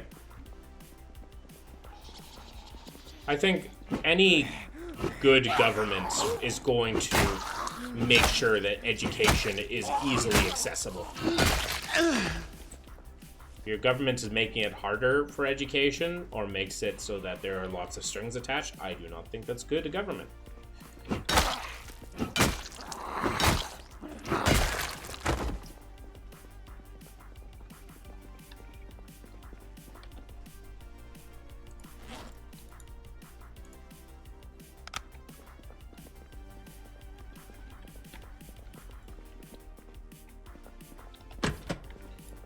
Privatizing education does not help anybody but the rich.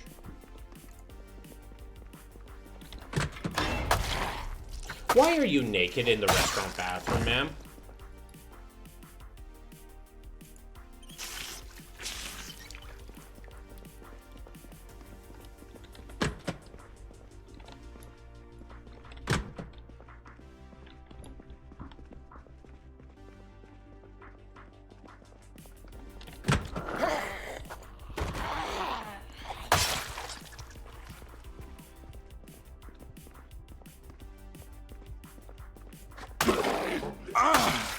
Even then, it doesn't benefit anybody but the rich.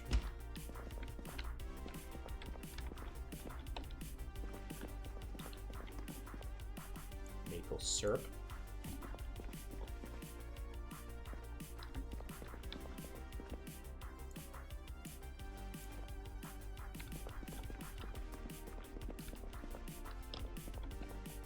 Maple syrup.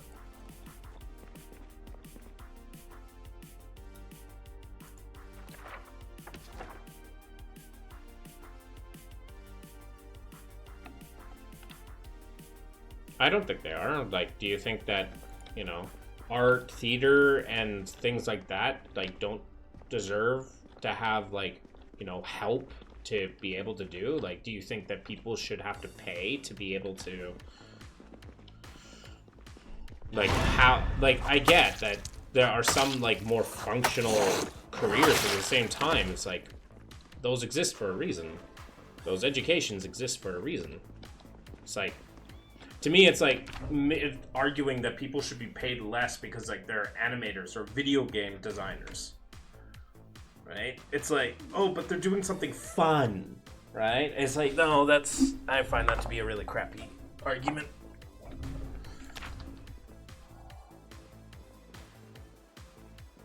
If your government is having a hard time, like, putting education and prioritizing education, there are problems with the government itself. Has nothing to do with what education is. Right? Blocking any sort of education does not help. Like, that won't fix anything. The amount of money the government spends on those types of programs is nothing compared to what's actually the problem.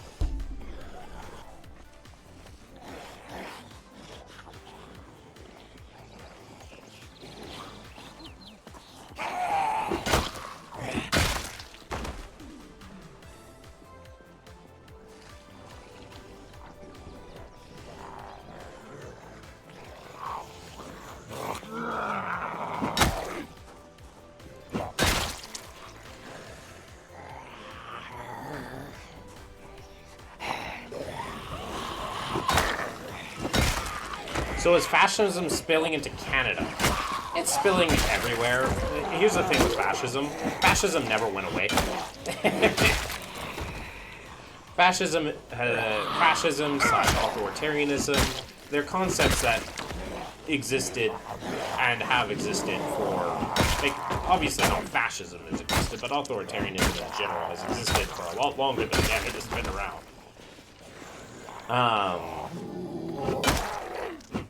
But overall, everybody's eyes were opened when Trump was talking about annexing Canada. And whether or not he was being serious or not doesn't matter. It basically made Canadians go like, oh, feck. Right? Holy crap. Like, that's really bad. Because we can't just ignore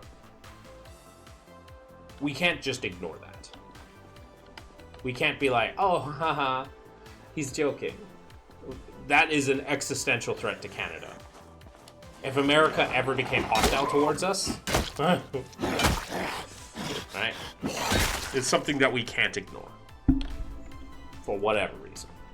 And so that influenced our last election, which allowed the Liberal Party of Canada to win again, even though the Conservative Party was set to win. And by all means, I still think Canada's a great place to be. There's still obviously a lot of problems, and our quality of life has diminished over the past 20 years. However, I think if we push a little bit, we'll be able to fix it.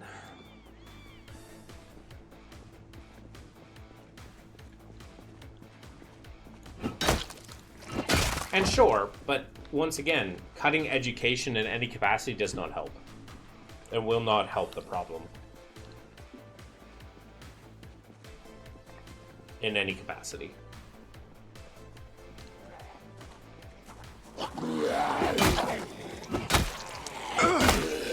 Mainly Canada got hit by COVID really, really hard. Right. Our economic recovery plan was not good. And part of the reason why it wasn't good is because our housing crisis.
Yeah, you're right. I don't know. I hope we get a healthier economy at some point. Some articles like put a lot of restrictions on private, so it's a multivariable problem. Yeah, for me, the answer when it comes to like, oh, should we get rid of education or should we cut back education is like the worst option you could ever do to try to solve a problem, because economies are not fixed.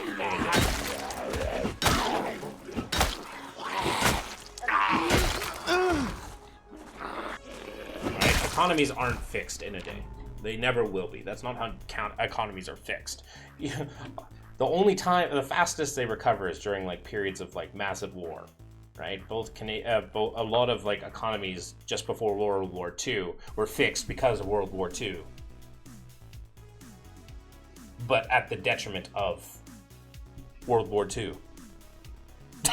So, if you want a fast track to fix your economy, you need to go to war. But, you know, then you have to go to war.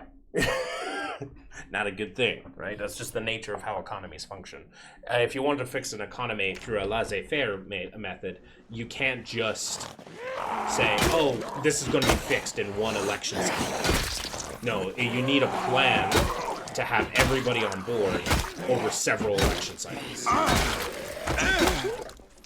Which can be really hard to do because politicians will often prioritize short-term goals for long-term ones. Because that's how it works. I have a friend who lives in Canada since he's a kid. He's trans, so you can pretty much guess how he felt during the last elections in Canada. Well, then he's glad that the Liberal Party won and not the Conservative Party. Hopefully he doesn't live in Alberta, or she, or they, or whatever.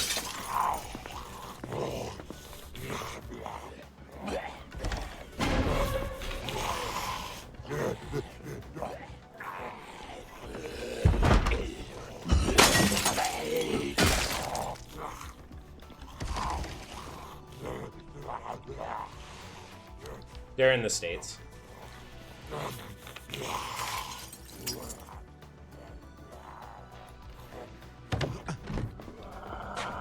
No, no, no, no, no.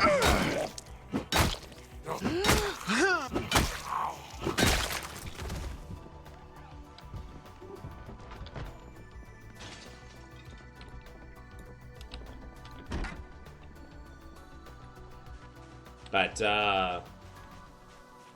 yeah. Hopefully they don't live in Alberta or Saskatchewan, because they're the most conservative provinces here in Canada, which I live in Saskatchewan, but especially in Alberta right now. Danielle Smith is an absolute horrible human being. I just like everything about her.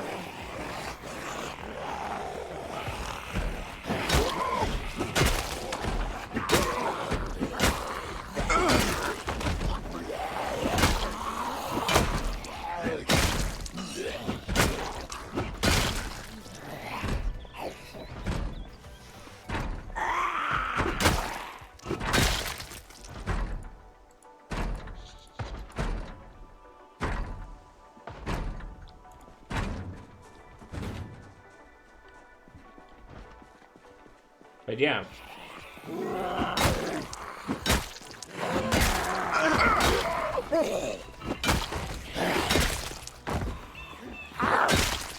America, heck yeah. Dominant land inside the motherfucking dayland. America, heck yeah. Oh. Oh, this is where the club is. What's the club called? The Riparian.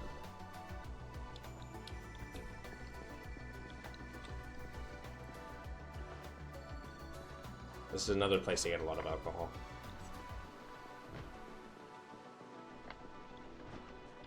I keep forgetting I need a new gun.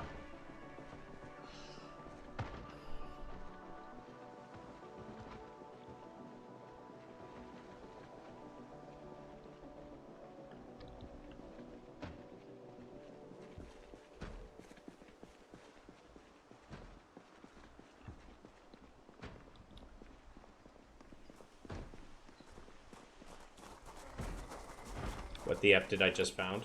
Smith has been criticized for making false claims about E. coli as a cure for COVID-19. Are you talking about Danielle Smith, like the current premier of Alberta?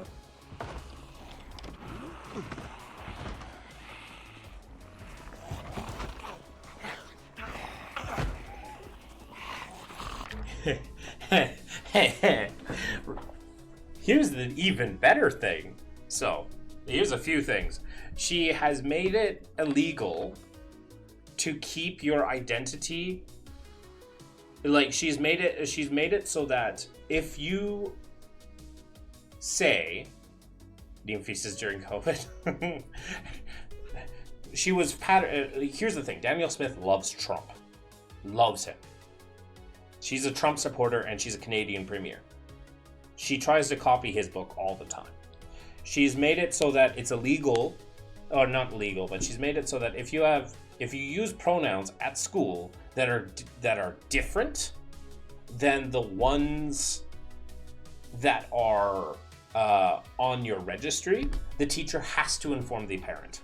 And also trans bathrooms. Like she's made it so that like there are no such thing as trans bathrooms anymore. She's made it so that you have to and we're talking for schools specifically. Like she's attacking like young kids all the time, like young trans kids, just being the way they are, which pisses me off.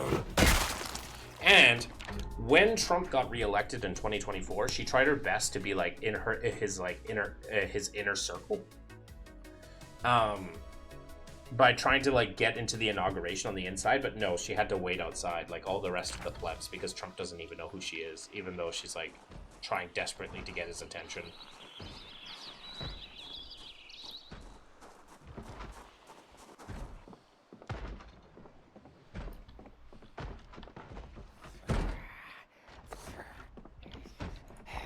Yeah. Yes, she is. Remembrance Day Poppy, what is that? So the Remembrance Day Poppy is So we have, so a lot of the Americans have their Veterans Day on like a different day from us, but for our, it says November 11th, which is Armistice Day, which is the end of World War One. And so we had a big national awakening during World War One. We really started becoming our own country during that. And we lost a lot of people. And we remember our veterans by wearing a poppy, because there's a poem called Flanders Fields, which mentions poppies and stuff like that during like the fields, during some of like the great and horrible battles that Canadians were a part of. Because Canadians were part of some of like the most horrific battles during World War One.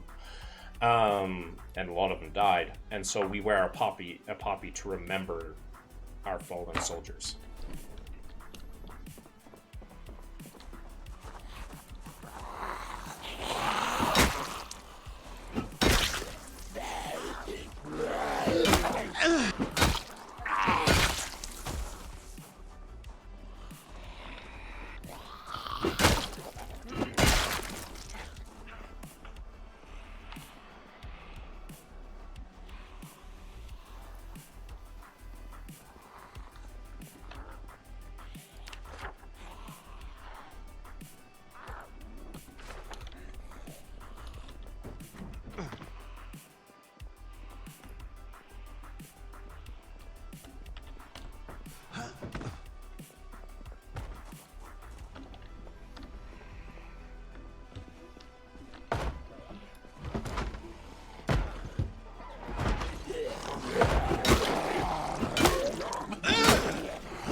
Sir.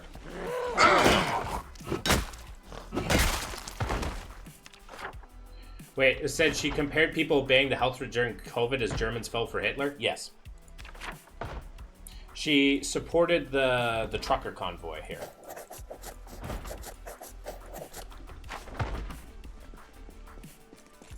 Like I said, she's an idiot, and she's also directly harmful.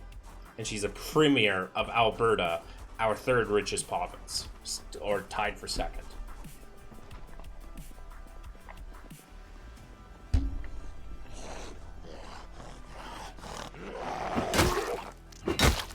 Yippee. Yippee. I'm not a fan. What?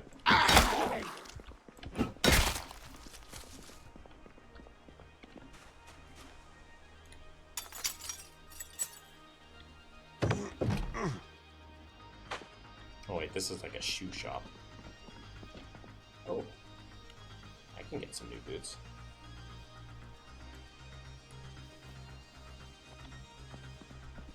Fascism is reaching like rust across the world, a more autocratic rule. Once again, it always exists. It never goes away. So it's your duty as part of the democratic process to make sure that it doesn't take hold in any way, shape, or form.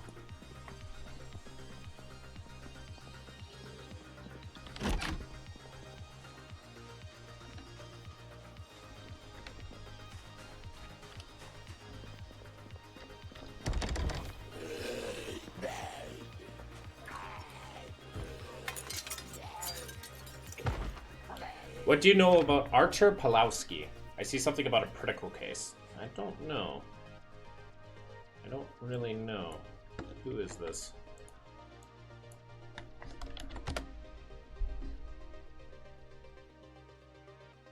Oh.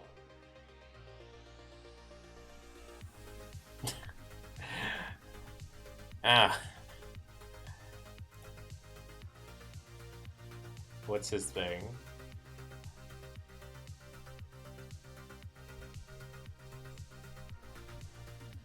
Oh, it has to do with COVID. He was trying to do stuff with trying to break COVID guidelines.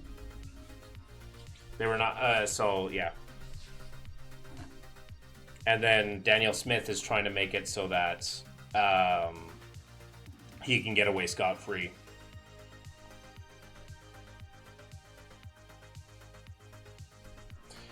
Yeah. It's very similar to the trucker convoy here in Canada. What happened? Uh-oh.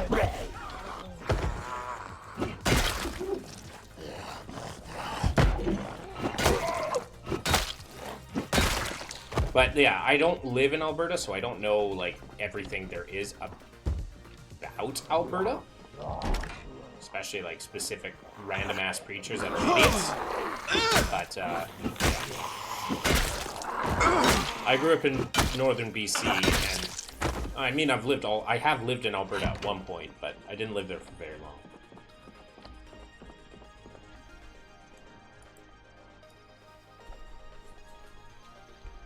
Alberta. I'm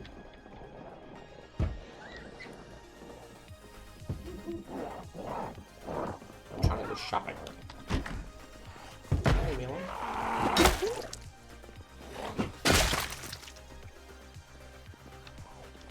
At least Canada's keeping its human rights.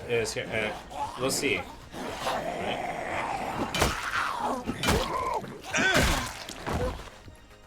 Hopefully it gets better.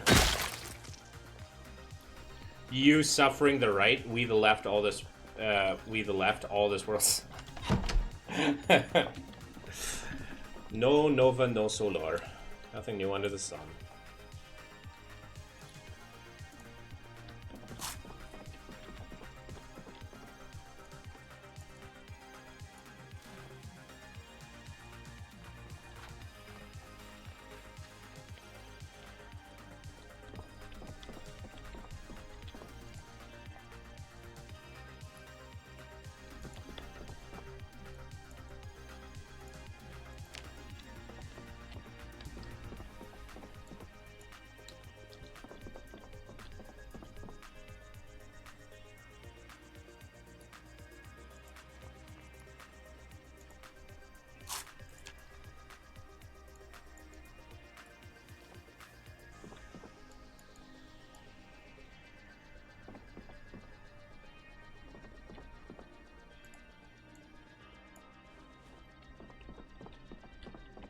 Holy crap, there's a lot of food in here.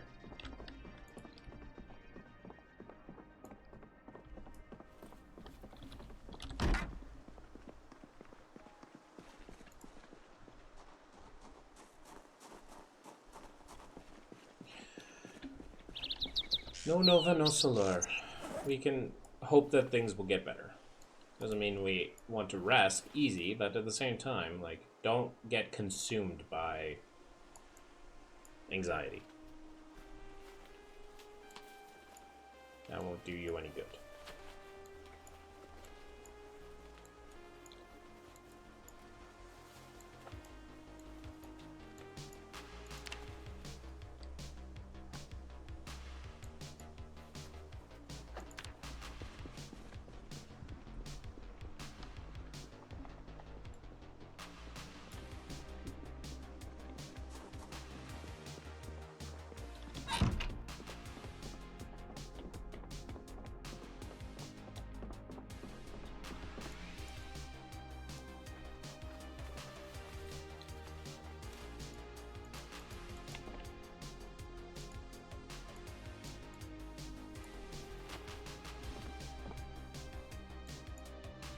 Oh, the tomato sauce. Give me a piece of with nothing.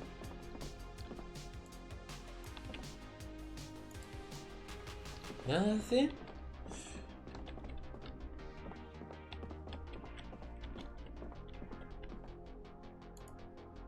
Margaret.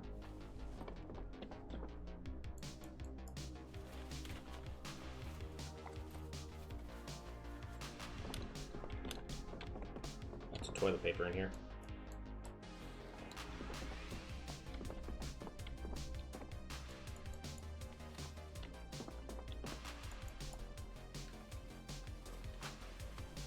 I'm safe as that. It's still in the making the way out. Yeah. I cannot wait for the day you get out.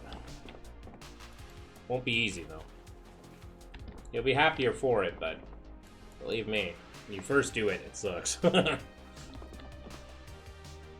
Hopefully your parents are not as brutal as mine are in the shunning policy. Like, not saying Jam has it harder than, has it easier than me, no siree, but, thankfully after a few years it seems her family is not being as horrible with the shunning policy.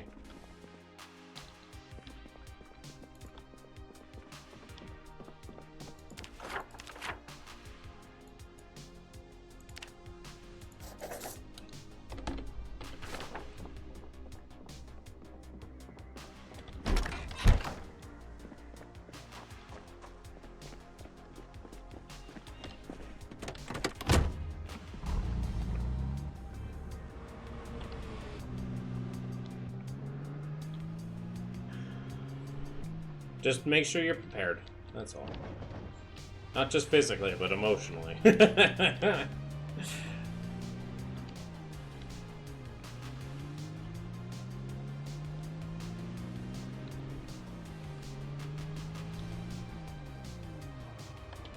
If you need therapy, make sure you go get it. Make sure you go get it.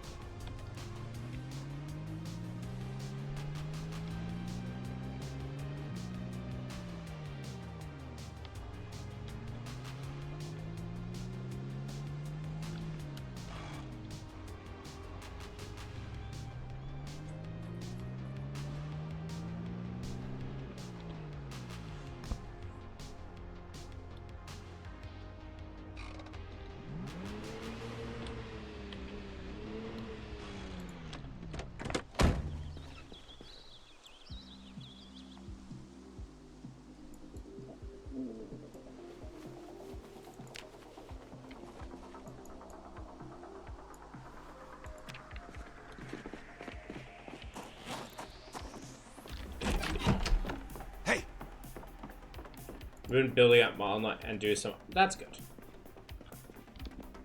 I'm proud of you, little one.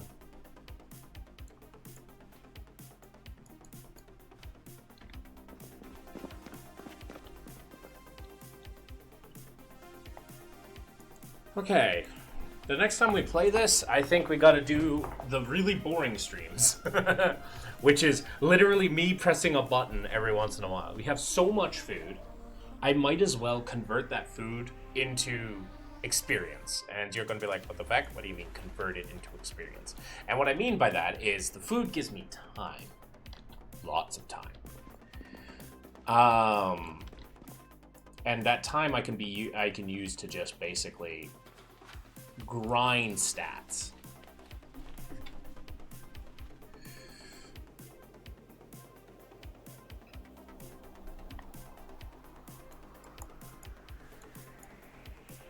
And with the grinding of stats, I can, like, do whatever I want. It makes my jobs much easier, right?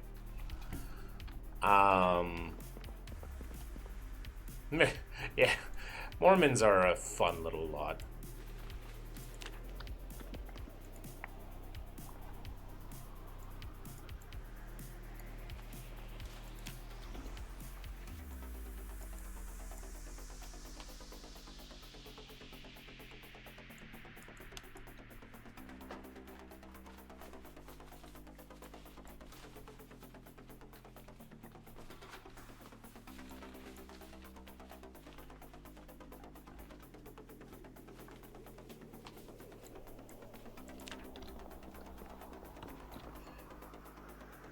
Yeah.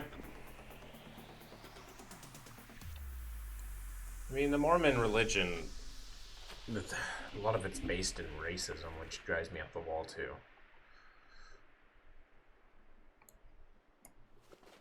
Nice. That's good to hear.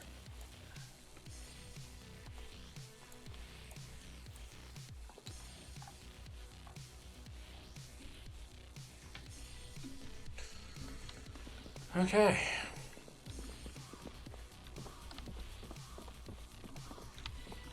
Okay, so Aqua, what do you mean by like the really boring parts of the stream? So we have to basically get undressed.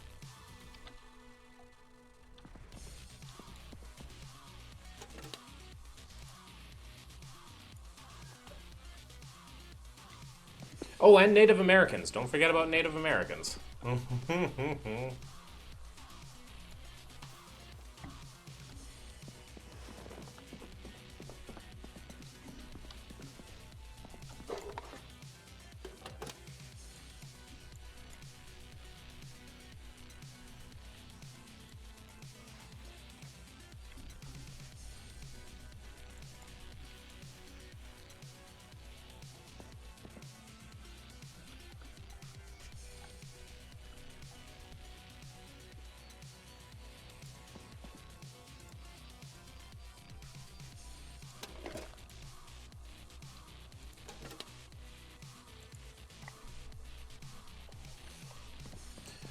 The Book of Mormon I'm talking about, but yeah. Alright. So, here's what we're going to be doing for a while.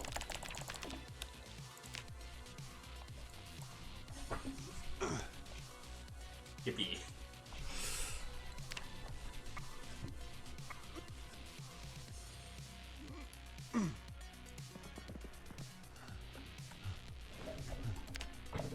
We get to grind. We get to grind this nonsense.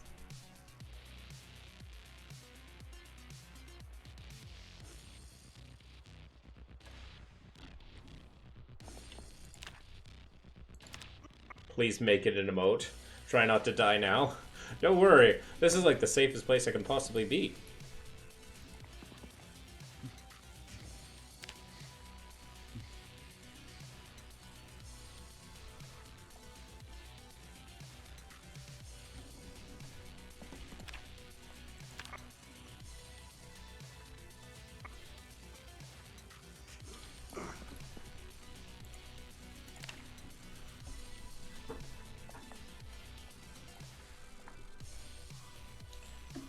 Quite literally, our days is going to be all about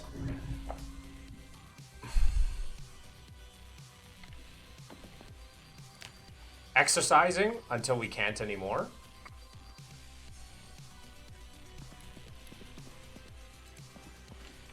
And eating.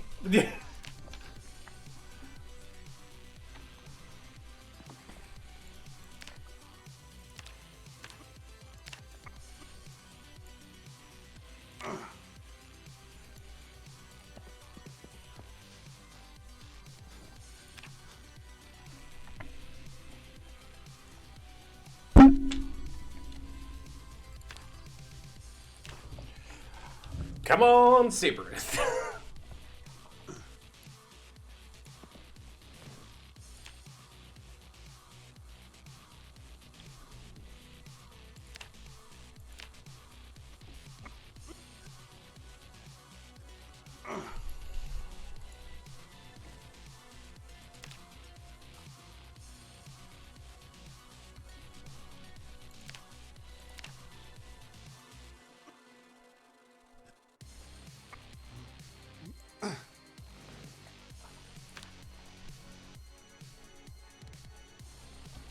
Why so many wants? Want to get thick? Well, the thing is squats are the best way to level up your fitness score, right? They focus your legs and they give you a bunch of fitness. I don't need to upgrade my strength right now. I'm just trying to increase my fitness, right? Increases melee attack speed, success chance of climbing, and decreases exhaustion rate. I started off with a level 4 fitness instead of the normal level 5. So I need to just grind this skill up. And so to give you context, let me rest. To give you context, so let's do context. So right now I have 10,359 experience for this skill. If I do 60 hours of squats,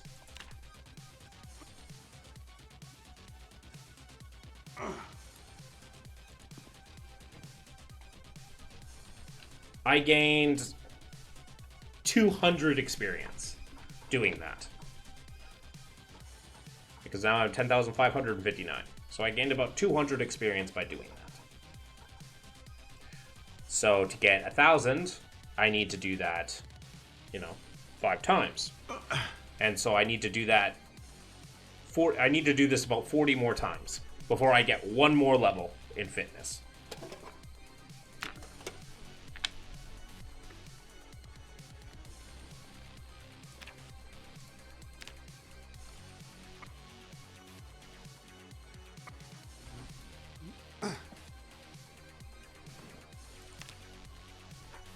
So,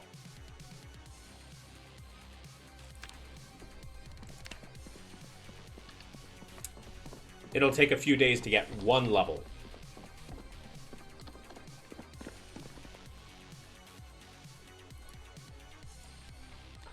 But I have so much food saved up that I can just kind of eat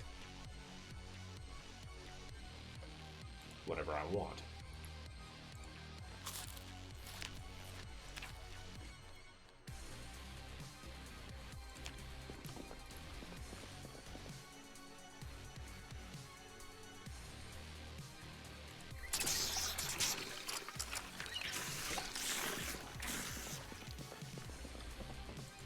So,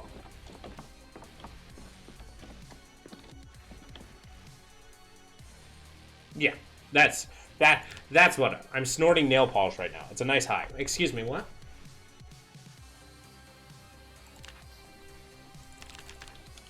Excuse me, what?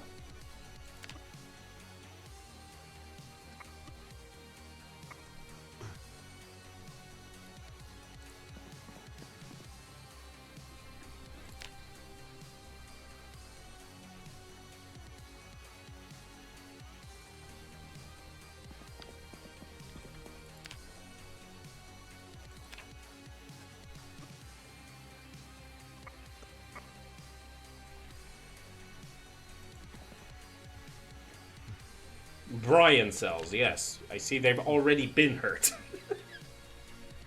Not my Brian cells. Anything but my Brian cells.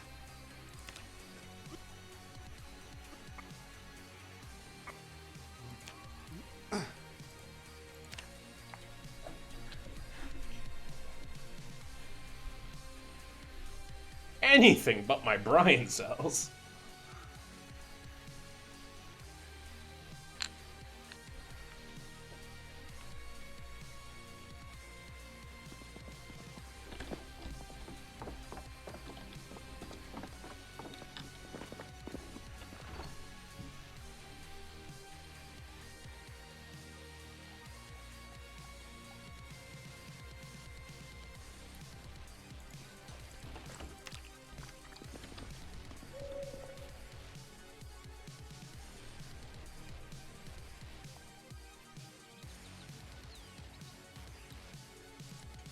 Well, strictly say can't say something because you cancer, but it's really unhealthy. Yes.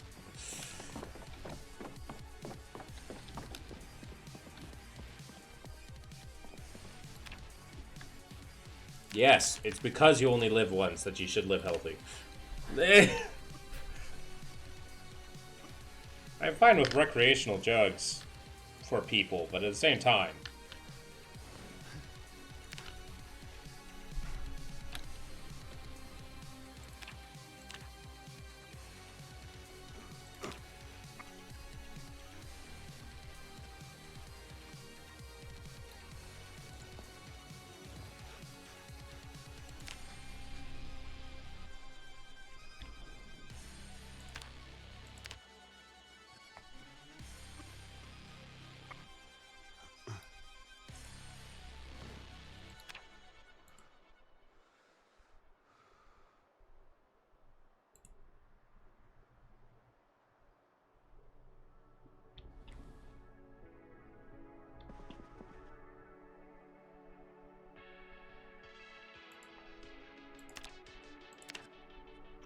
once I get my next level of fitness, I'll switch from squats to burpees.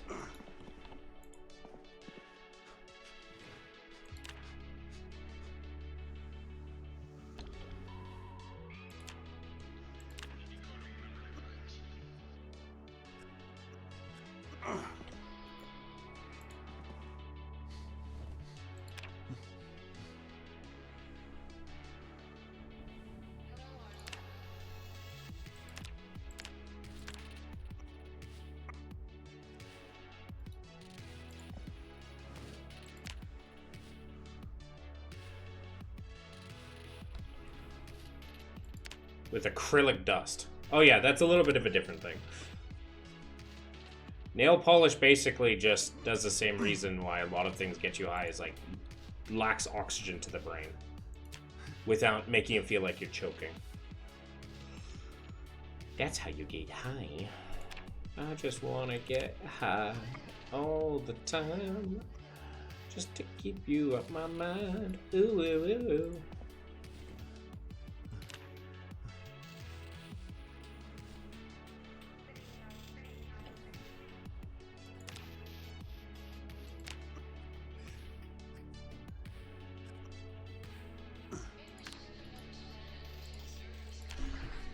We have spent 2 days doing nothing but squats.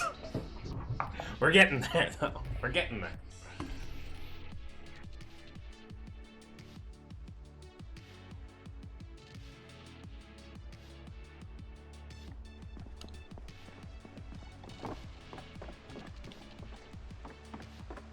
Uh-huh.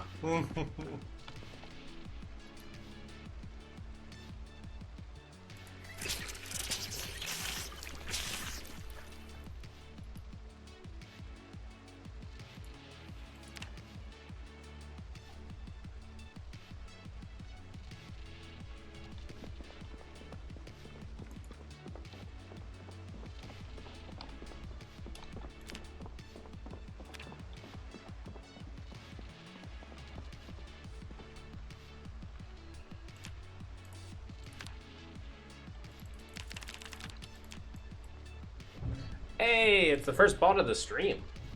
Almost 5 hours in. Jesus Christ.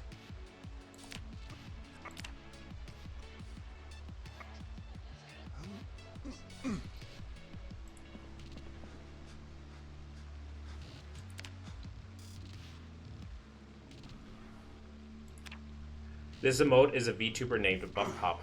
So many VTubers. It's crazy because my current crush is a VTuber, and it's like, I can't escape them, can I? I can't. It's like my most recent ex is a VTuber. Like my current crush is a VTuber. It's like, I can't escape.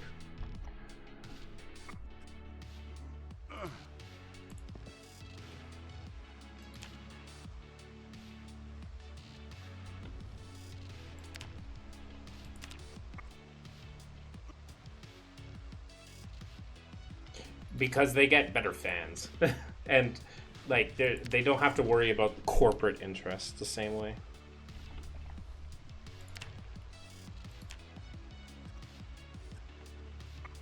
Only 4,000 more experience to go.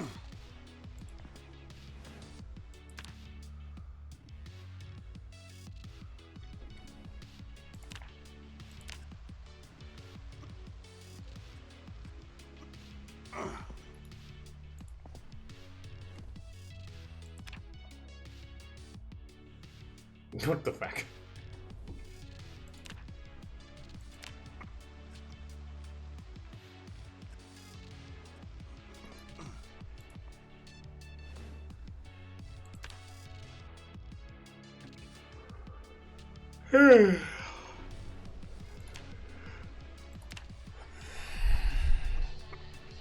This is the worst part about Project Zomboid, but it's also like, it makes sense. Like, you can't have a realistic zombie sim without this.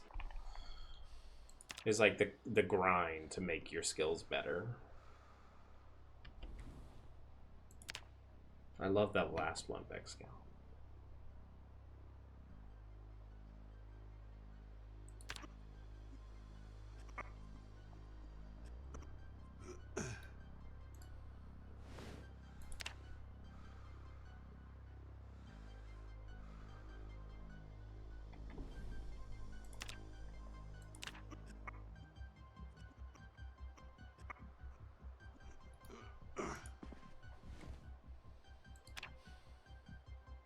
Just a goofy little thing.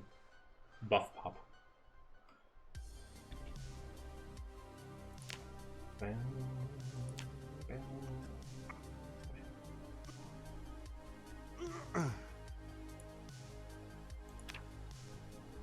We're close.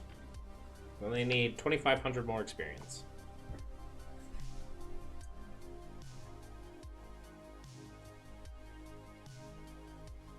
Sus a little. Fair enough.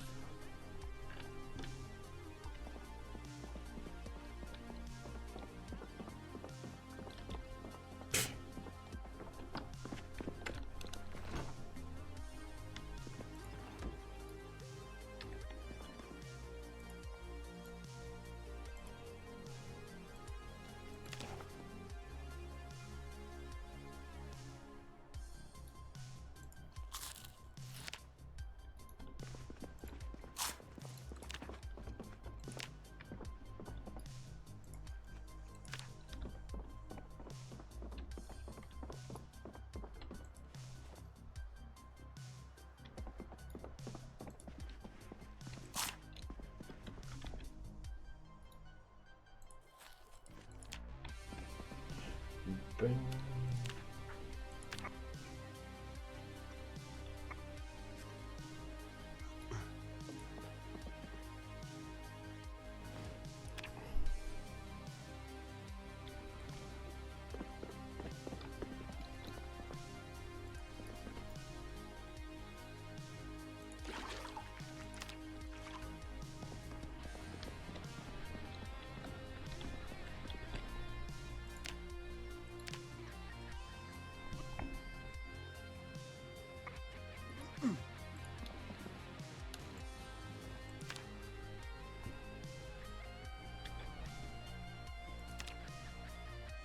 We're getting there. Holy feck, boys, we're getting there.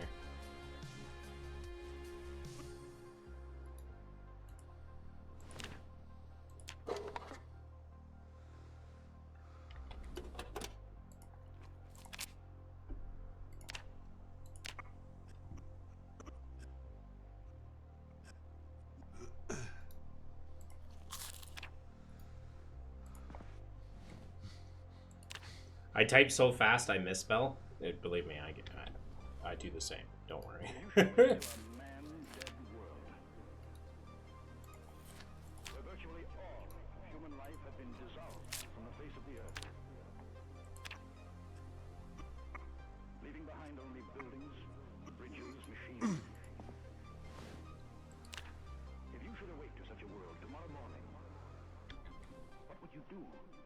Where would you go?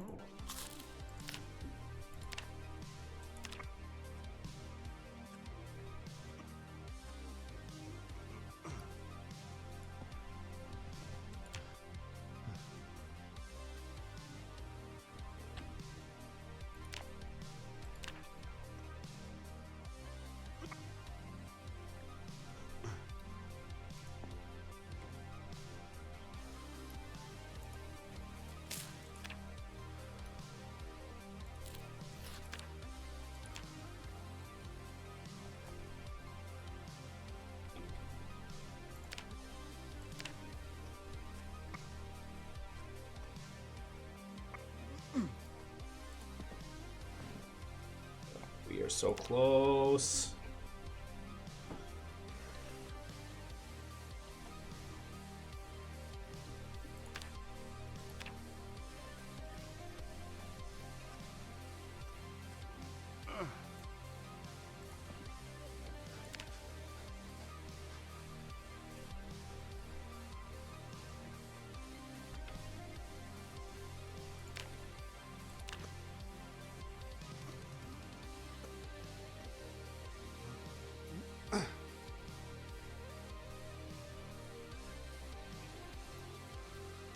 Oh, we're in pain?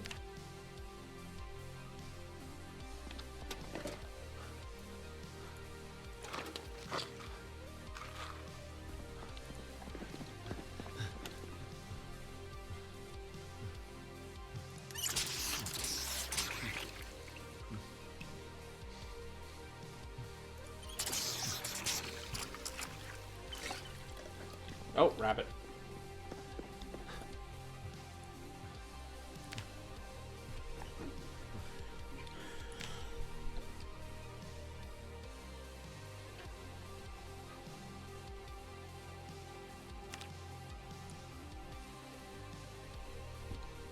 I wake up in the morning at 5 a.m. and 6 a.m. and I'm trying to survive the zombie apocalypse, and I scream at the top of my lungs.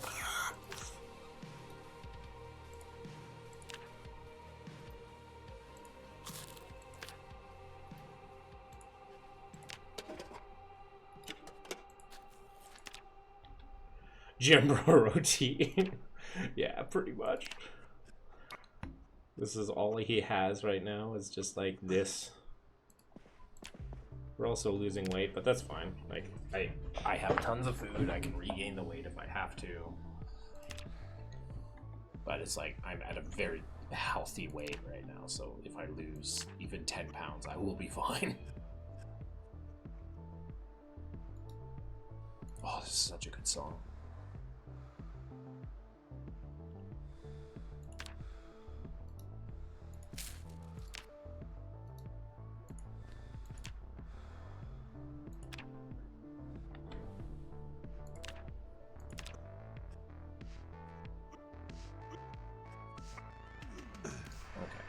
Level up.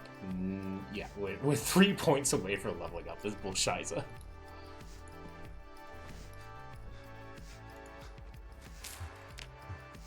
I don't know about this gym bro routine, but it's literally you do a rep for an hour of squats. You do an hour of squats, eat a lollipop while you're resting.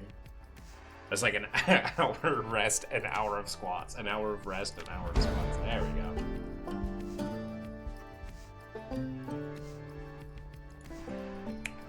Level 5 fitness, that helps immensely, because one of the things that Saberith gets really mucked up with is like he's strong, but he gets tired so fast.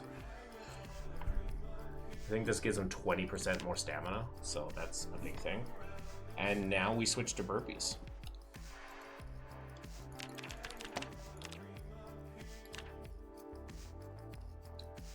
All around in silence.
Never win.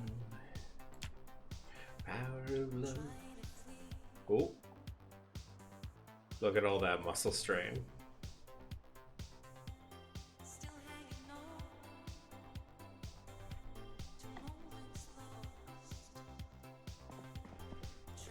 I don't think we can exercise. Yeah, we're in too much pain to exercise. I can do one thing whilst I wait.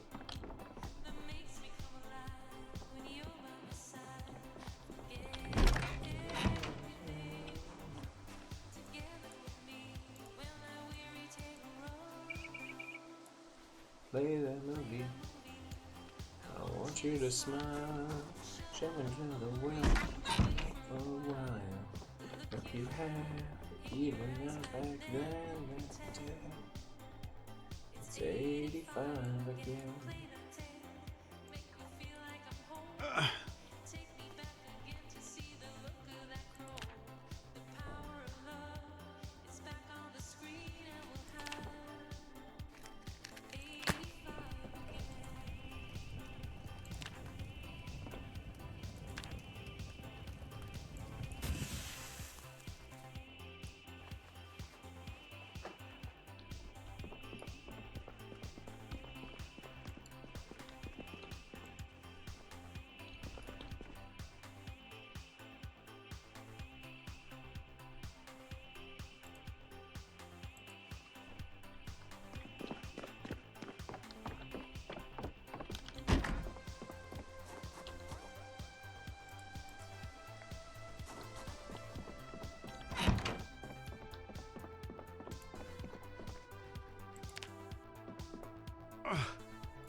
Yeah, another thing we can do while we wait for our pain to go. I might actually end stream here. Because, well, we got everything I needed. We are in agony. we ain't doing so hot. That's funny. Alright, let's say goodnight. The god cat says goodnight. Right? Yeah, he does. Thank you all so much for joining the stream, as always. And yeah, we'll be back at it again tomorrow, most likely. Yeah, this is what we do. All right, let's go find someone to raid. I think we're going to be raiding Bekti Bloom. There's a Licky Wag, Memento Ori, Rila. Let's do Bekti, I think. Yeah.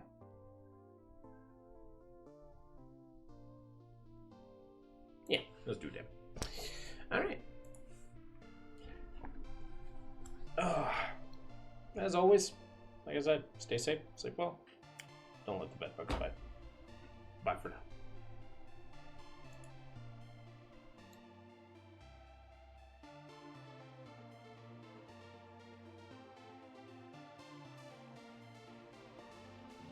I need to know how Nihilus died.